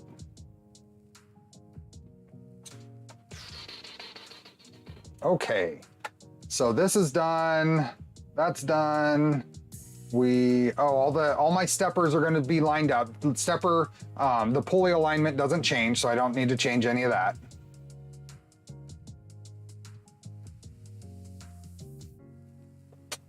How's the underwire? The underwire is nice, actually. It prints really well. And even using the Creality steppers, it's fine. I think it might be a little louder than it would be with better steppers, but it's fine. I'm building a second one right now, actually.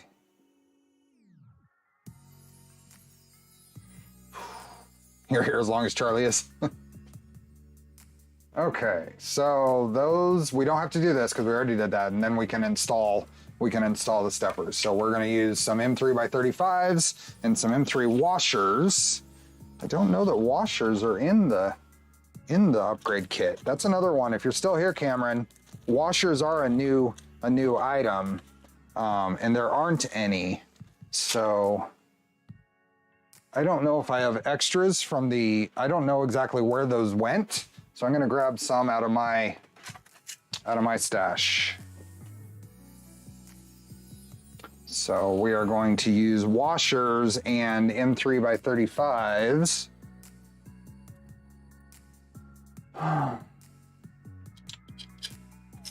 M3 by 35 and a washer to go down through here.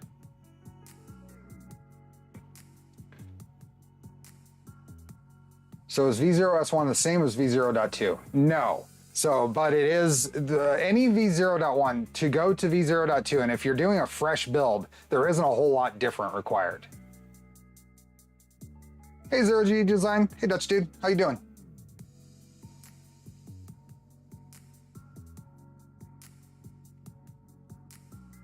Were they not in the V0S1 kits? Washers may have been in the V0S1 kits. I don't know where I put that extra hardware. I would have to look around. I'm just gonna grab washers from here instead of spending a bunch of time looking around.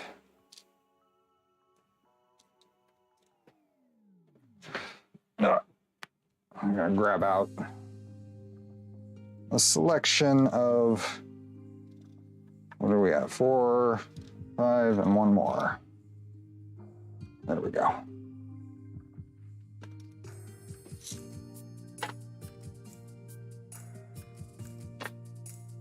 How do you know if you won? Your name was not called, but it gets called out in the stream. It happened about 5 minutes ago.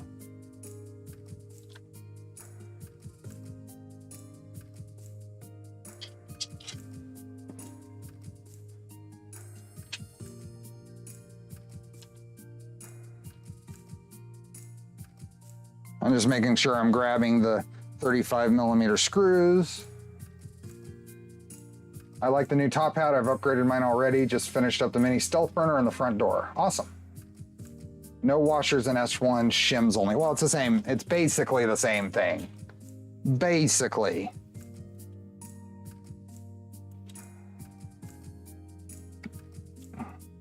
And 2 more. And 2. Okay.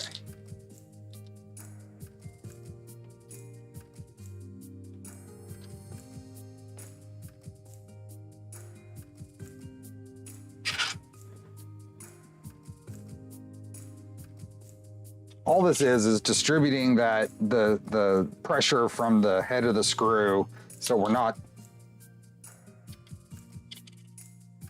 pushing the plastic out of the way and making it more difficult to adjust later.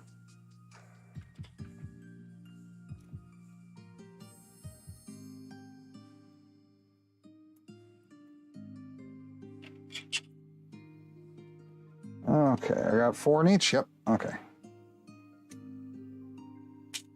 And then the steppers can go back on. So this one goes over here. Let's just do it here.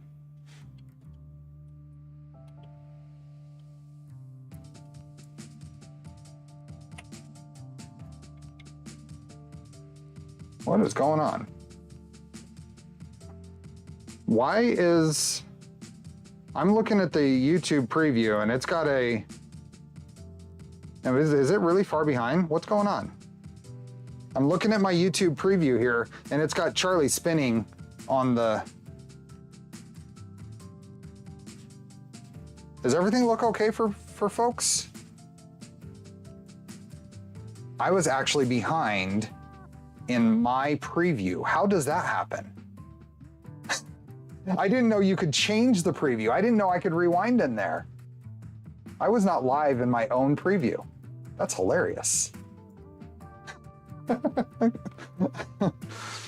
I wasn't live in my own preview.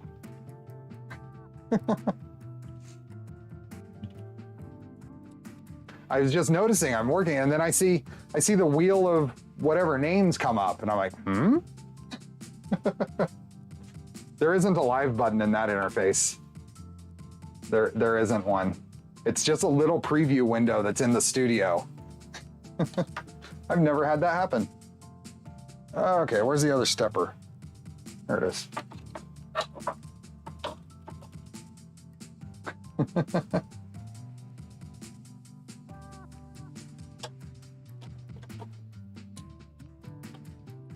I turned the YouTube latency, the chat latency down. It wasn't normal. I changed it to low, so I'm hoping it's more responsive. How can I be behind on my own stream? I don't know, it's a good question. Okay, steppers are in place.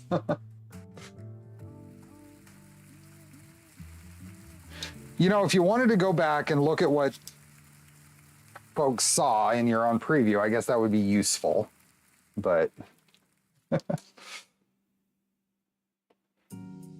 See ya, John. Check out a Japanese curry place. Oh, it's your birthday weekend. Happy birthday, John.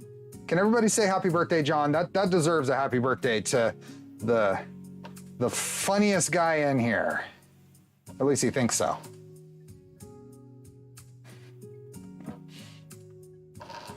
Let's say happy birthday, John, on his way out. In your attempt to be favorable to winners, you extended the clock by turning back the stream, apparently.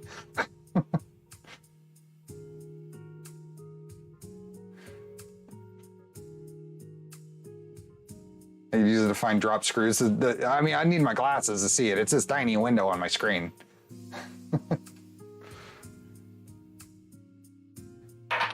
Have a good birthday weekend, John.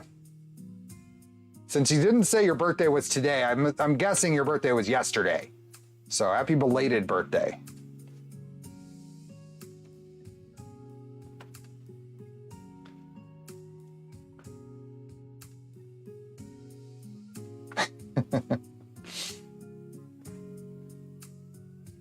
Okay, so stepper installs.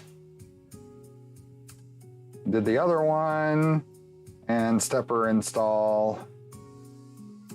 See ya, John. Truly, have a good one. Zombie, thank you for the super chat.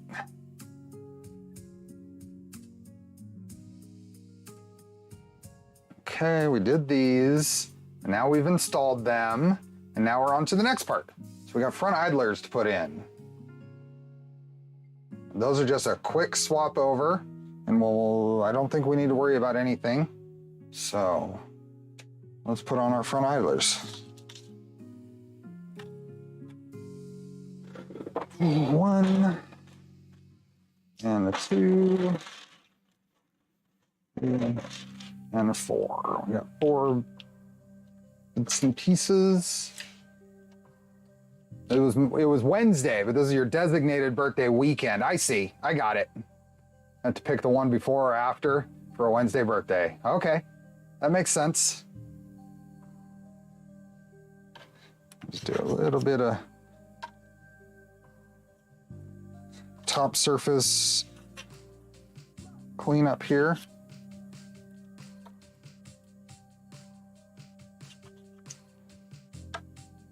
I mean, you're seeing, I'm just breaking down. There's not much that's needed here. Just super quick. And where did I put the idlers from here? So I've got an idler here. This is one of the old ones. And I've got one right here. So all the fasteners and everything are in here.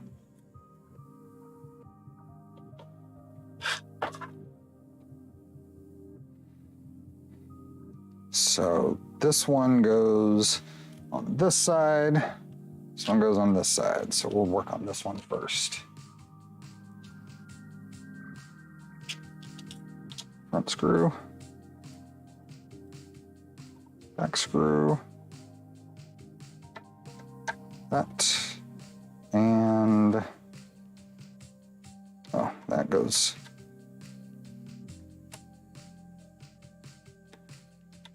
It goes right there. So what do we got? This one and this one. That goes over there. These two go here. I think that's what we got.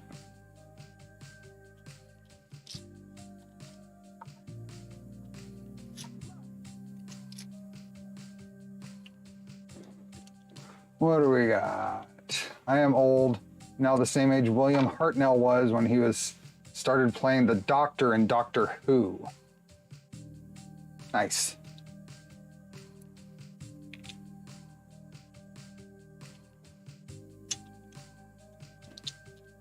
Oops. Okay, let's get...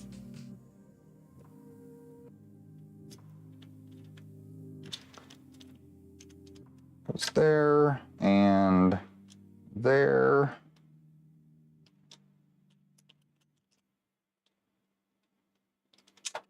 And there. So then we can install it up here. Let's estimate the location for the, there. Now this I'm just putting in place. We are going to remove this when it comes time to belt, but right now I'm just getting stuff into place.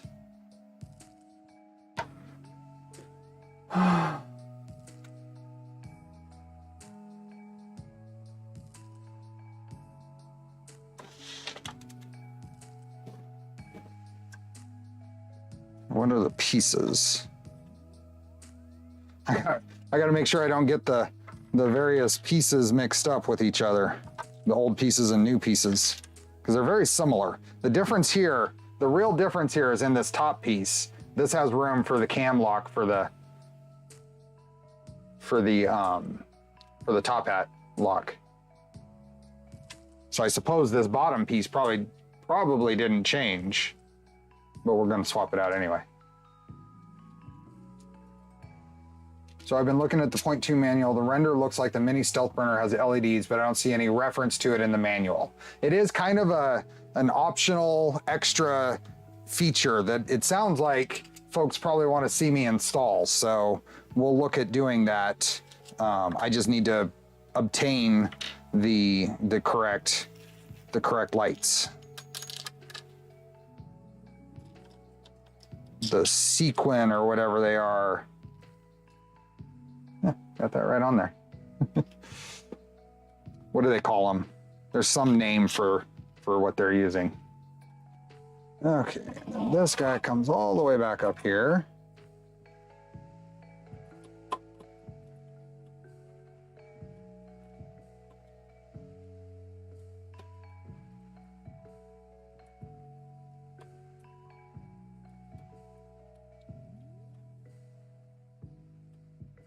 Okay, then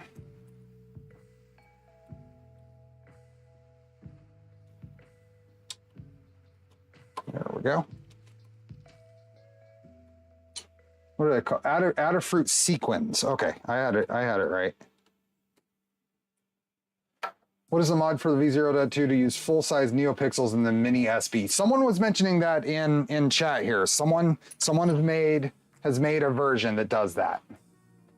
But I'll go with the ones that come in I'll go with the sequins for my setup. Okay, front idler's done. And then this little piece I'm not gonna actually put in yet because we're gonna be messing around with stuff still. All that's done. And now are we ready to start? Oh no, we gotta do yep, that's done. Now we need to do our gantry, or what is it? Z-axis. So Z-axis is done. So we're gonna skip most of this.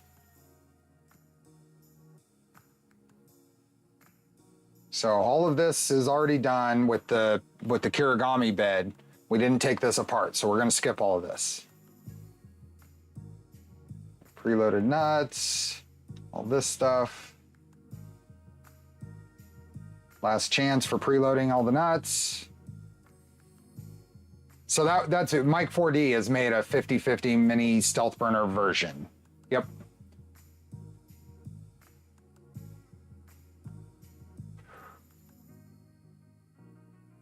Can you, Mike, do you have the ability to DM me on Discord? If you DM me a link to where folks can find that, I'll paste it into chat. Let me know, tag me when you've DM'd me, or if you can't, let me know. Okay, so now we're getting into putting the skirts in, and I've kind of skipped ahead, so I had a stable printer platform. So we've already done this. We put the corners and the power inlet on.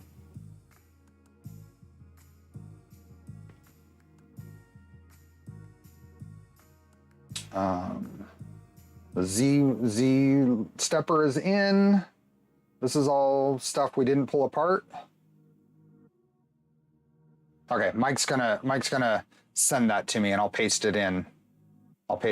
So, Semel, pun intended, if you end your message with an emoji, YouTube will often get rid of the rest of the message and only post the emoji. If you put a space after the emoji or whatever, it will post. It's a bug in YouTube.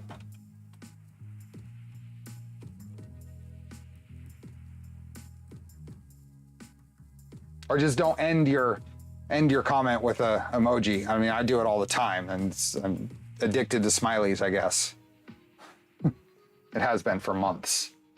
Okay, what is the next part? X-axis. So that is one we need to pay attention to. So we're gonna build the X-axis. So I think same thing. We're gonna grab our previously assembled X-axis with the high wind rail.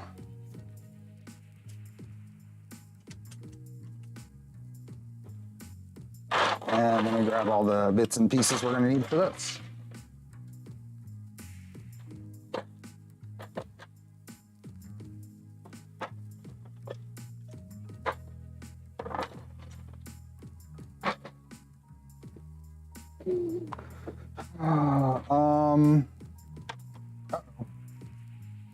Oh, there it is. Whew. I couldn't find that one. It wasn't in the box.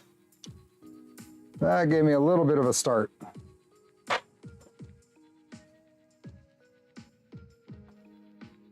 Do you have plans to edit the VT bed carriages to accommodate for the lost Y travel when using TAP? No, I don't think so, but I'm not sure. Jason's become a member. Thank you. Got hit with the emoji bug earlier and didn't know about it. Yep.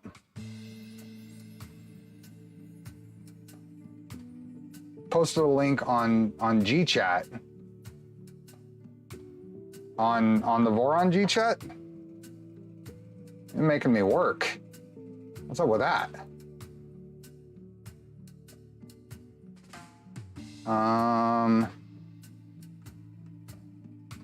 Let me see. Did you tag me? Hold on. Let me find. We got V0.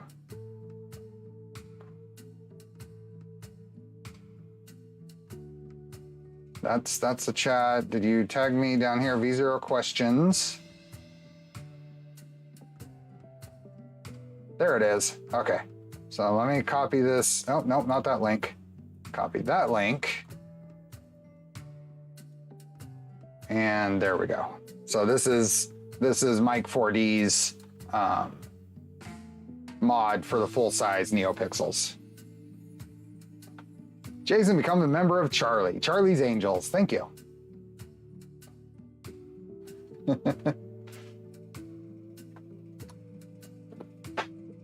Okay, real quick cleanup on these.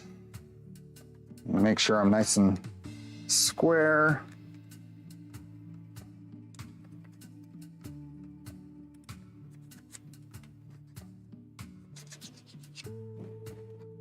And so I'm barely even touching these.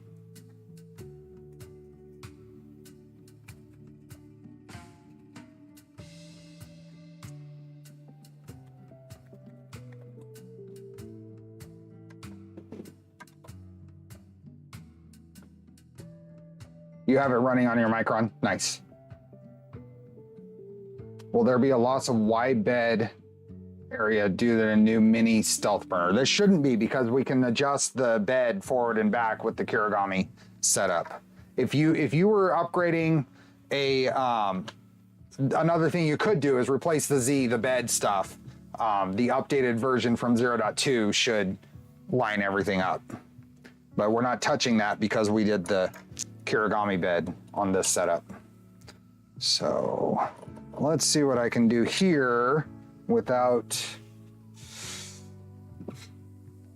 causing any problems. So I'm not gonna remove the rail, but I think I'm gonna grab, what do I have handy? I think I'm gonna grab some.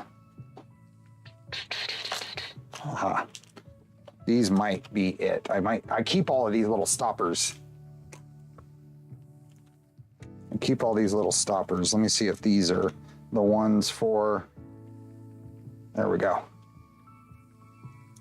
I'll put some stoppers in here so I don't lose the carriage off there on accident.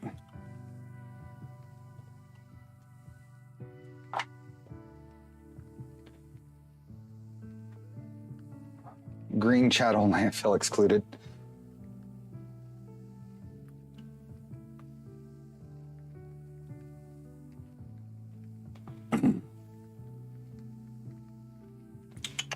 Okay.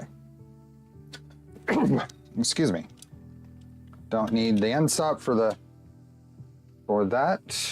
Bill Brothers, thanks for gifting the memberships.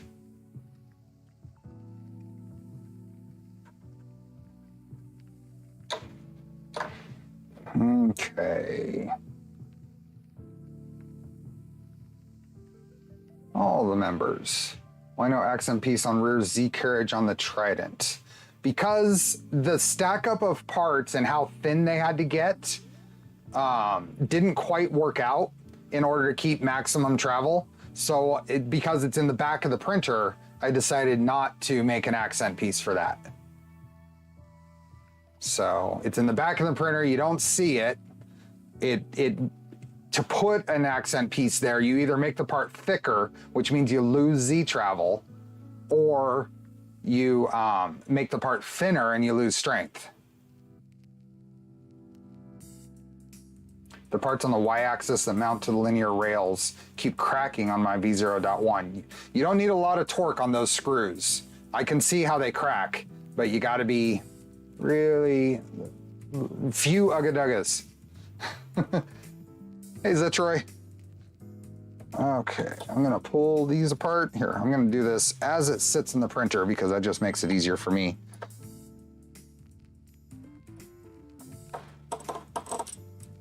And then we'll slide this off of here.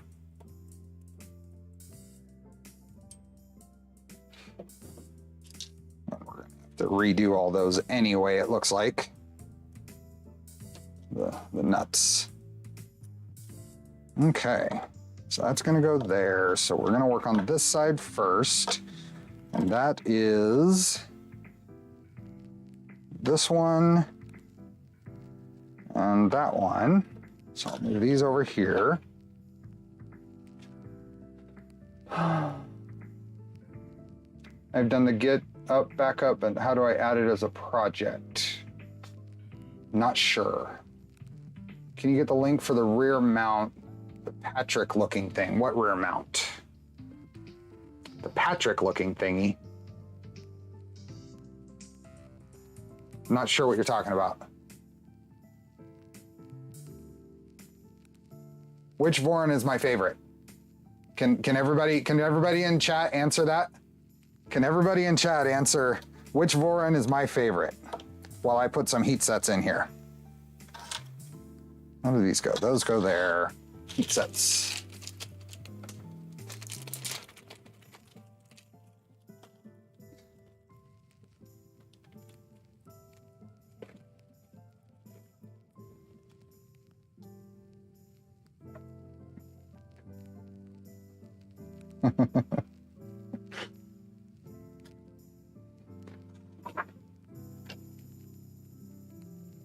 There we are. A few wrong answers. A few, I mean, not terrible answers, but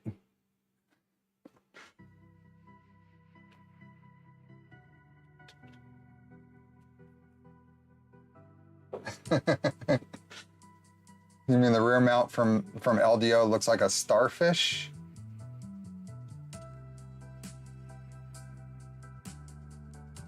Ender.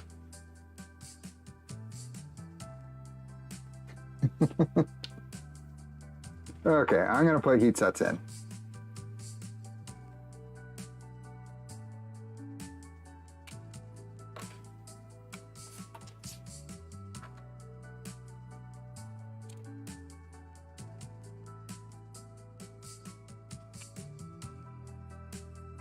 And I'm gonna, while I've got it heated up, I'm gonna put it on the other side here too. What was my first 3D printer? It was a Creality CR10. It was before the one with the 2 lead screws. It was an original with the Meltzy board. It was in the summer of 2017. That's when my 3D printing journey started.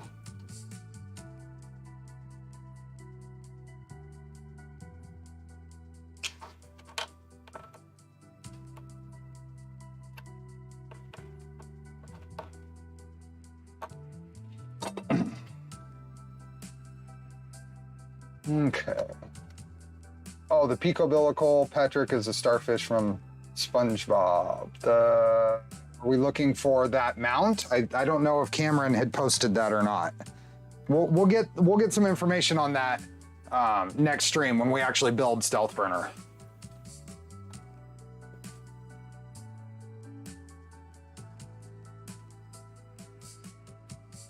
Yeah, I don't know if is that available if you're still here, Cameron? Is the Picobilical spacer toolhead mount available? I don't know if he's still here, but we can remind me next week, and I'll try to have that answered and ready if it is. Arthur, thanks for gifting the memberships.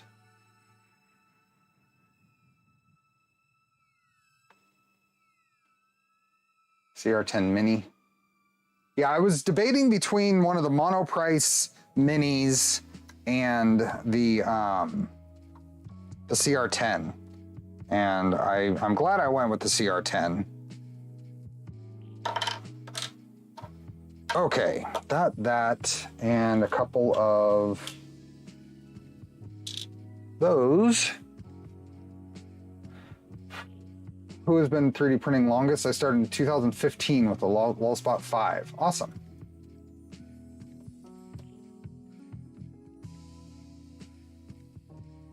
Do you have a time frame for when the V-Core kits will be available?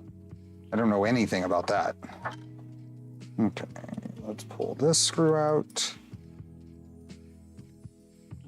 Is it possible to spin the heated inserts really fast and use the heat generated from friction to put them in? Maybe? Someone's bound to have tried it.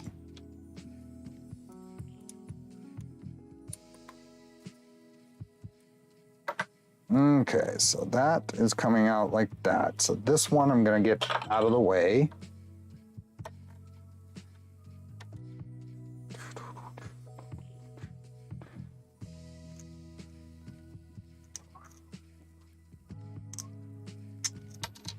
Let's see if I can manage this at all.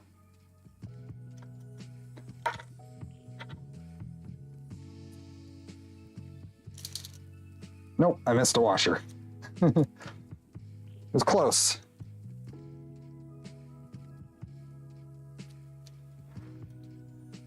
That one's done. This one. Oh, there's 2 washers in there at some point. That's right, these have an extra washer in there.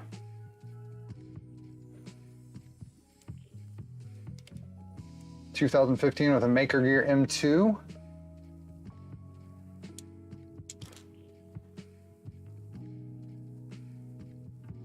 I think I might have missed a washer in the other piece here, so I'll correct that here in a second as I try to.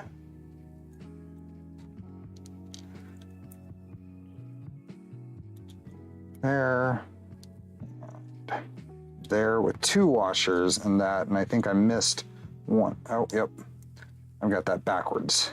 So let's go here, and then 2 washers, and then the bearing stack, and then a washer, and then. Oh, shoot.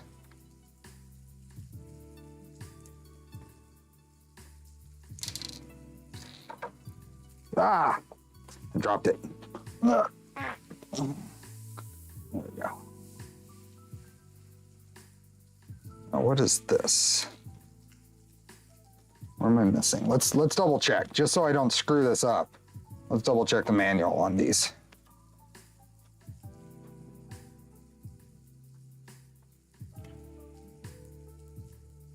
That's where 2 washers fall. Yeah, I saw 2, so I'm double checking. Let's check the manual. So we do have 2 washers and then 2 bearings and then 2 washers, and that's what I'm missing here. So let me fix this. So this confirms that I almost had it wrong. See you, Jared. Thanks for being here. Can you tell more about your plan to melt ABS to a panel? What method do you use? I have no idea. I've seen people use like ovens and stuff to just melt ABS scraps into things, and it looked like a cool idea to make panels that I could CNC cut. So, okay, so I need an extra washer here. So I'm missing a washer here, so I need one here, and then the 2 wash things, and then a washer here, and then the spacer.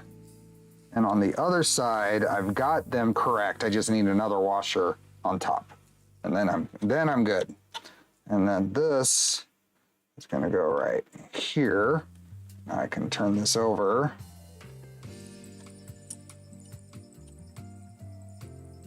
And tighten these down. And then I can go through here, double check I've got all my washers in the right spots. And then we'll put this self-tapper back in here to hold this together.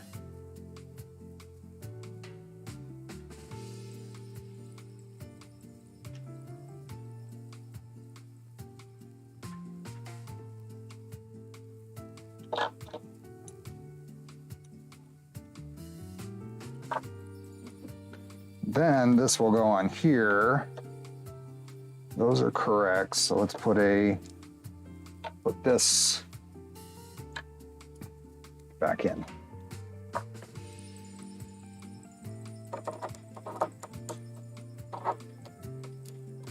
Okay, so that lines up there. And then this will go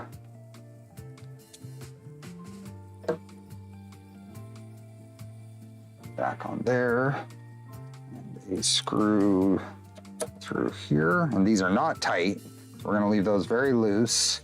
And then on the top, line these up, and I'm going to need a second one of these screws because it doesn't. What size is that? M2, nope, not M2. Not M3x8. What size is this? Need a 12. Did this come with 12? Did I say 12 in the early parts of the stream? I don't remember saying 12.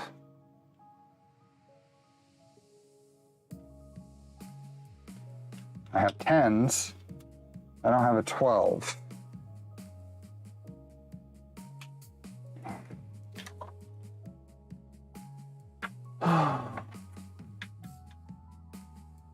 My wife had no idea what addiction it would be when she bought me the Ender. Yeah. I don't remember. Did I say if this came with extra M3x12s? Because I don't see any. I see 16 and 8. And I see some M2s, but I don't see 12s. We need one 12 for this fastener here because that used to be an end stop and it needs to be not anymore. So that is a fastener that I can replace later just for holding things in place. I need to find my extras from when I did the build. I'll find the extras from when I did the build and I'll swap this out. So we'll just do that for now. Hey, Griffins. Okay, So that's one side done. Everything's loose. I can slide this back and forth. I'm not gonna do it too much, but. Now, this one I need to keep. And what's the other? Is that this one? Yeah, that's it. This is the old part. There we go. Ooh. That one's done, this side.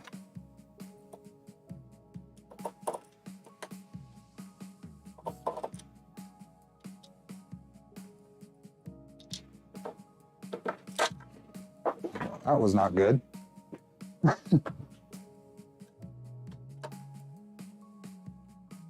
What do we got? I'm still at 300 people. Awesome. Have to stop my V0.2 build today. No idea where I lost funnel heads to fasten the beds to the belts to the carriage.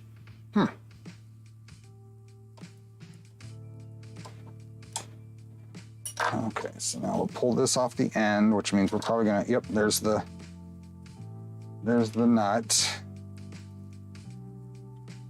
And we're gonna hit a few of those. There we go. How many watching actually have a Voron of any kind? How many have a Voron at all? I'm sure almost all of you. See ya, Sinew. Okay, so this one comes apart. Swap the pieces. So these get swapped because there's extra clearance. I think it's just in the top piece for the extra width of mini stealth burner. So that's why we're swapping these. That's why these changed for V0.2. I'm just gonna have to watch the VOD. YouTube remains me fail in alerting me. So I've alluded to it before. I am working on a Discord for the primary purpose of notifications. So I know that's not going to be a solution for everybody because some people don't like Discord, but I'm doing it the way I think it should be done. Everybody in here are not going to be used. I'm going to do an opt-in notification system for the Discord, and it's really mostly to do just to take care of notifications, so people can opt in, and I can say when I'm going live, and you'll get a Discord notification rather than relying on YouTube notifications. So it's coming. It just takes a little bit of time because I've not set up a Discord server before, and I'm trying to do it well. So.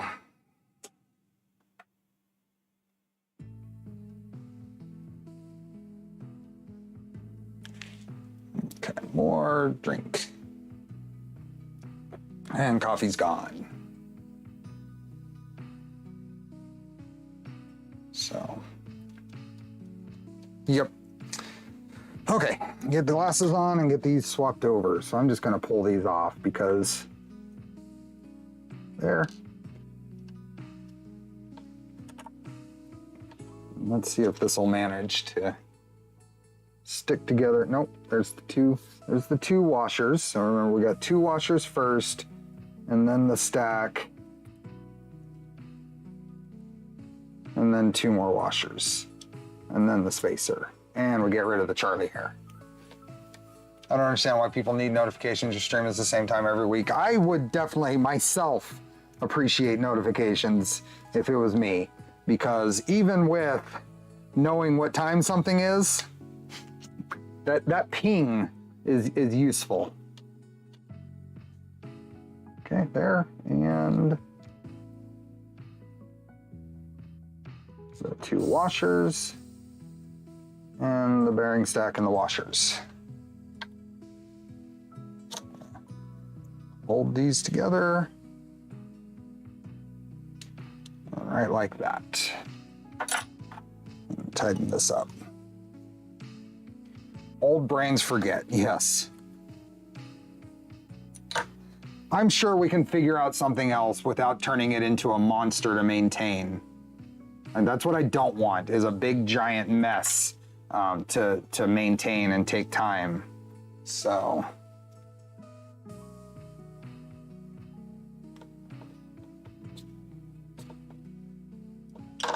Okay. Yeah, and things like exactly, like yesterday was an unplanned or outside of the norm stream. So, see ya, Beartastic. Thanks for being here. Okay, so we got that correct. Something on there. Huh. And then this is gonna go right on here, but let's get the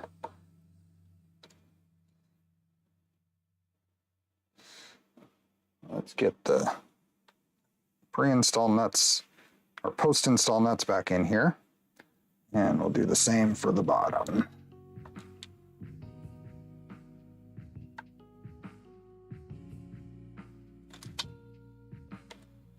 Just like that. And this is gonna go like that.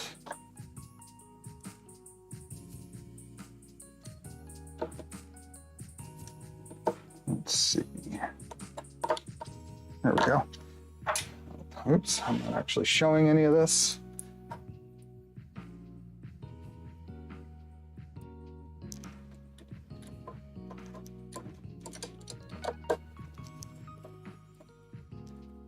There's one, loosen it up.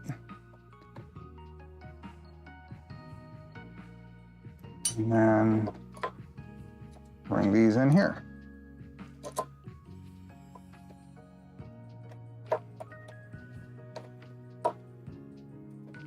That one does not want to tighten correctly. Let's see if it's the screw here.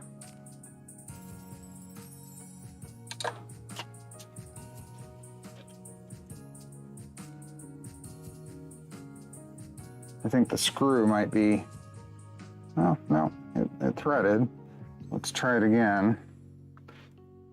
Just got the notification for the stream about to start. Only 4 hours in.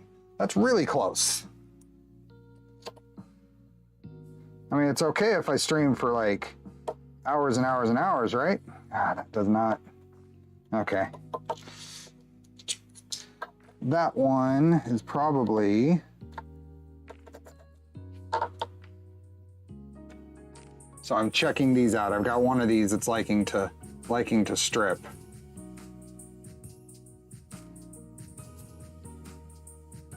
That one did fine. Maybe it's this one.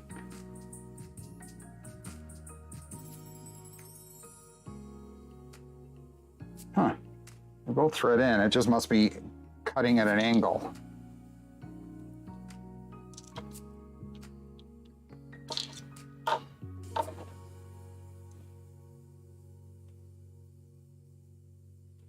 Let's see. Dewitt. Is Dewitt here? Tim, right? Welcome.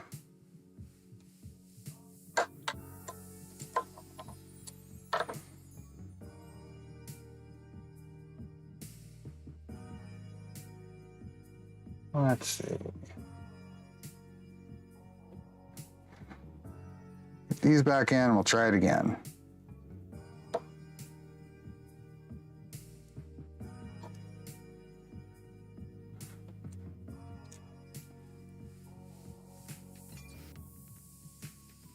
I don't know why they're liking to cross thread on these, but we'll try one more time.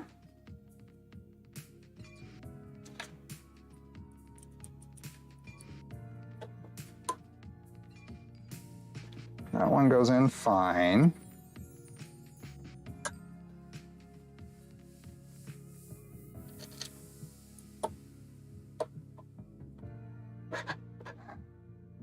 Now, I can thread it in outside of here, but it's not wanting to thread in, oops, while it's in there.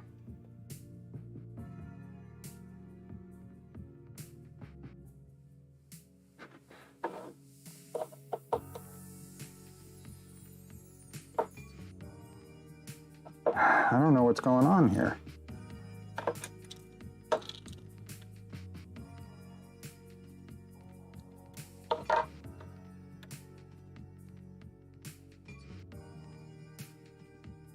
Yeah, see, that threads right in.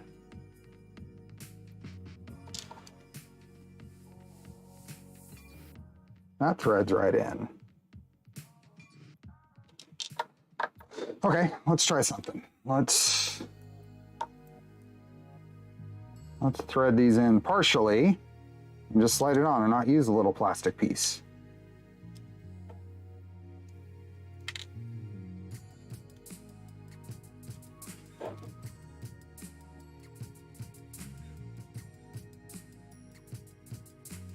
Yeah, that threads right on, so I don't know what is causing that to bind up when I try to do it on the printer, but this is quite a little bit of a challenge to get these threaded on here.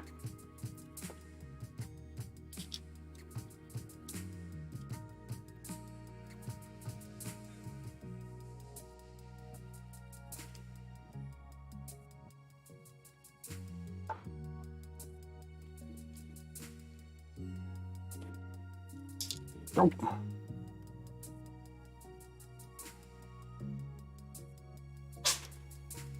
Uh-oh. Charlie's awake.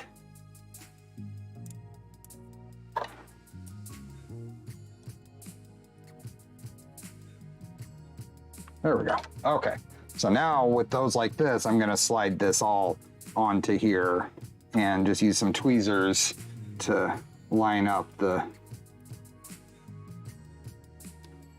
just like that, and then like that.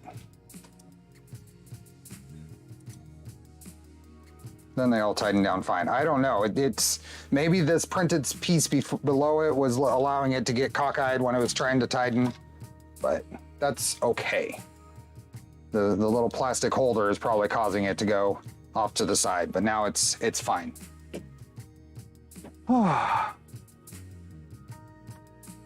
Hi, Chobiko. Inspection forthcoming. Nope. He is ready to... What's he gonna do? He's waking up. He's an old man. His need to take some time to wake up. Okay, what is next? We've done all of this. Done all of this, done this. We've put the rail was already on. We put it on the x-axis.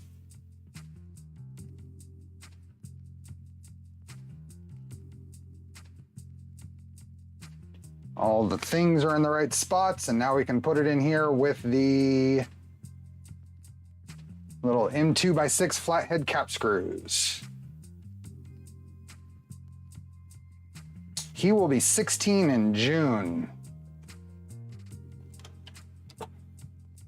Okay, so now this can all get set up here, set into place, and then we'll shift this. We'll tighten these down, and then we'll shift it until we're centered, and then we'll tighten everything up with it at the back of the printer.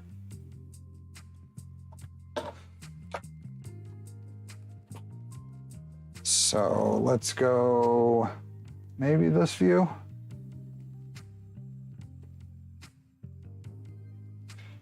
And then I have all these screws that I used in here, and I think it was this driver. Yep. So now we're just gonna get all these in here and these do not need to be tight. They just need to be just barely snug. I have 2 cats, a 19-year-old in a couple months' time, plus another 6-year-old. Yeah. Have you used RepRap firmware on any of your Vorons? I have. I have my original Voron 2. I converted to RepRap firmware with a Duet Mini 5 with the expander. and it runs. My thing that I need to figure out is I need to figure out my whole little like print workflow with that. I intended to do some content with how to run that on a Voron. I haven't. RepRep firmware is very powerful and very nice. It just takes a little different mindset that I haven't been able to get my mind around. I need to spend some time with it. But I do have a working functional Voron 2 on RepRep firmware with a Duet 3 Mini 5 Plus. And it has the 2-stepper expansion to give me the 7 steppers that I need. I'm gonna let Charlie out, turn the camera off.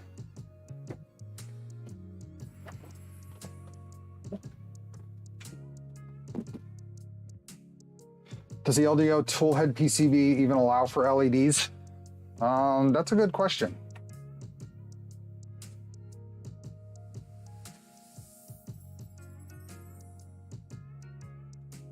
I'd like to see you jump on Steve Build's shoulder at that age.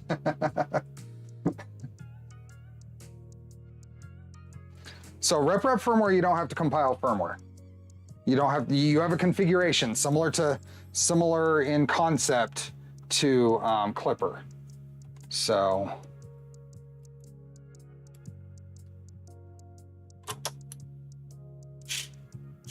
and one more. Thoughts on V0 lightweight X-beam? Sure. I don't know all the little things that might be a caveat to those though. Okay. So all of these now, they're in. I'm just going to snug them. That's all I'm tightening them. Just that much.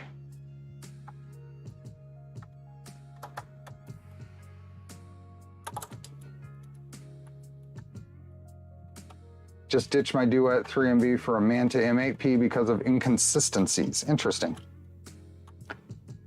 Something that, I mean, Duet hardware is really nice. You can run Clipper on a Duet board. I have my my Green V2 is a Duet 2 Wi-Fi with the expansion board, the Duet 5. I think it is. That's what I was originally going to use on my Hypercube. And it's in my Green V2 with running Clipper.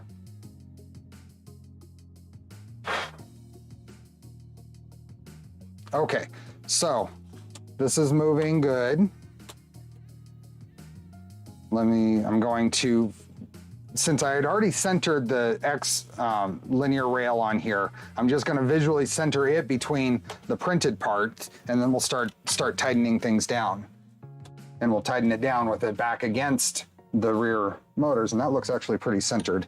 So I'm just gonna slowly, I don't tighten these down all the way, just tighten them till snug. Then get under here. Get these.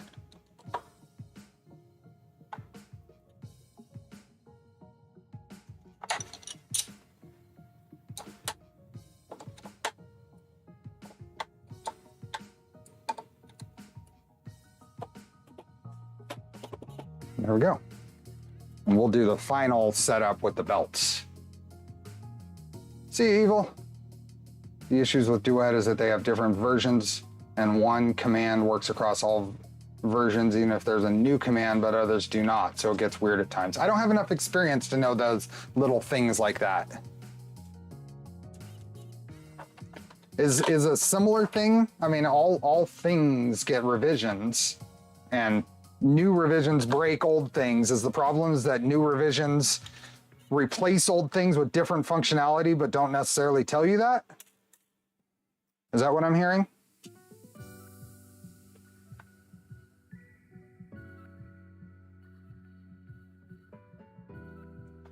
Okay, so X-Rail is on.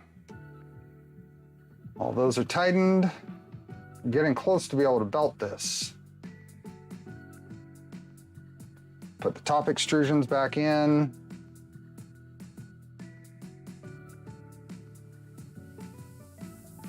And then belts.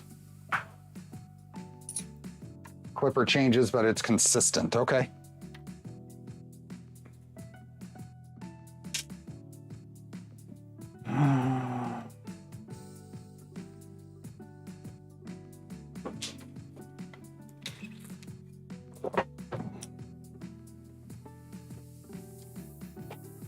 Okay, let's get this back here.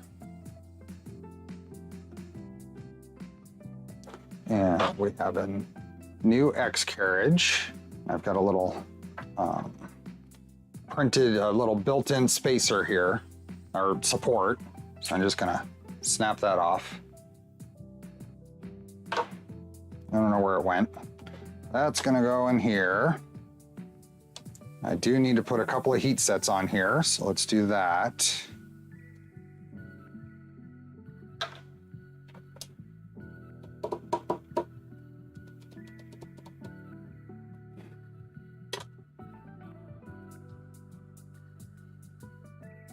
If you want examples, just look at how I configure fans. You can do the same thing and do it like 12 ways, but which is right and how do you troubleshoot it? That is one thing. You have to configure everything in Duet. So part of, I guess, the draw is that it's powerful. You can do all kinds of things with macros, but you have to do everything with macros, right? Oh, there's Charlie.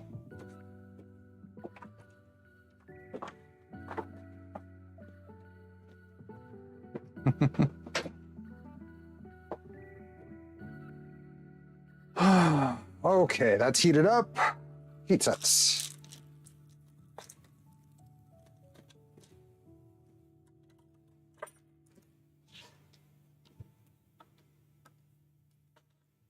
There are no surfaces here that I really need to clean up because there's nothing that really indexes to anything.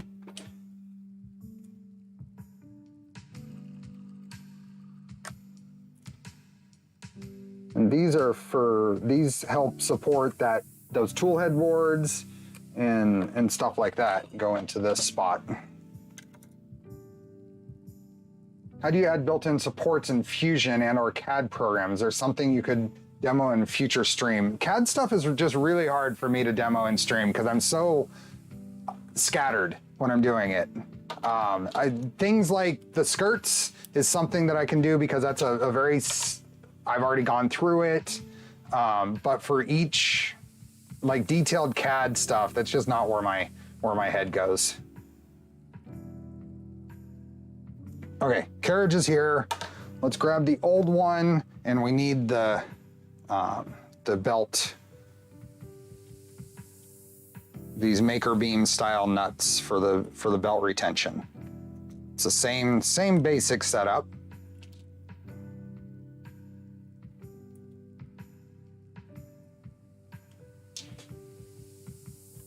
Oh, here comes Charlie. Okay, so that one can go away. Let's run our belts. Whoa, you're gonna just cause all kinds of trouble here, aren't you? I'll bring you over.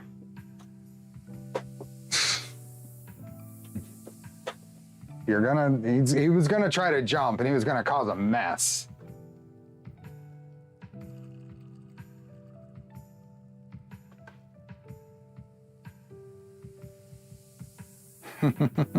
Okay, we are going to run our belts. Same setup as any other Voron.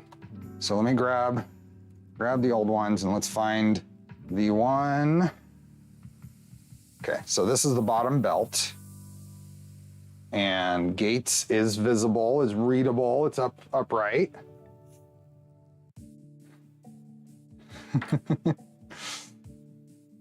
This is gonna go through. We don't have to worry about rerunning these because everything's already been. No, that's not for you to chew on.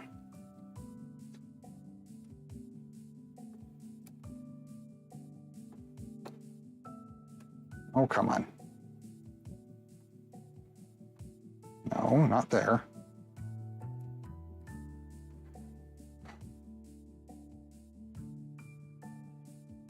Charlie the supervisor, yep.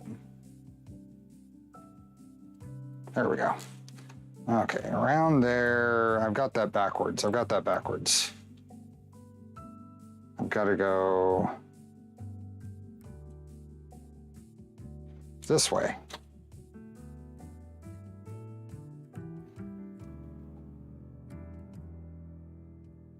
There we go. And then around here,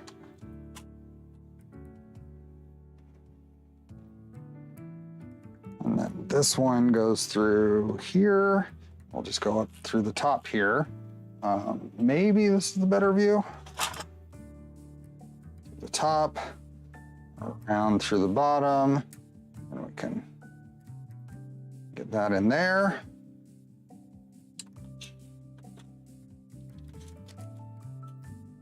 And then this comes around here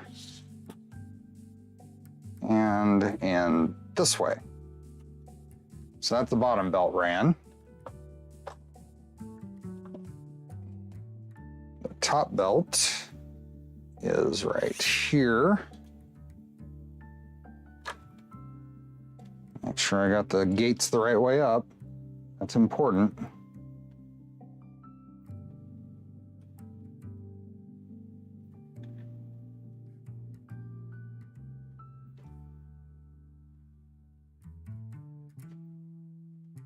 Charlie's just checking that they are real gates. Do they taste like real gates, Charlie?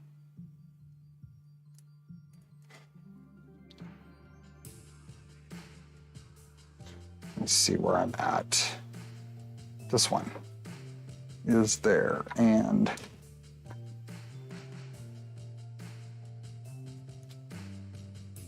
so that goes there. That means this goes here.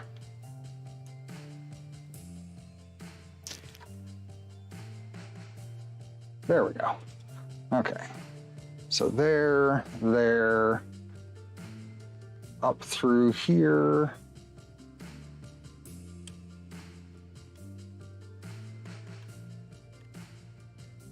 Back through here. And push that down there.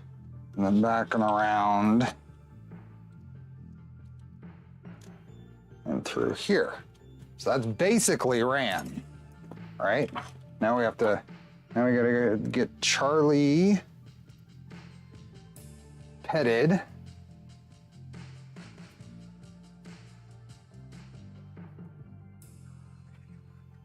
Oh. Give him a little bit of time on the shoulder, and then I can go set him down, and he'll lay down and fall asleep. Let's see, anything in chat? Really like being able to use the slots in the tap mount to hold the belts while routing them? Yeah. Well, this is going to be pretty easy. I'm gonna show you how easy this ends up being. I don't think my mic's picking it up, but Charlie's purring pretty loud right now.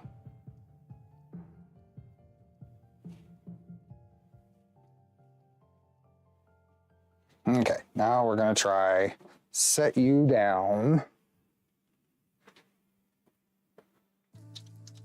Okay, so with the belts basically ran, let's get everything kind of lined up, make sure we have the correct belts. Maybe this will be the best.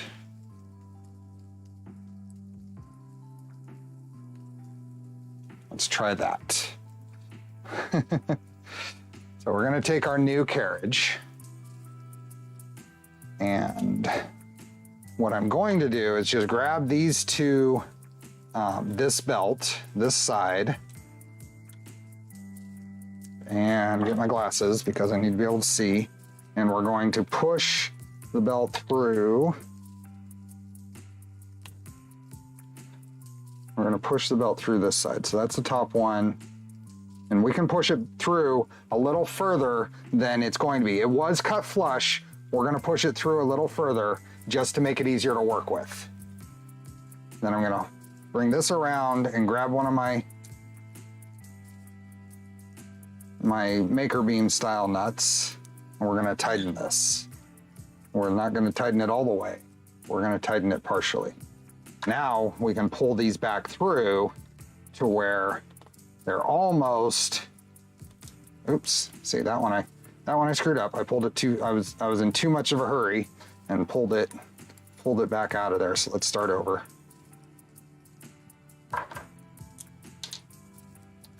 So let's put these back in.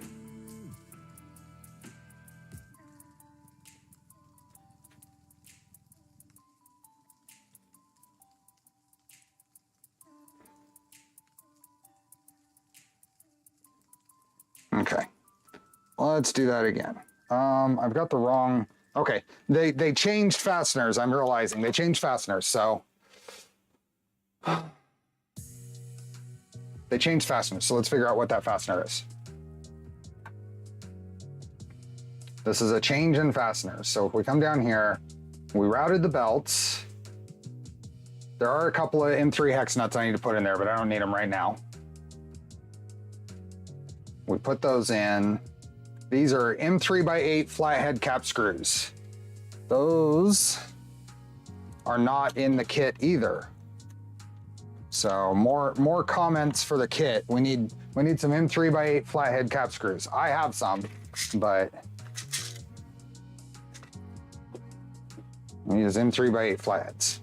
So that's the missing piece. So we're gonna hold this here, put an M3x8 in here, get one of the maker beam nuts, and I always put the softer side, the rounded side, towards the belts, just so I don't have a sharp edge clamped against the belts. And then this can go in here like this. I wanna pull these to where I'm just leaving a few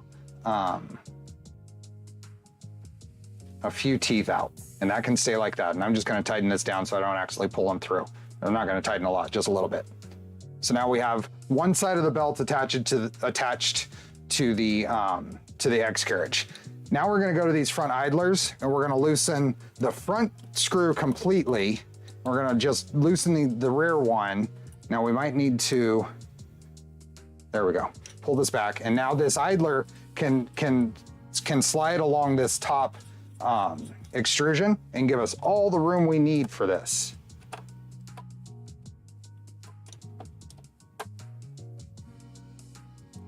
So I don't want to completely loosen this back screw, but the front one needs to come completely loose.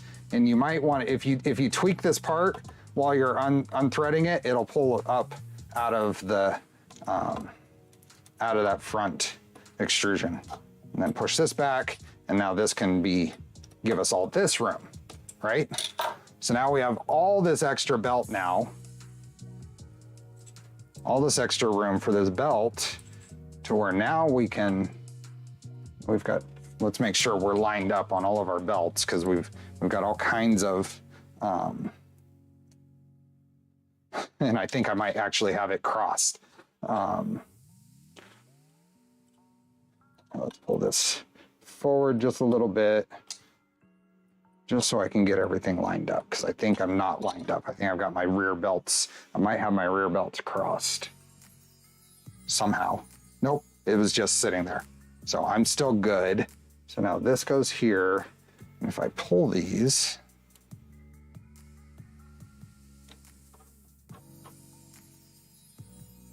okay, all of these are okay. So I just had things that were just really loose and made it look like it was off. So now I've got a ton of room here now that I can move these idlers back a little more and give myself even more room.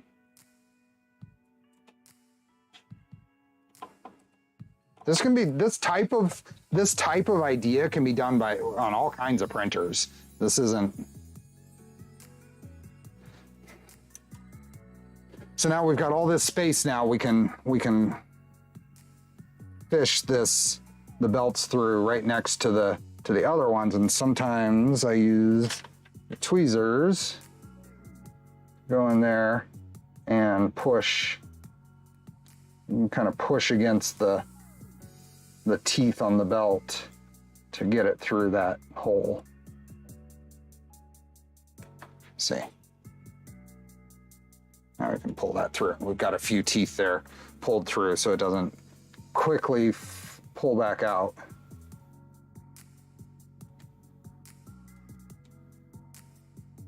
This is you can do a very similar concept here with the Z belts on a Voron 2. Loosen everything up, basically remove the top idlers, put everything together, and then put the top idlers back into place. I'm having a hard time getting this going because I'm trying to do it without, there we go. Now this can pull through. And grab our other flathead screw and our other maker beam nut. Get this one started. So now we've got our basic belt set up in place. If we tried to pull these all the way to the front, it's too tight because we've got all this extra spot here. So now we need to loosen these just enough to pull those belt back to flush where we cut them before. So did that all make sense? We've moved our front idlers back enough to give us all the slack we need to do some work on the tool head here. Now if I loosen these up and very gently, very carefully, it might take me even a couple of tries to get this correct. And you just just barely pull that like that.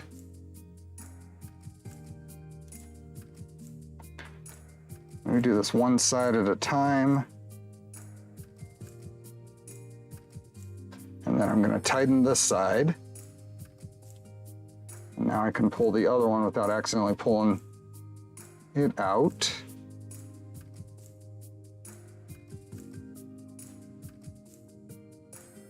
And then tighten this side. And now we're back to where we had our basically flush cut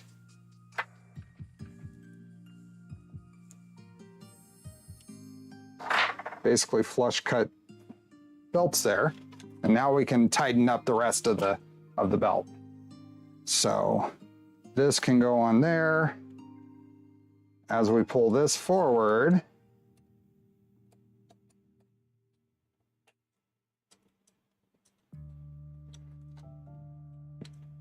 we are going to make sure everything along that path is seated on the bearings it needs to be seated on.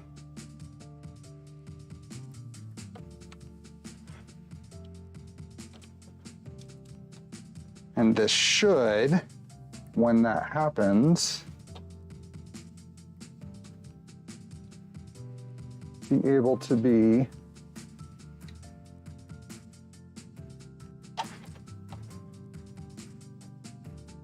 able to be pulled all the way to the front. So let me pull this out and then pull this forward. And let's temporarily tighten down this rear one, just hold it in place, and we'll get the rest of this lined up.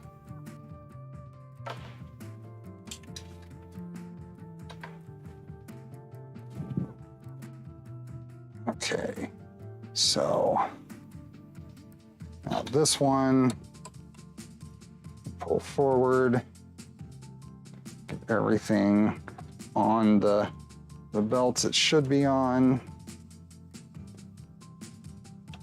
There.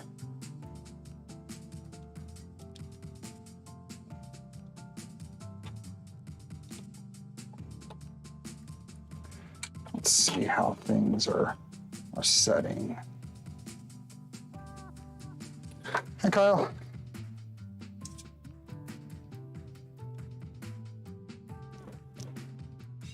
Everything's seated on the bearings.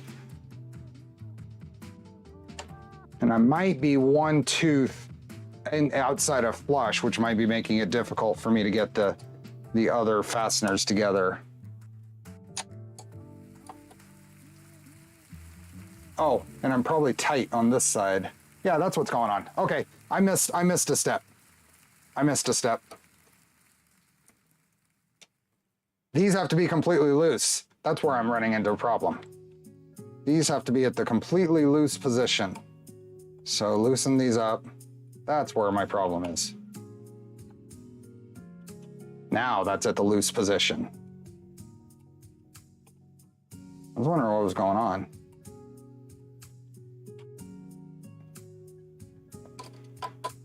Now these will pull right into place.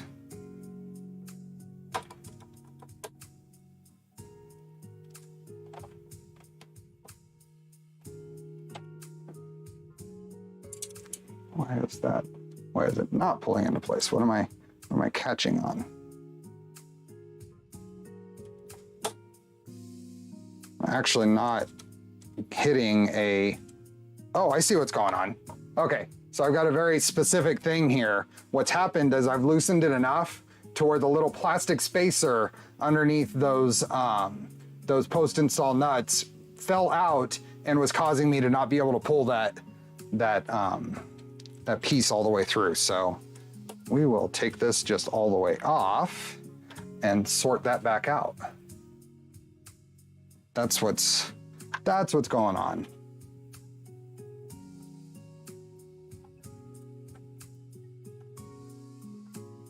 There we go.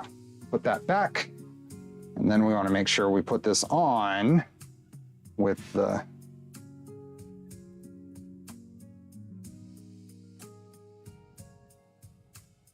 there we go. There, so much better.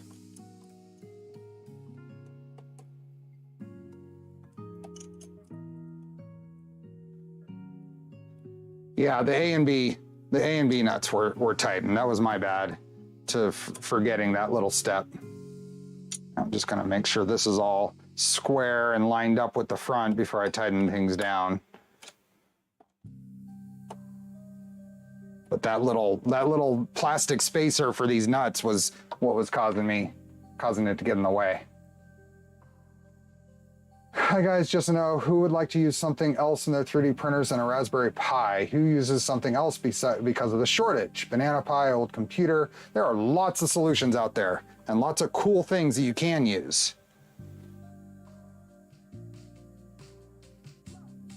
Do LDO sell these nuts separately? I'm not sure if they're selling them separately not yet or not.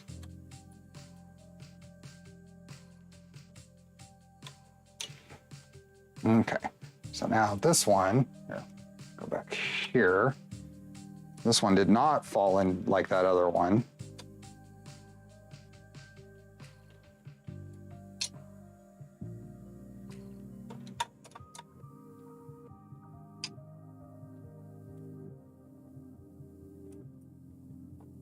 And if I hadn't forgotten about that little bit with the tensioners on the rear, that would have been a lot quicker than it was.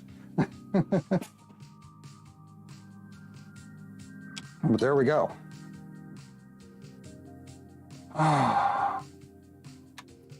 They're saying DFH has those nuts for sale.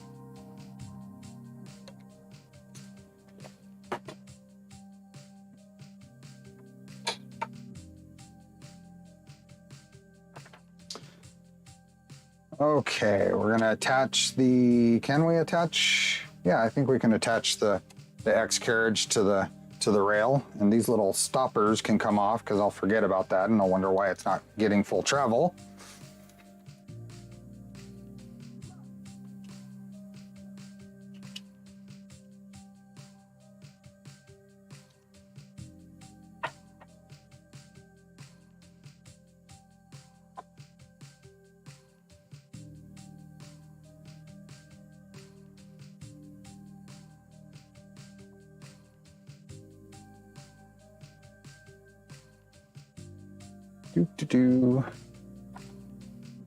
So once again, there's no provision for an X end stop on the carriage anymore. I don't know if anything in the mod space has changed that.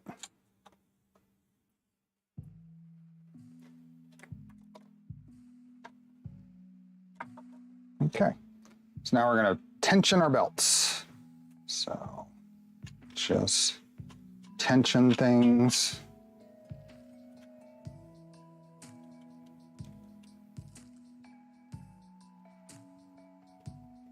Get these to about.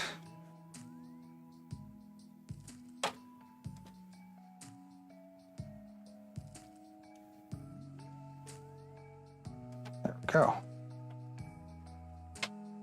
Just making sure they hit the back at the same time.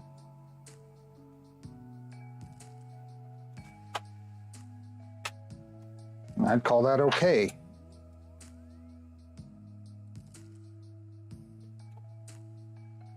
Really love these live streams because you do the same mistakes I do often, and I feel better when you realize you're not the only one. Oh yeah. So I mean, every single build, no matter how many times I've done it, I'll forget something. It's just a matter of noticing it and knowing how to correct it.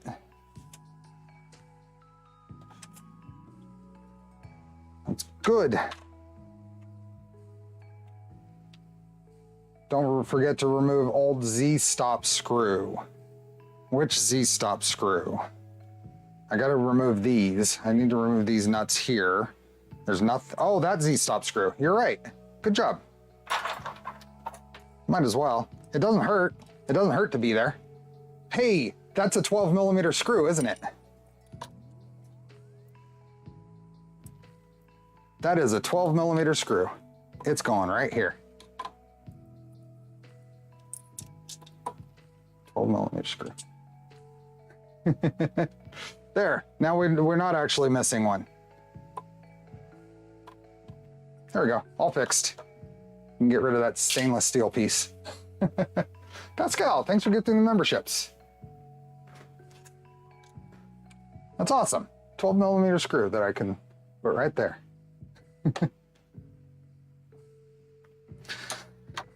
Okay, what is next?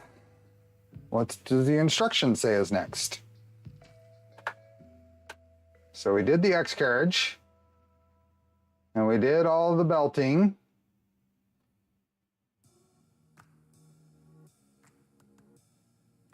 Did all the belting, put those in. 110 hertz, it's at exactly 110 hertz right now, guaranteed.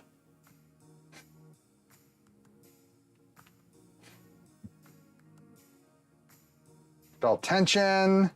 Now we're on to the print bed, which we've already done. So the print bed is done. Don't need to do any of this.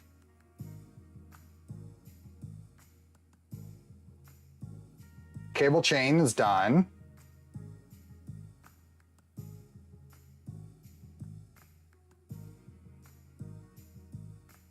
And then we're on to the print head.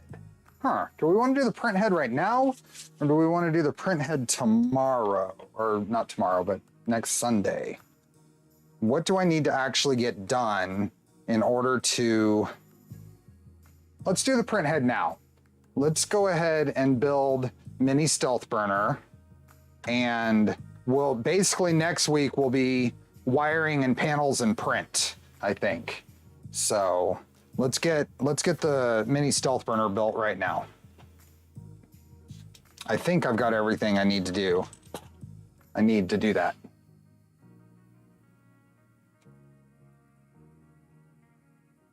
Back. And let's gather up the pieces. I think Nero might be running some, not 100% sure. Running what? I know there are higher voltage. Just wondering if anyone is running say a 48 volt system. I do have one 48 volt system. My my purple Trident is running 48 volts on the A and B steppers. But I honestly, I haven't set it up to actually take advantage of that yet. I'm just running the parts.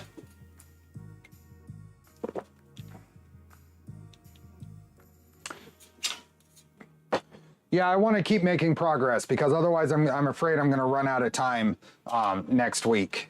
And it is important to me to do this in 2 weeks because other things get pushed back too far at that point. So, and we've still got almost 300 people here. So let's get rid of mini afterburner and build up a mini stealth burner. So I got a couple of parts here. I've got maybe here. There we go. A couple of parts here.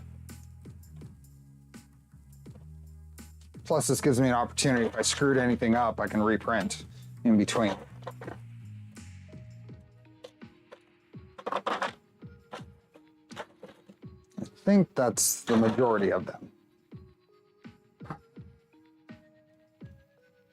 So, mini afterburner, mini stealth burner parts. So I printed, because I have a cool new IDEX printer, I printed the tool head with the color insert on the Tridex. Right now, I am not on the branch or the mod that works well with Input Shaper. Well, not yet.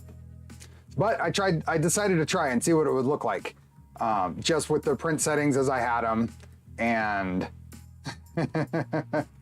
we are Ghost and Ringing City. Look at that. That's almost an aesthetic right there, isn't it? That's almost a look.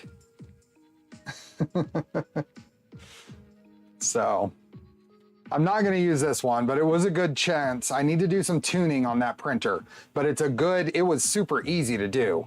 It was nice to not have to do a manual filament swap. So, it gave me a little idea of what this is going to do, but Jed, thanks for becoming a member. I love your streams. Thanks for doing them. I like doing them, so thank you. Good night, Paul.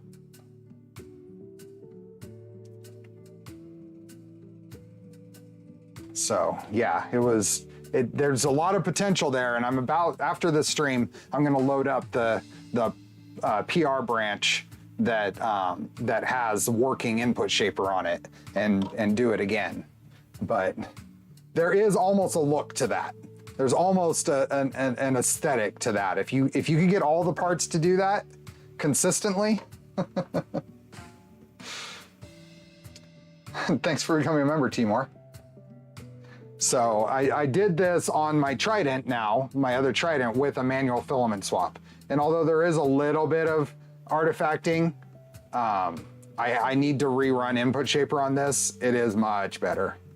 And also I trust the overall print settings on that profile more than what I've got so far on the Tridex.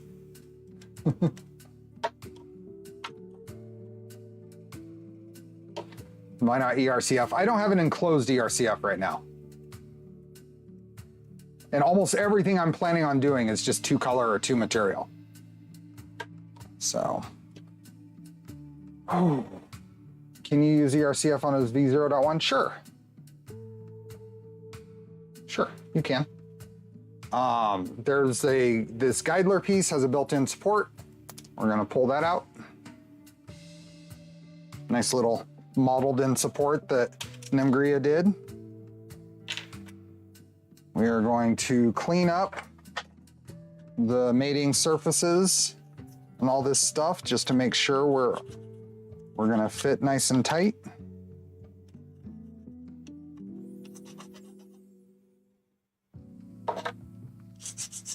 There's almost nothing to clean up, but just making sure.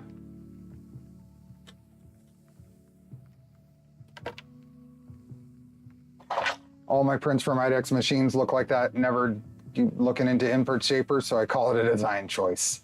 Well, I'm gonna definitely do the Input Shaper on that and get it printing really well.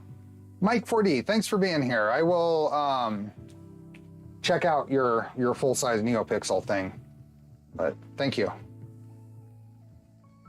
Mini Stealth Burner, any advantage on 2.4 MGN9 because it's lighter? There would be that, but I don't know what other compatibility issues there might be on 2.4 or Trident.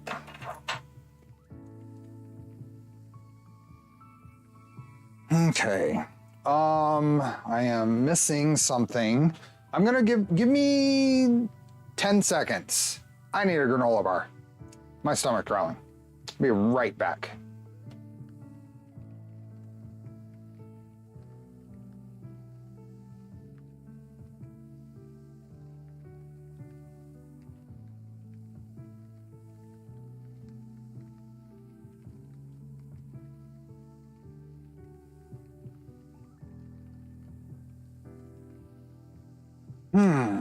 Yeah, my stomach's really growling. So, see you, Mr. Gotta D.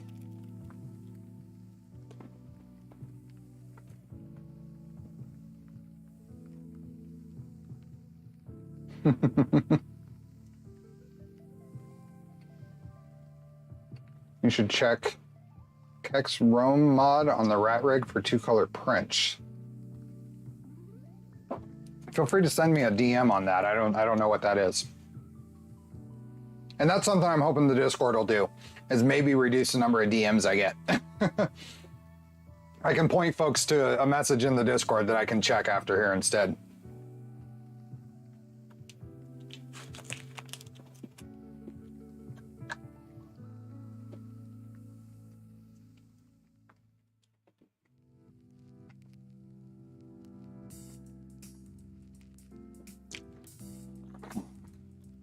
Yeah.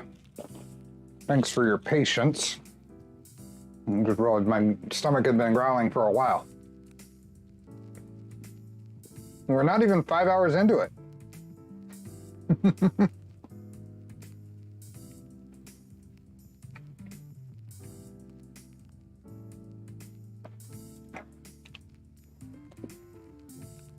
Okay. We have the old piece here, and we gotta get this thing apart. There we go. We're gonna need all these bits and pieces.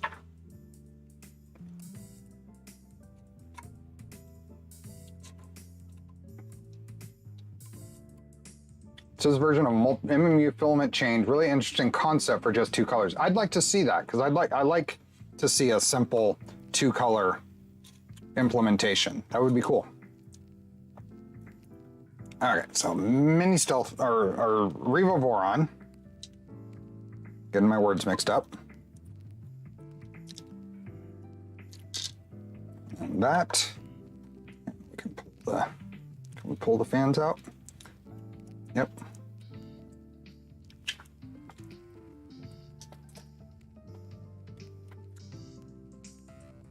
I want a copy of the machine on.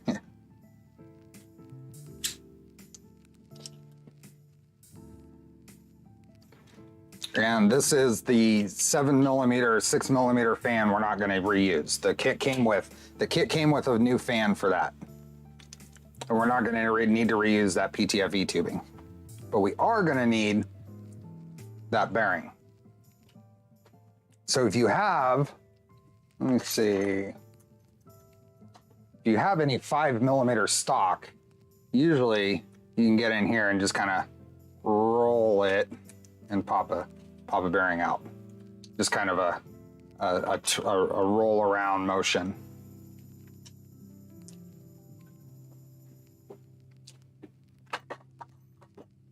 So that bearing out, I don't think I need anything else from here. It can go away.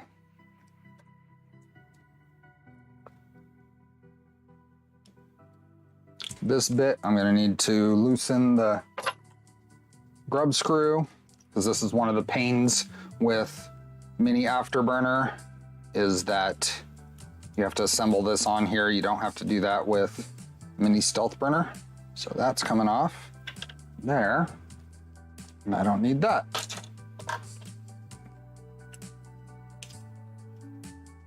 Our tensioner, don't need that. And idler. Oh, what is that? Oh, that's a grub screw. Where'd that come from? Oh, it came all the way off.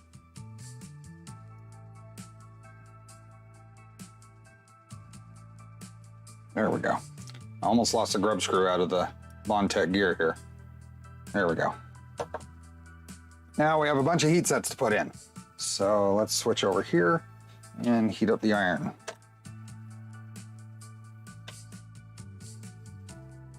Made one there, and a bunch into here. And where's the mid plate? A bunch into here, which I need to clean up while that iron is heating up.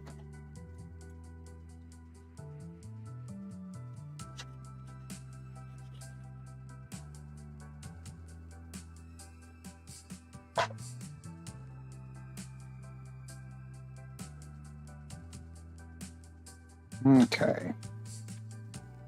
Let's go here. We have heat sets. So we have heat sets in the main cowling and the shuttle. We're using some metal standoffs, so we don't need to use heat sets there. Then we have a bunch of sets here and a little flathead cap screw there. So.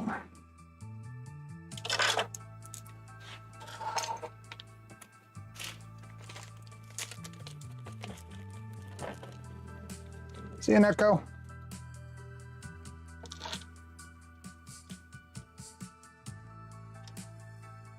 I got a little bit of wispy stringing here. I'm gonna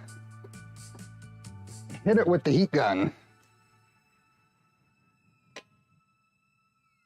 Oh, that's because I grabbed the wrong one. Never mind. No, I did grab the right one. Huh.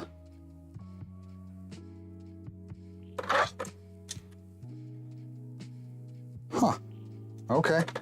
I did grab the right one. I have some wispy stringing that I wasn't expecting.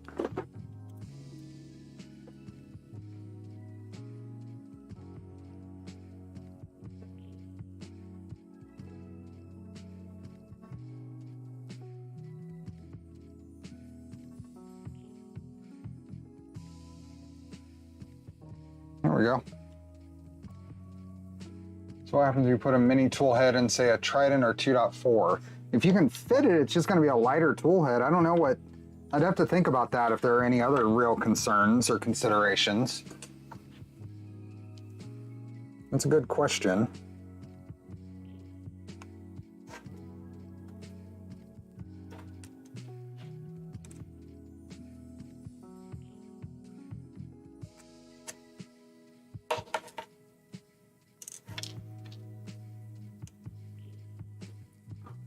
Is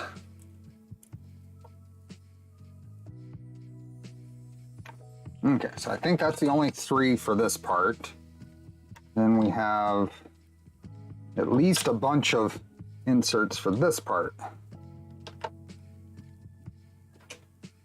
Is there a way to connect the LED of the mini stealth burner to Pico Umbilical? That was asked earlier. I need to look at the connections. I got lots of stringing on these parts. I don't know why. That's not typical. I'd have to check.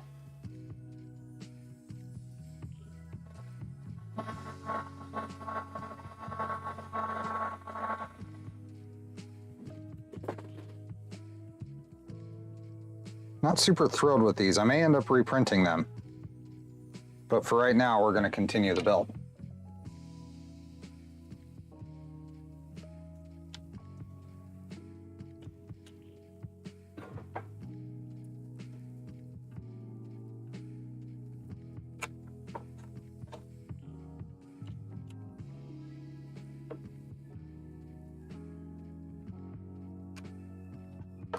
And then 2, so don't forget the 2 on the bottom here.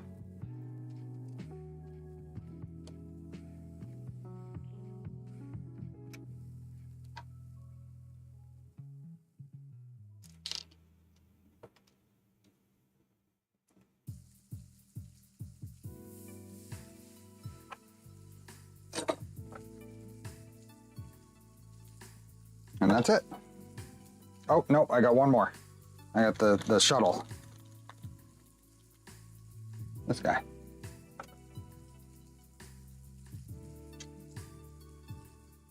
Might be able to repurpose the XN stop for what? I don't usually get much. I'm really actually surprised at the stringing. That's not typical. Even for that, that's my purple Trident. That is not something I've been getting on print, so I'm actually curious what's going on. So I need to check that out. I did pull the tool head apart because I had a piece of the end of a piece of a filament get caught and jam it up, but I don't think I would have caused something or screwed something up to cause that.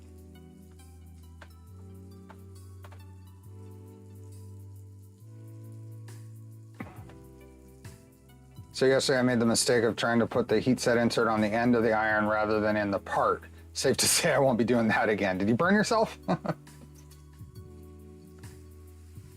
Did I want a coffee? I'll always take a coffee. Can you teleport it to me?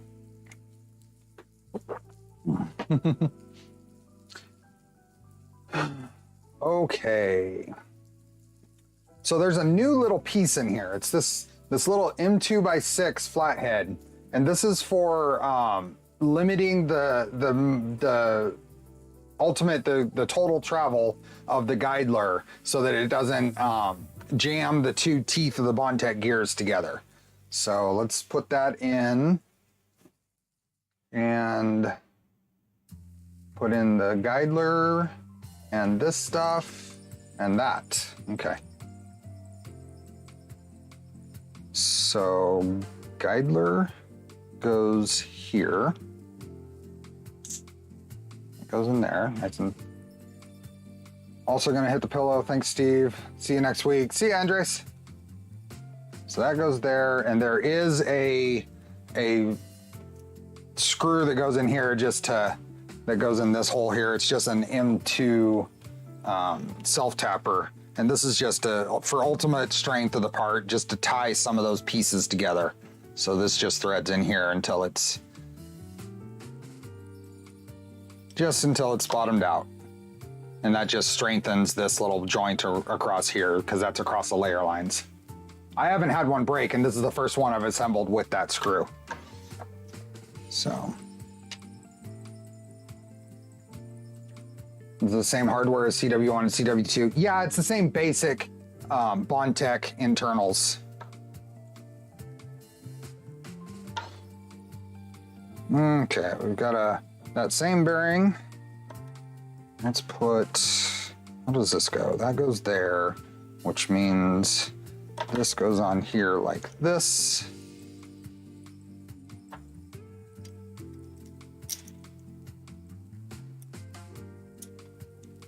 I don't know where that needs to be tightened on there, but we'll adjust that later. We're going to use this to put this bearing on.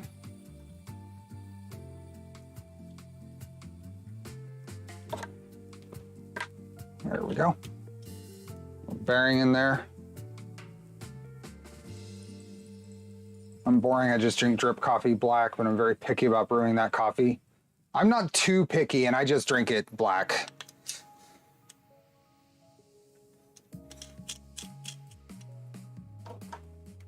So no bed upgrade, or is it planned? This already has the Kirigami on here for the bed. Okay, we need this, and I need the old parts. Where's the old? There it is. So the old part has the bearing in it. So I'm doing to get that out. There we are. Bearing. And just straight down into the new one.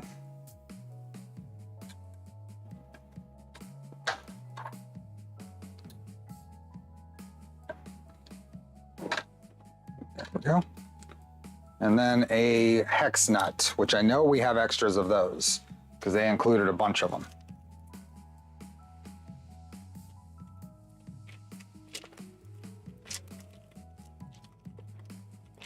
I mean, the thinner bed with the PCB heater style. Yeah, this has it. This has that because it's the LDO S1 kit that came with it. If you look up in here, I don't know if this will give you a view, but it has a little cover on it. But this is the polyimide bed. Okay. Since I have them,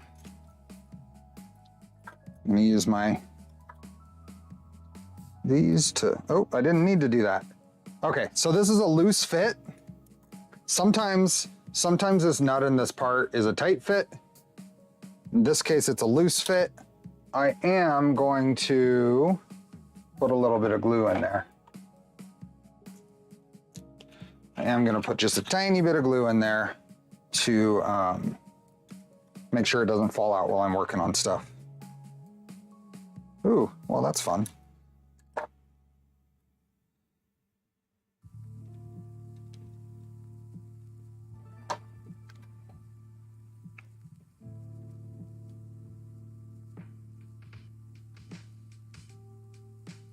A little bit of glue and a little bit of activator so I don't have to worry about it.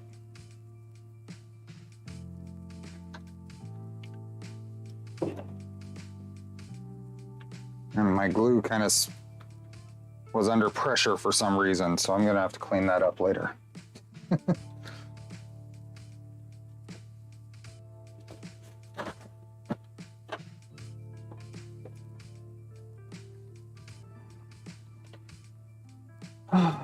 How is that ED, Steve, worth the money?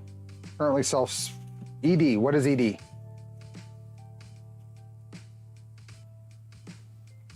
Okay, so that's together. What is next? What is ED?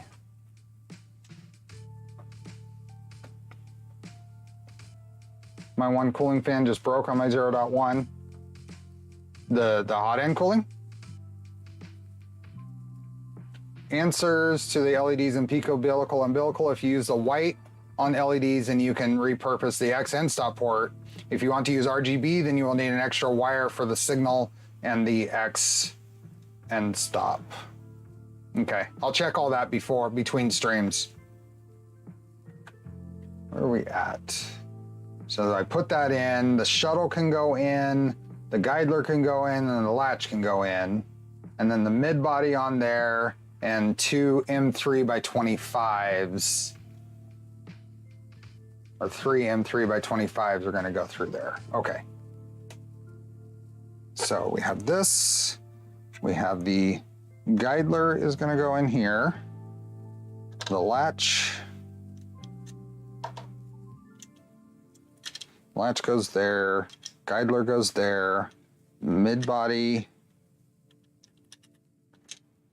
goes there, and then M3 by 25s. We have M3 by 30s. I don't have any M3 by 25s. Do I have any from the old assembly? No, I pulled everything out that was in the old assembly.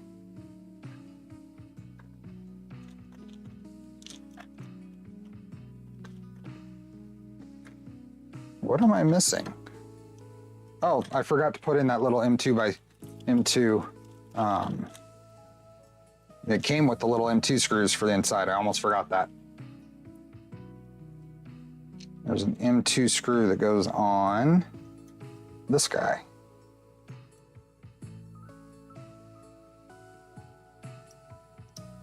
And that goes on this 1.3 millimeter driver, I thought. 1.5? Yeah, 1.5 millimeter driver. This goes in here.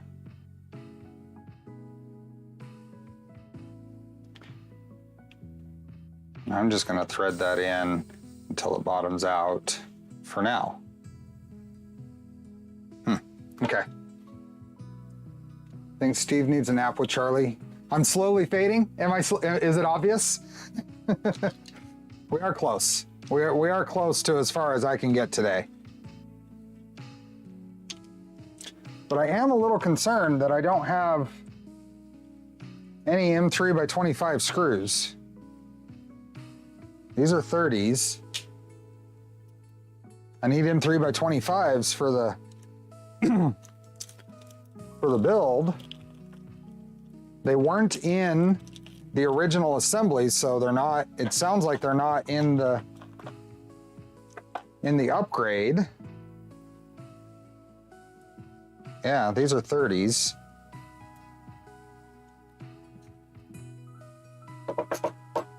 We're short some screws.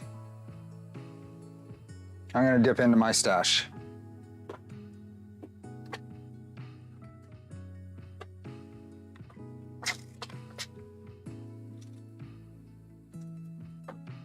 I think these are them. Have you seen the new updated VMG gear from Bondtech? I have. I'm not sure what I think about it yet. Those are 30s, darn it.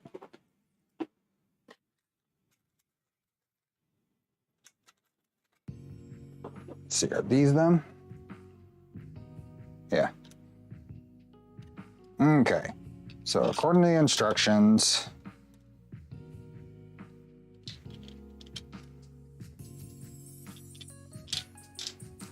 and 3x25s through all of this.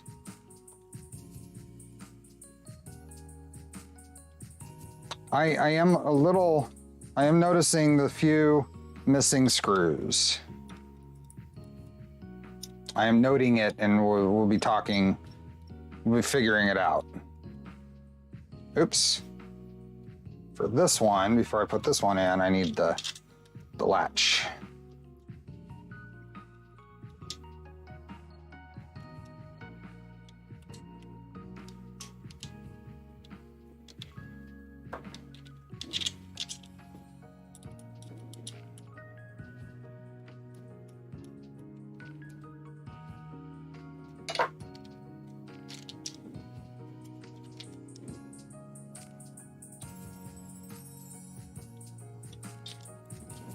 There we go. And then one more down here, going through the guidler.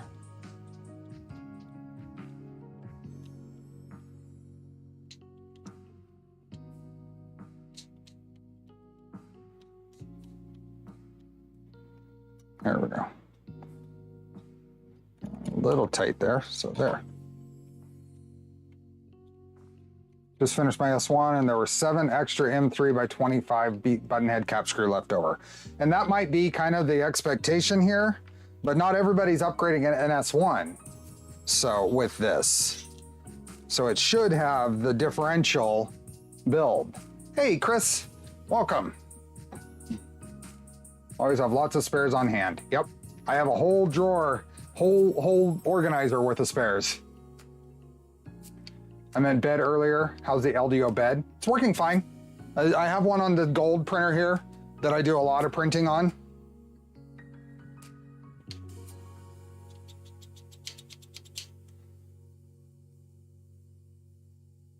One of my LDO kit bummers was almost all the M3x16s were bad. Interesting. Okay, next. Oh, we need M3x10s from the bottom. And we do have extras of those. And these go in here, down here in the bottom, and this kind of locks everything together.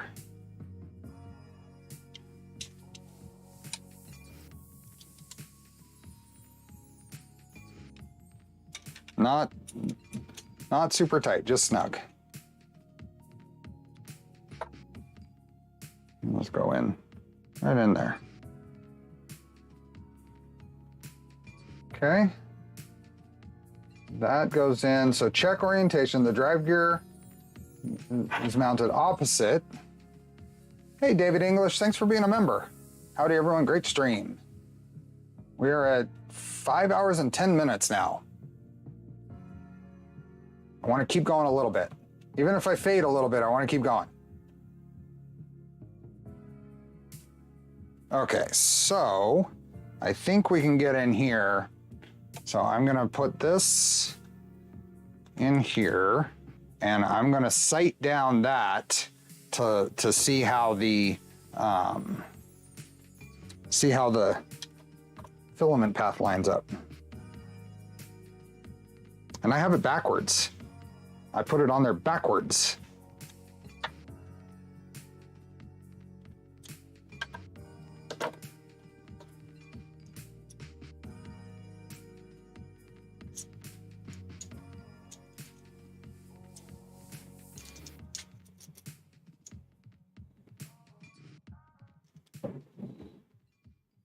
I have it on here backwards. 5 months already. Are you kidding? Thank you. We are still going, Poity. So remember how we had to pull this Montec gear off on mini Afterburner in order to assemble the thing? This, there is enough space to where it will slide right in.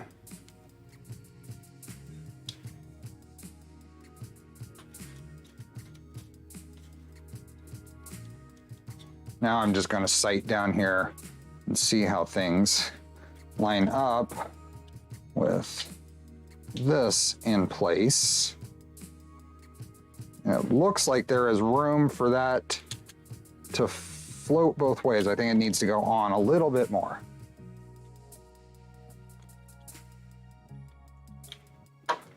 So I suspect that this should be bottomed out on the gear.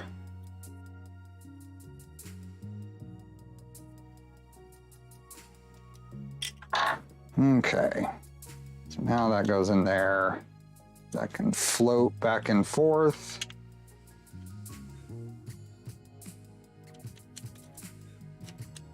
Yep, just sighting down in here in that little gap. It looks good. A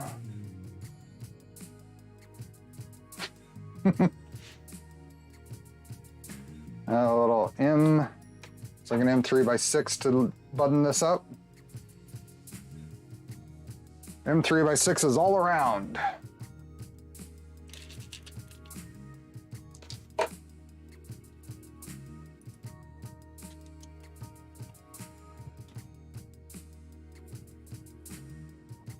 There.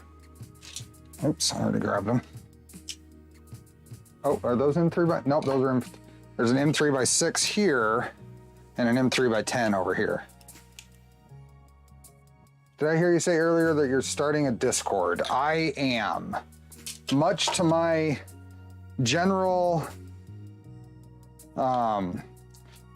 aversion to wanting to maintain a Discord, I think YouTube notification difficulties are driving me to want to do it. Okay, so that's a basic assembly for that part of Mini Stealth Burner. Now we get to put some fans and stuff in, I think.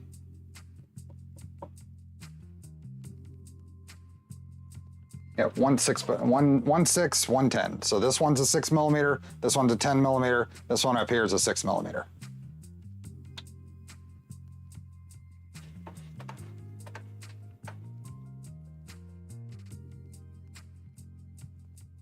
.50 gear spacing, and I checked that. It does float when it's centered up. It's floating in the middle there.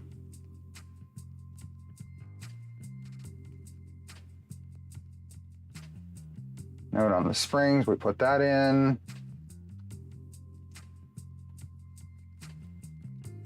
It's definitely going to be a Charlie dating channel with pics of everyone's cat. Yeah. There will be at least a pet channel.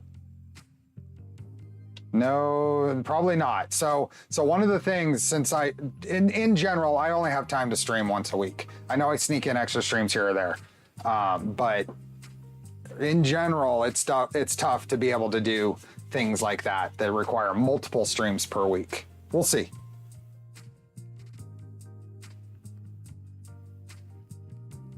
Light teeth marks. Oh, so there's a whole little process here. This is interesting. I haven't actually looked at this. What are we saying here? Latch shuttle. The latch shuttle mechanism must seat into the groove of the shuttle. So that's all good. Right here, this is talking about adjusting this little extra screw that's new.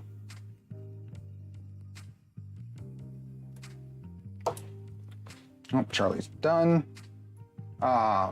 Anti-squish thingamajig. It's the anti-squish thingamajig is what it is. It's not a screw. It's an anti-squish thingamajig. So let me let Charlie out.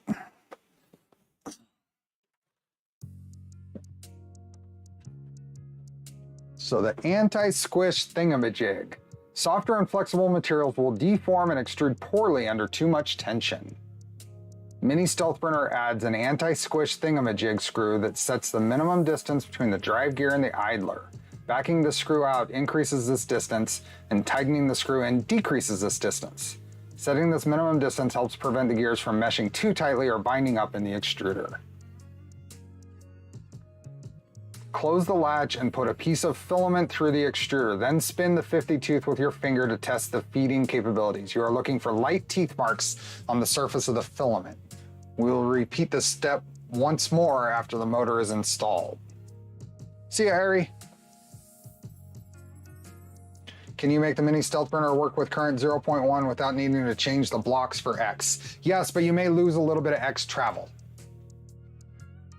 You may lose a little bit of X travel.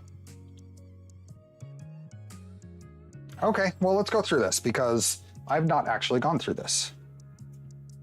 We can do that right as it is. Let's grab some filament. I might have a chance of seeing. I don't know what filament I should grab for this. Let's just grab, I mean, we're playing with a purple printer. This isn't the same purple, but let's grab some of this. And then I need to find, it looks like about right there is where the previous extrusion stopped. So I'm gonna cut that off there and probably grab a length here.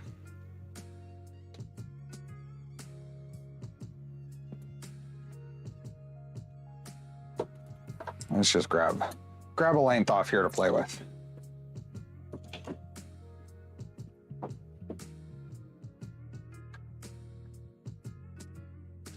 It's a technical term, exactly. It's a doohickey. So, what can we do? Let's go here. So we've got a mini stealth burner. And we are going to, with everything closed, we can move this through. And I mean, right now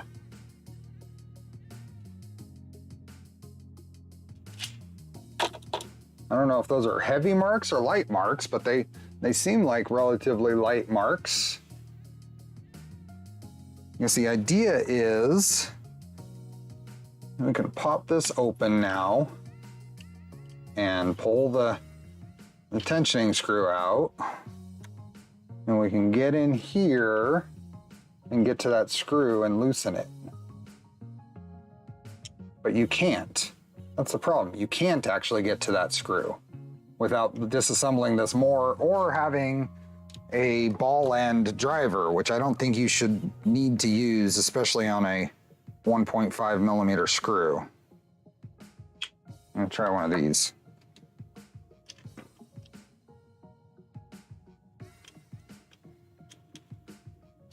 I think there should be a notch in this guidler to make room for that, but maybe there's not enough meat there.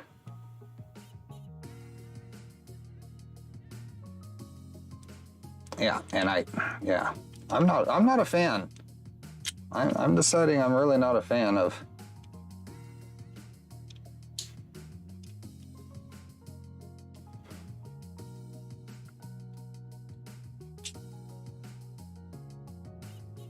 That's not even touching yet, and I've backed it out a little bit. This is KVP purple that I'm testing this with. Does this come off? I'm not.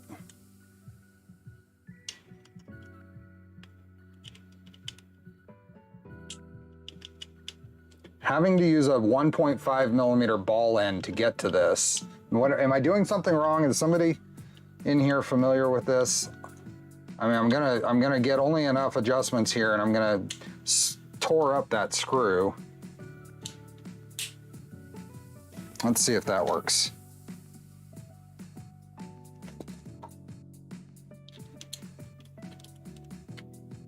Let's tighten this up. Hey, West 3D, thanks for gifting memberships. That was another great interview. Like I said, I'm thoroughly enjoying those. Okay, let's drive this through here.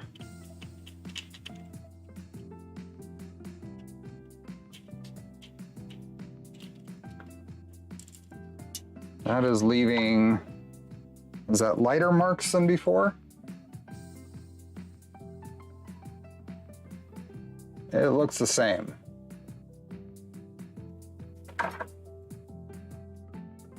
It's resting right on it. I guess I can go one more, loosen it a little more and see if it still does light marks.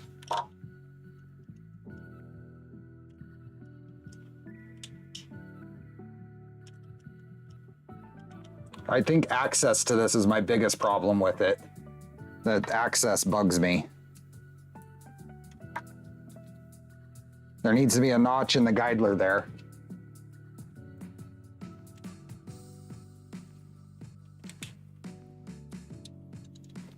Okay, one more try. Cut off the bit that I've already done. Go through here again.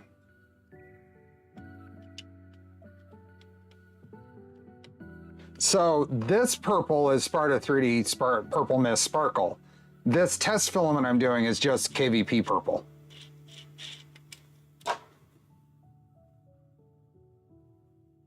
I think that might be slightly lighter, so I might have had an effect on it now. It's really hard to tell though. We've gone through the process. I don't think it's gonna make much of a difference. We're gonna move on.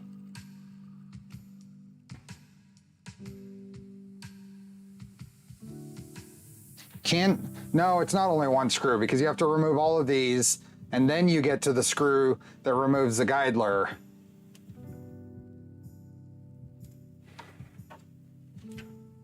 Oh, what'd I miss?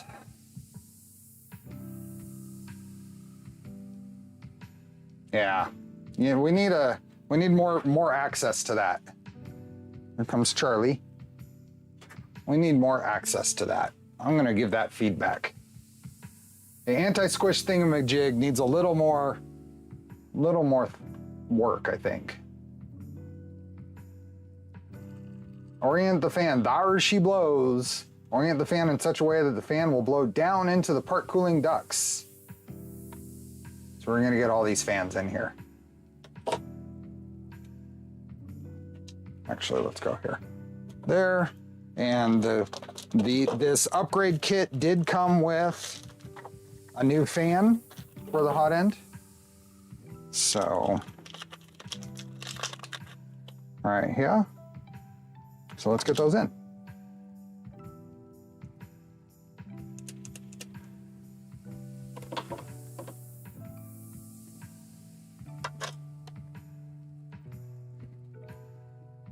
Okay, so this side first.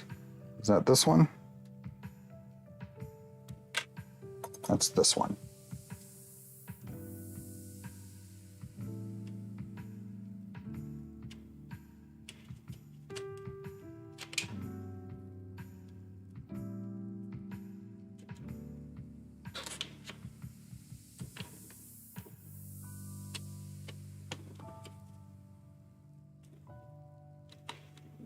There we go.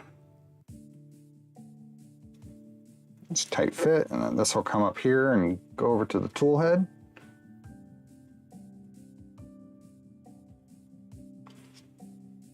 The thingamajig needs some more room for the whatchamacallit.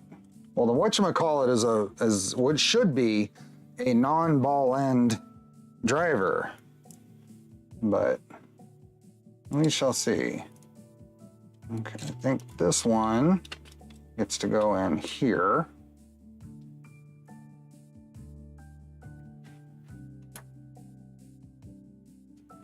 And that will rotate around.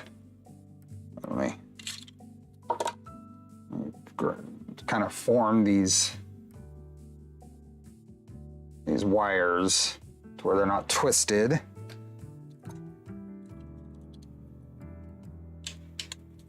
So that goes in there.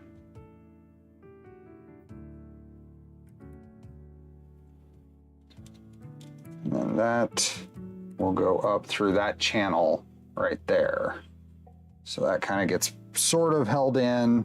Well, this one pushes in Is that correct? That's not correct. That one's got to go this way in, and then so the fan wire wraps around there, and then it drops into the spot.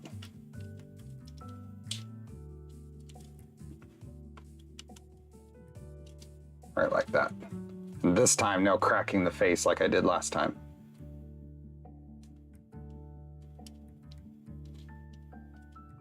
Yep.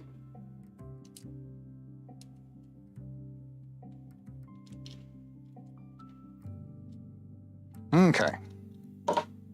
That.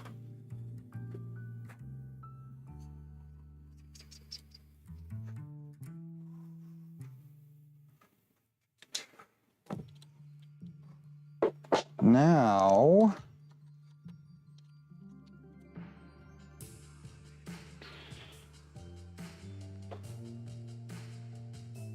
wiring paths. So paying attention to the wiring paths, which I just did. Blower fan, stepper motor, you get M3x10s for those. M3x10s, are you sure? Yeah, because we need to do the standoffs for the controller mounts.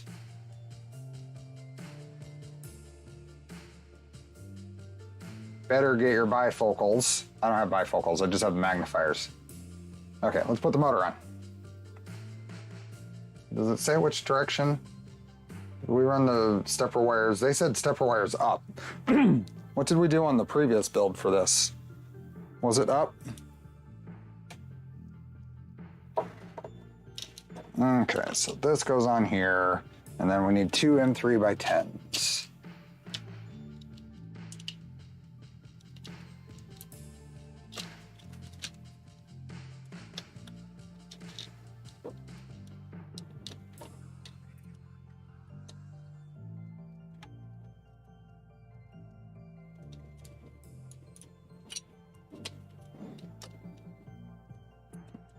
Then one over here.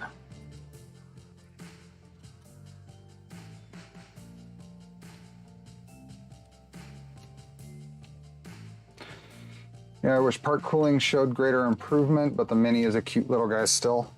What are we talking about? I missed the conversation. Are we talking about this stuff or the Mini Stealth Burner or Mini Afterburner or?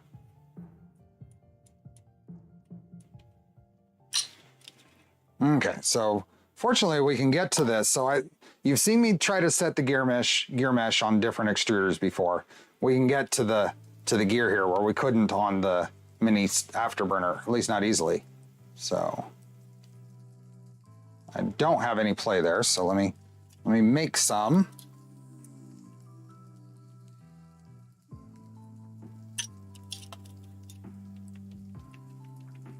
You want just a tiny bit of rock there.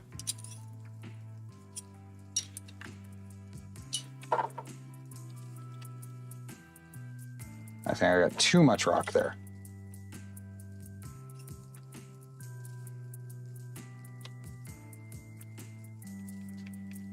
Right like that. Yeah, that feels good. And then I'm just gonna run it through, see if I feel any tight spots. Hi, Charlie. Okay, stepper's on. Random thought was really hoping the Mini Stealth Burner had bigger part cooling fans. There's just no room. A tiny printer.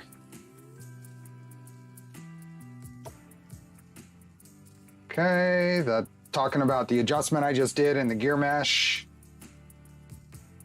And then what do we want to do here? Better get your bifocals. Open up the extruder latch and drop the guide down so that you can freely rotate the 50-tooth gear. On the next page, we'll be setting the proper gear mesh between the motor. Yeah, and I didn't open it up when I set that. Let me make sure I didn't. Yeah, it still feels fine. Okay, I did the same thing that it's talking about here. After tightening down those two screws, be sure to recheck that you still have the proper gear meshing and that you still get light teeth marks on the filament when it's fed through the extruder. I'm not gonna bother. It's fine. Hi, Charlie. Okay, now we got the LDO Voron mount. Where is that? There it is. So the tool head, the hot end mount. It says Revo on the back. We need some TARDIS technology for cooling, bigger on the inside. I thought you were supposed to set it with filament loaded. Not for that gear mesh. You set that little set screw that you can't get to very well. You're supposed to set that with filament loaded, but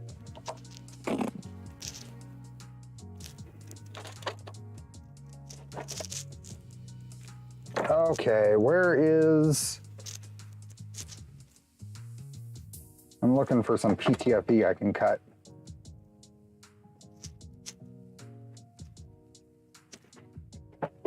I'm gonna get to my... See you, Danny. We've got a Revo here that will have some I can use.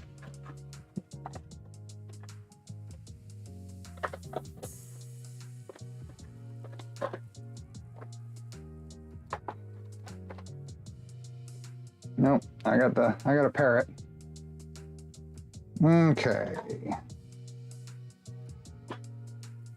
Let's go back to the instructions. So we are going to do the LDO Voron, all the options. We got some Creality, the Drop Effect XG, the Phaetus BMO and the Phaetus Dragon, and the Revo.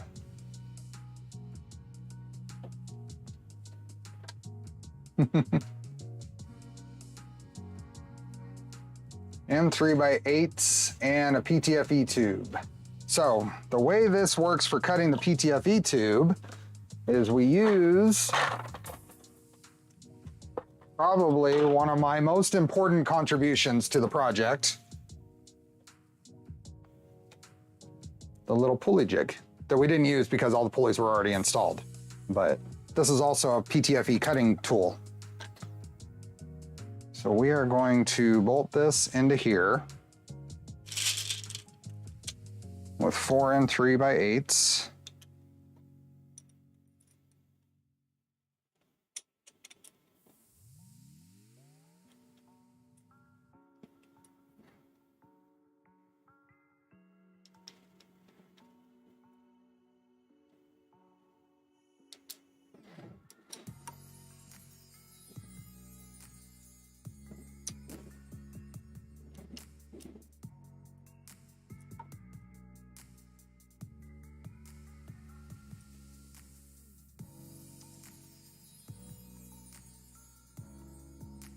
Go.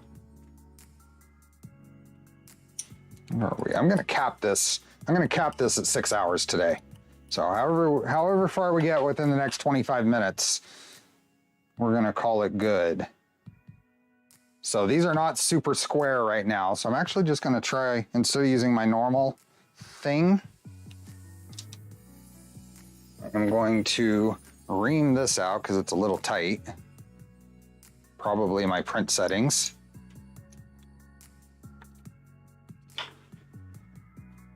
And I am going to cut a square end on one of these. So Charlie gets to go sit down because I don't want to bring out the X-Acto knife.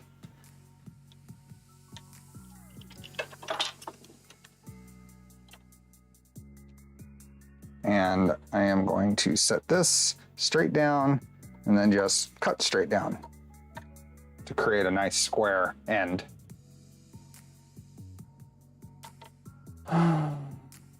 Yeah, so this fan saver thing we were talking about is kind of a community mod integrated into the final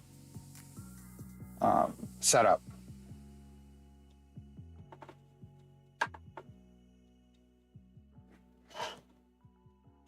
So there's one end, and then, so the idea is that this goes in here, push that in all the way, and then this sits up against the edge, and this should line up.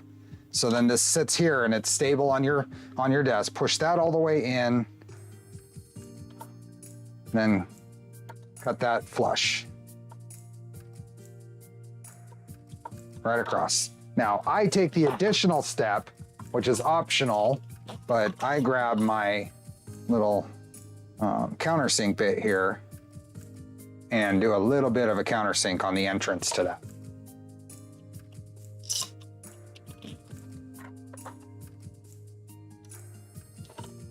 And then do a close inspection to make sure you don't have any PTFE that's going to go in there and clog your hot end the first print.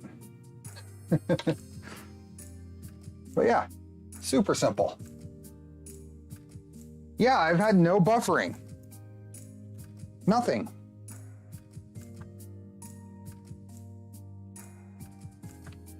No lagging or buffering issues at all. So I recently did a complete overhaul of my home network. I have a Unify setup. I'm using a USG right now, which allows me to have 2 WAN connections. So I have my regular cable connection, which has been the one I've been having trouble on. And I decided to order the AT&T connection that's available locally. It's slower overall, but that's what we're on right now, is dedicated that to this stream, basically. Okay, so that's there. Those PTFE tube, they should have that 6 millimeters, and that's what that little jig does. And it doesn't really matter which hot end you're doing. You put the PTFE in and then use this jig to cut it to 6 millimeters.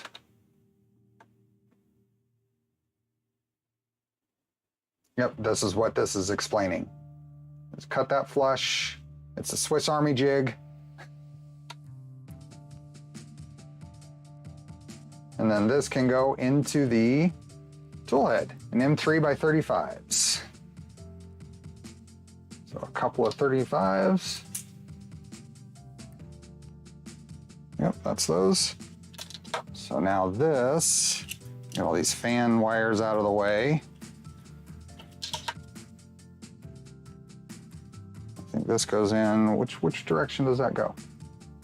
It goes this way, where you can read the, so this can come up in and push all the way up in there.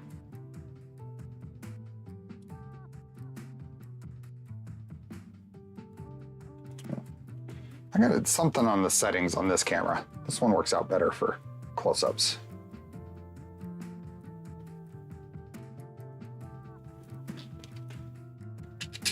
And then the 2 and 3 by 35s are gonna come through and stick out the back here. And this is what ties everything together. So we have basically a full modular, the whole tool head is here all on its own. It can come off with these 3 screws. And this is one thing that makes Mini Stealth Burner so much nicer than Mini Afterburner. Okay, and then this will go right on right like that.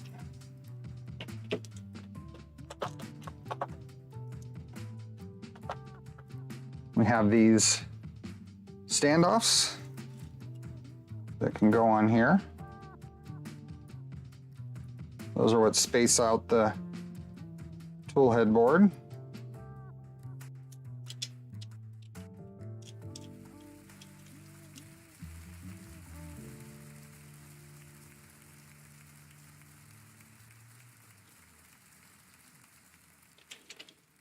Okay.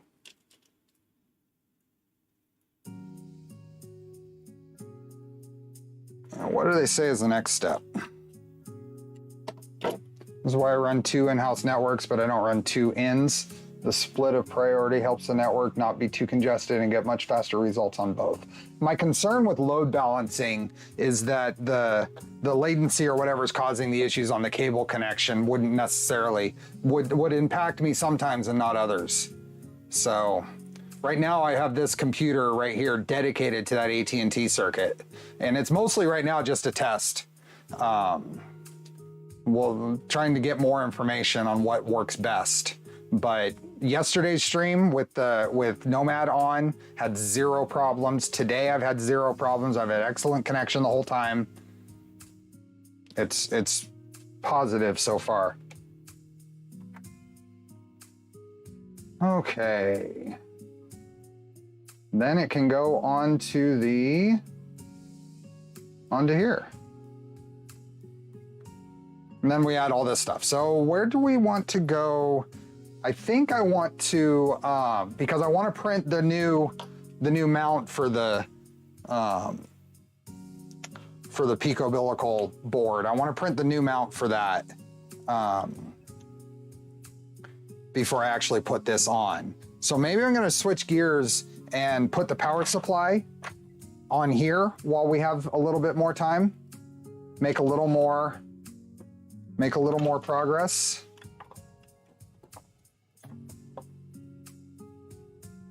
This is a test, this is only a test? Exactly. Will the Pico Umbilical be able to run toolhead LEDs, or will we need to run new wires? Apparently we need to run new wires. I guess we can look at this right now. What connections do we have available on here?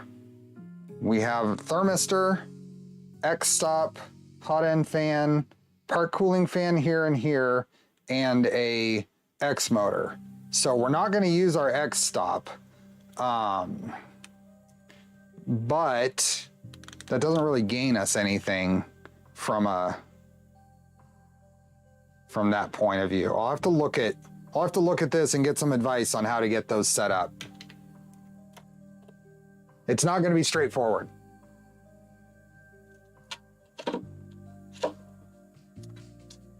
Okay, power supply. Turn this thing upside down. Get all those Z wires that keep getting in the way out of the way.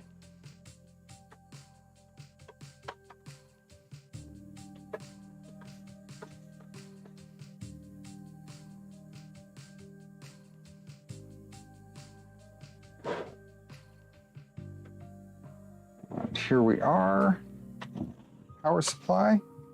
So I want to clean the bottom of the power supply because I got my grubby fingers all over it. Works well for you for sure. Excited not to have a lot of lag on either end. Yeah. So far today and yesterday have been great.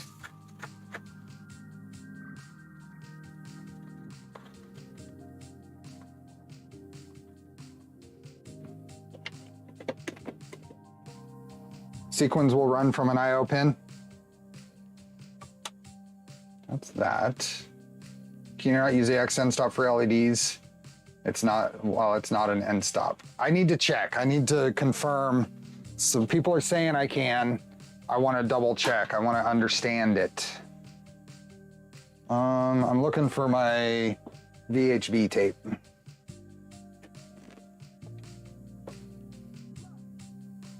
I had some out.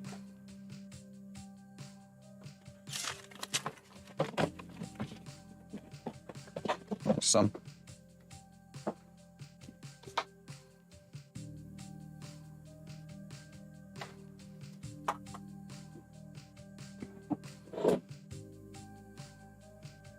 Okay.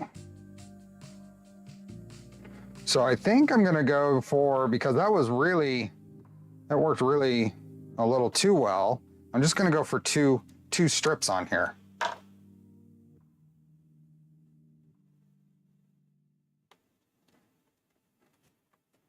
I'm gonna go for 2 strips on here.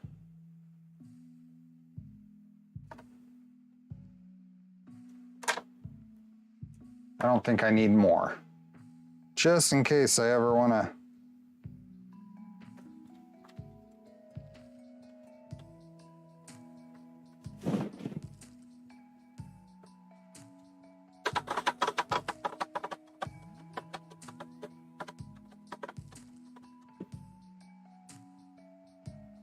And then there was something about the positioning of this on the, no, not that one, this one.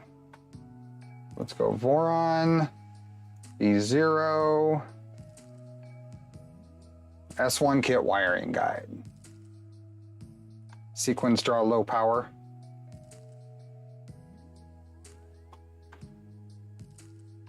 Preparing the AC link. Preparing the power supply, placing the power supply. This is what I wanted to double check.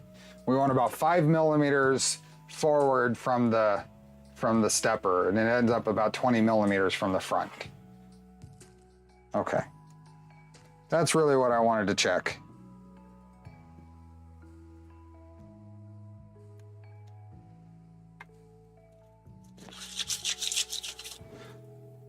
So now this, I'm gonna kind of place that about there. And I think I need to grab a stool. I'll be right back.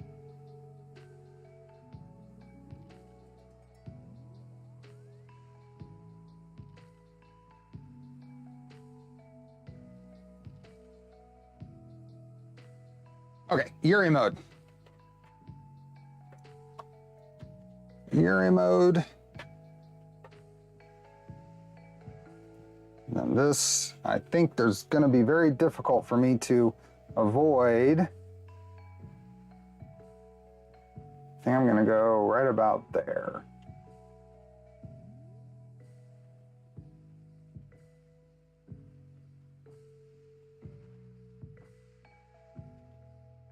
There. Right there.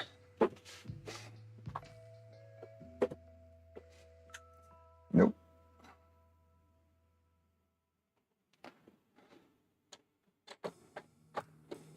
Okay. That's on and in. Now I can take this guy and grab its guts. Did you need to put in the cable channel first? I can put the cable channel in next. I don't think it needed to be first.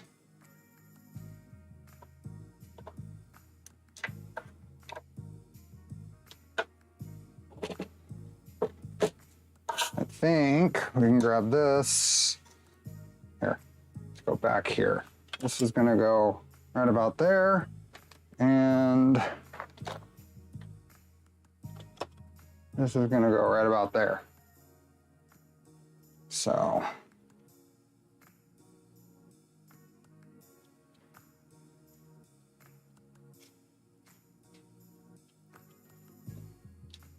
Let's see, let's bend these out of the way then and get some VHB on here.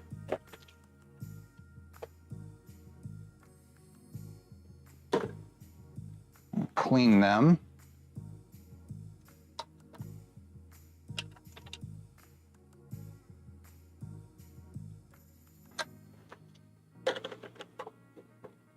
And then even smaller pieces, because I really don't need these to stick down hardly at all.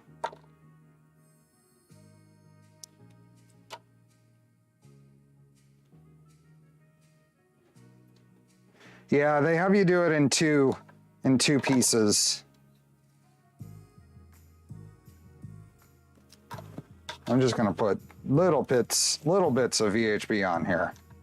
If I want to change this up later, I want it to be a little easier, even though it wasn't hard.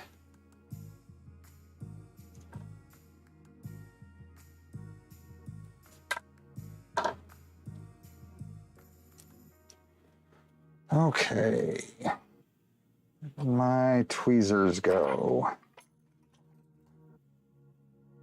Still can't believe how small the V0 is. I like my V0s. Just the quick print.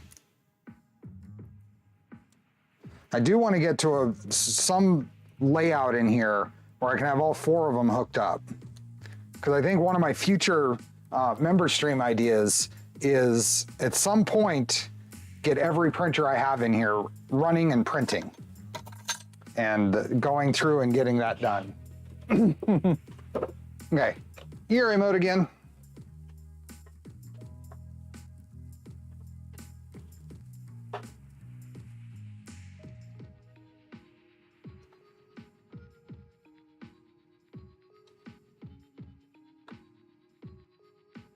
There we go. And this one.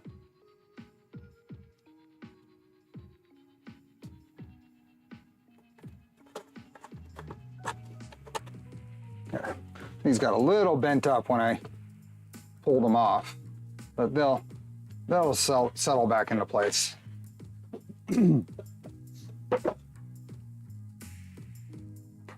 How much power would that take? Well, I have two dedicated 20 amp circuits in here. So we'll see if we pop it. Oh, that's gone. We would find out if we popped it or not.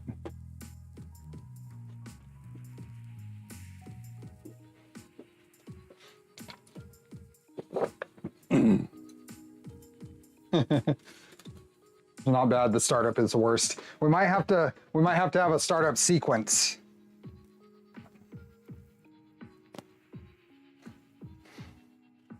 Okay, let's pull this out.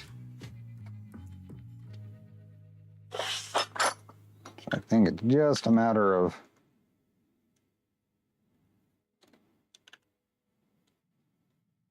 pushing those tabs in.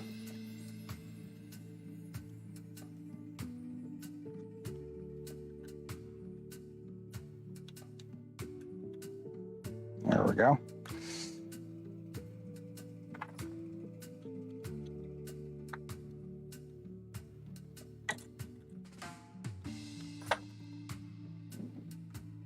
There we go. Stagger the warm-ups, yep. Steve just upgraded internet, and now it's gonna have to upgrade his power. That is, I have an electrician coming out on Thursday to give me a quote to upgrade the power in the other garage. I need a 20 amp circuit. Or I need a 200, not a 20 amp circuit, I need a 220 circuit over there. See you, BT Cruiser. We are at the tail end here. We're making some little bit of progress here. So this is just gonna go in there and then bolt down to that. Making a little bit of progress here to save stuff we have to do next week. So making sure ground, neutral, and live.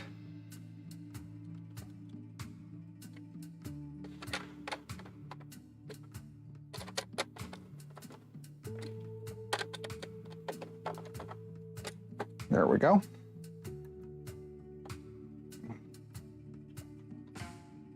No. Fell asleep for a bit, but I'm back for the end. You were able to take a nap in the middle of the progress here. Does that mean I'm going too long?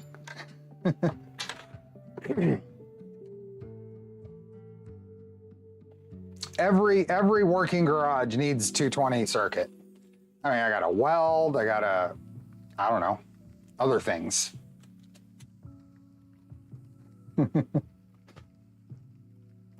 Tail end, but Charlie's still going strong. This is true. Just trying to figure out what we can reasonably, we might have to redo some stuff.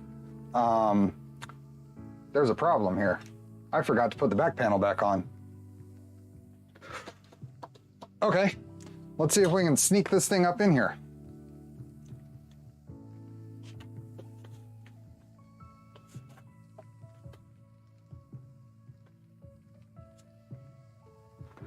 Okay, let's see what this is gonna take.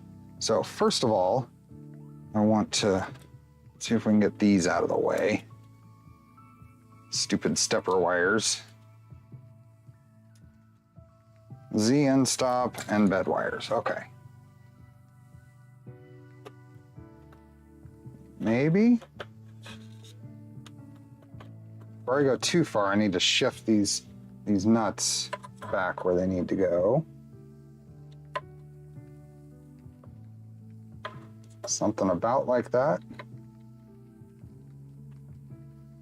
Maybe about like that? Okay, let's find out.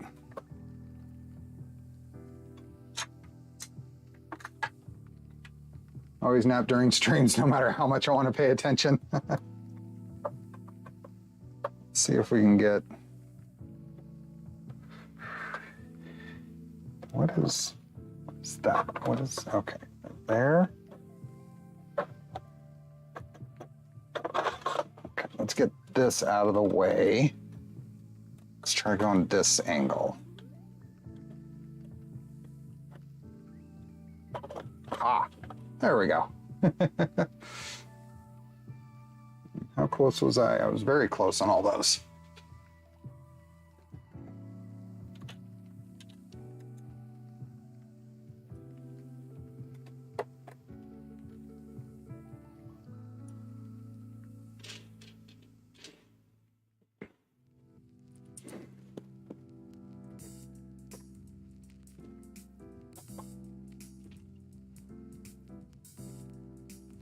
Loosen these so I can move things around.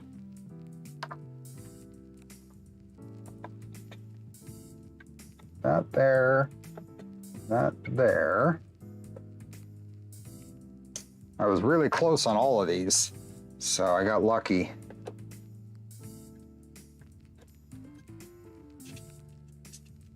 Steve's voice, it's soothing, it makes you feel relaxed. That's the first I've heard that.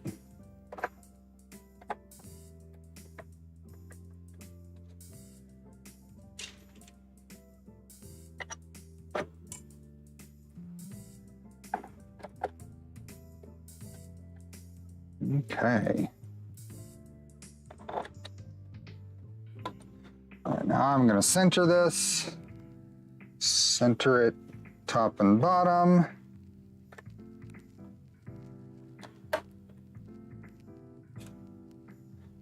And tighten it down.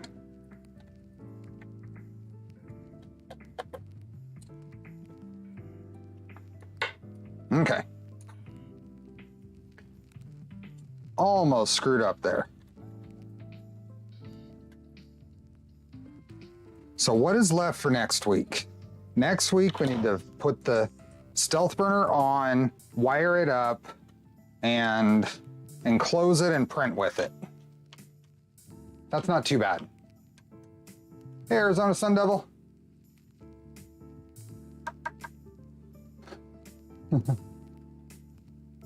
That is not bad. I got to finish the skirts, put the display together. YouTube didn't tell you? Sorry. Here, we got a few minutes. I'm trying to eke out things that we can make progress on.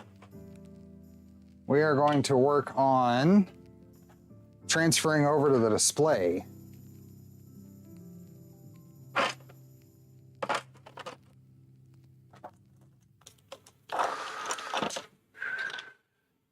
Transferring over the display, because this is another of my contributions to the project. I think you use a narrower cable channel.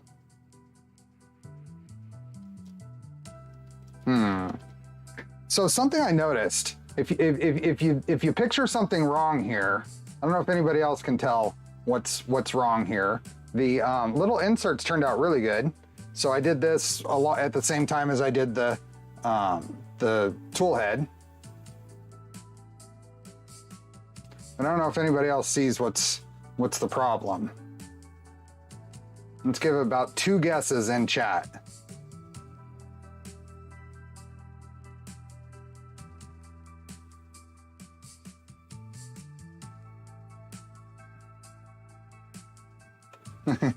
Hey, Golden Jaguar, thanks for still being here. Yeah. So I pulled this into Prusa Slicer and it told me it had errors. So I said, okay, fix the errors. Well, apparently it closed that up.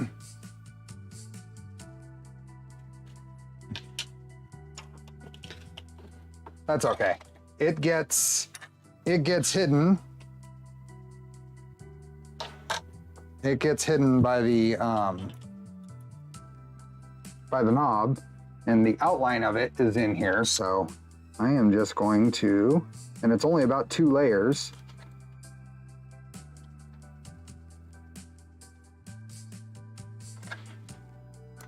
I'm just going to cut it out.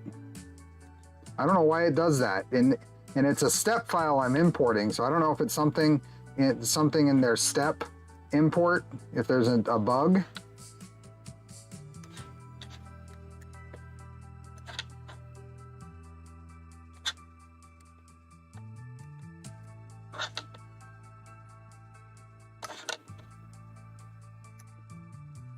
So that can come out. Then I can just do a little easy carving. It's not worth trying to reprint this.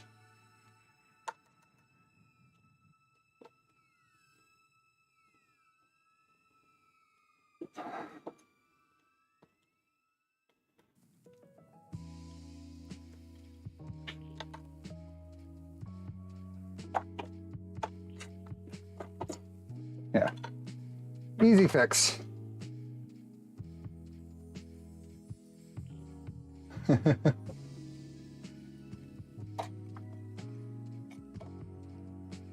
Quick question, will the Kirigami bed, you get some electronic stuff? Do you know what that is used for? For the, and there's an LED on the front. There's a NeoPixel right here. That's what it's for. So, every time I fix something with an X-Acto, I cut myself. That's not good.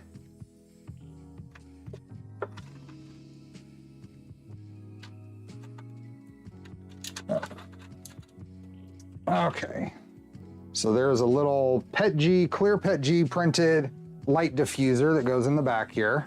And this is just going to press into the spot from right here.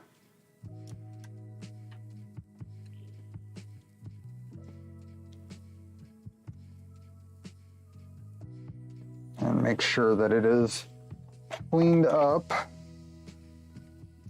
because any stringiness gonna make it tough to go in there.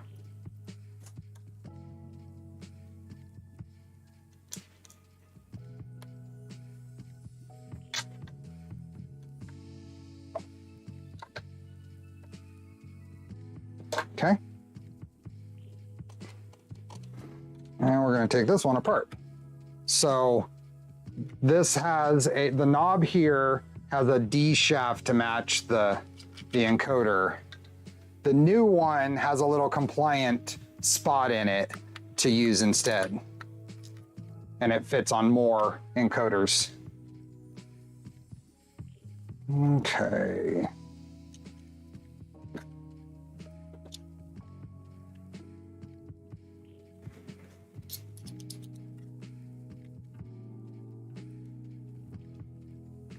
Could you have a quick guide on how doing color swap infill like that at some point? Yes. Yes, I can do that. Similar to the skirts, but I have it in my mind how to try to explain that. It gets a little more complicated is the problem.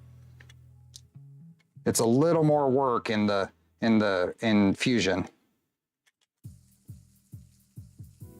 Okay, so those go away. We don't need any of that. And we get the display.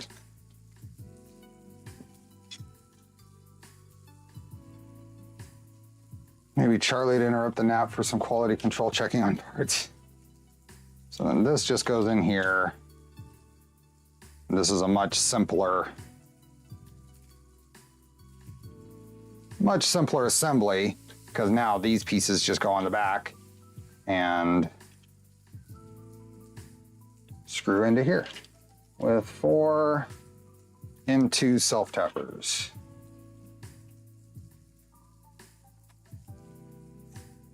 Where'd the other one go? I just dropped it somewhere.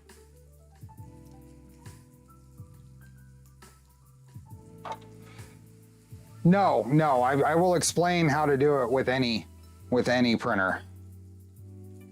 The explanation will be how to do it with any printer, not just Tridex.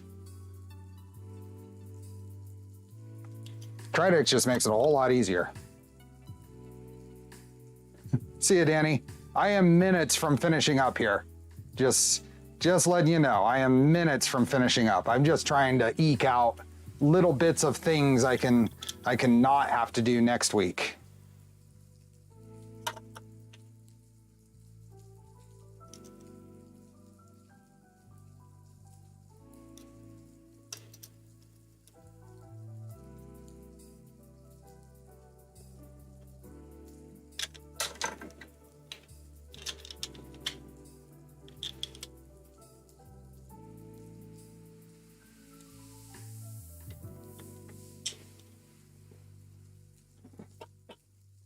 Okay, I dropped one of those self-tappers. Where'd the rest of them go? Look for that later. I have another one over here.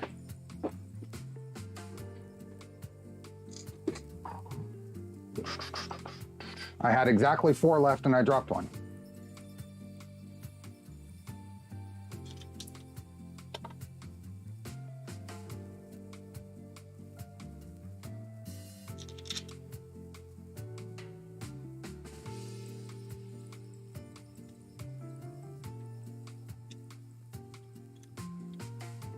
Okay, and that's it. That's the display housing, and then it mounts in the skirt area with 2 screws. You can still get to the boot jumper and get to there, or if you had the USB port, you could plug in from the side. Yeah. And that will go right like that. Okay. So we've been going for 6 hours. You know I've been fading for about an hour. But this has been good. We made good progress. We are doing the full V0.2 upgrade path, not just the minimal stuff. So that's why things are taking a little longer. Could do with a back cover. No, I mean, there's nothing that you don't touch it. And there's no high voltage there. There's no problem. There's no risk of damaging it. There's a reset button back here if you accidentally hit it. But the idea is keep that simple. I have the problem with the 2x10 self-tapping. Finally get them picked up and I drop them. Yep. So we are going to call it for this stream. Next week we'll be back. We're gonna finish this up. I think it's reasonable. It'll probably be a 4 to 6 hour stream, but we'll finish it up and we'll get it printing. There will be more, the same giveaway, the V0.2 upgrade kit giveaway next week. And then we'll be back on the Micron after that. And then the 0G after that, the Mercury 1. So I think that's about it. There's not a whole lot else to go on. Thank you everybody who stuck around. We still have over 200 people here. That's incredible. Thanks for all the new members, all the donated memberships, and we will see you next week. Have a good rest of your weekend. Have a good week. Bye.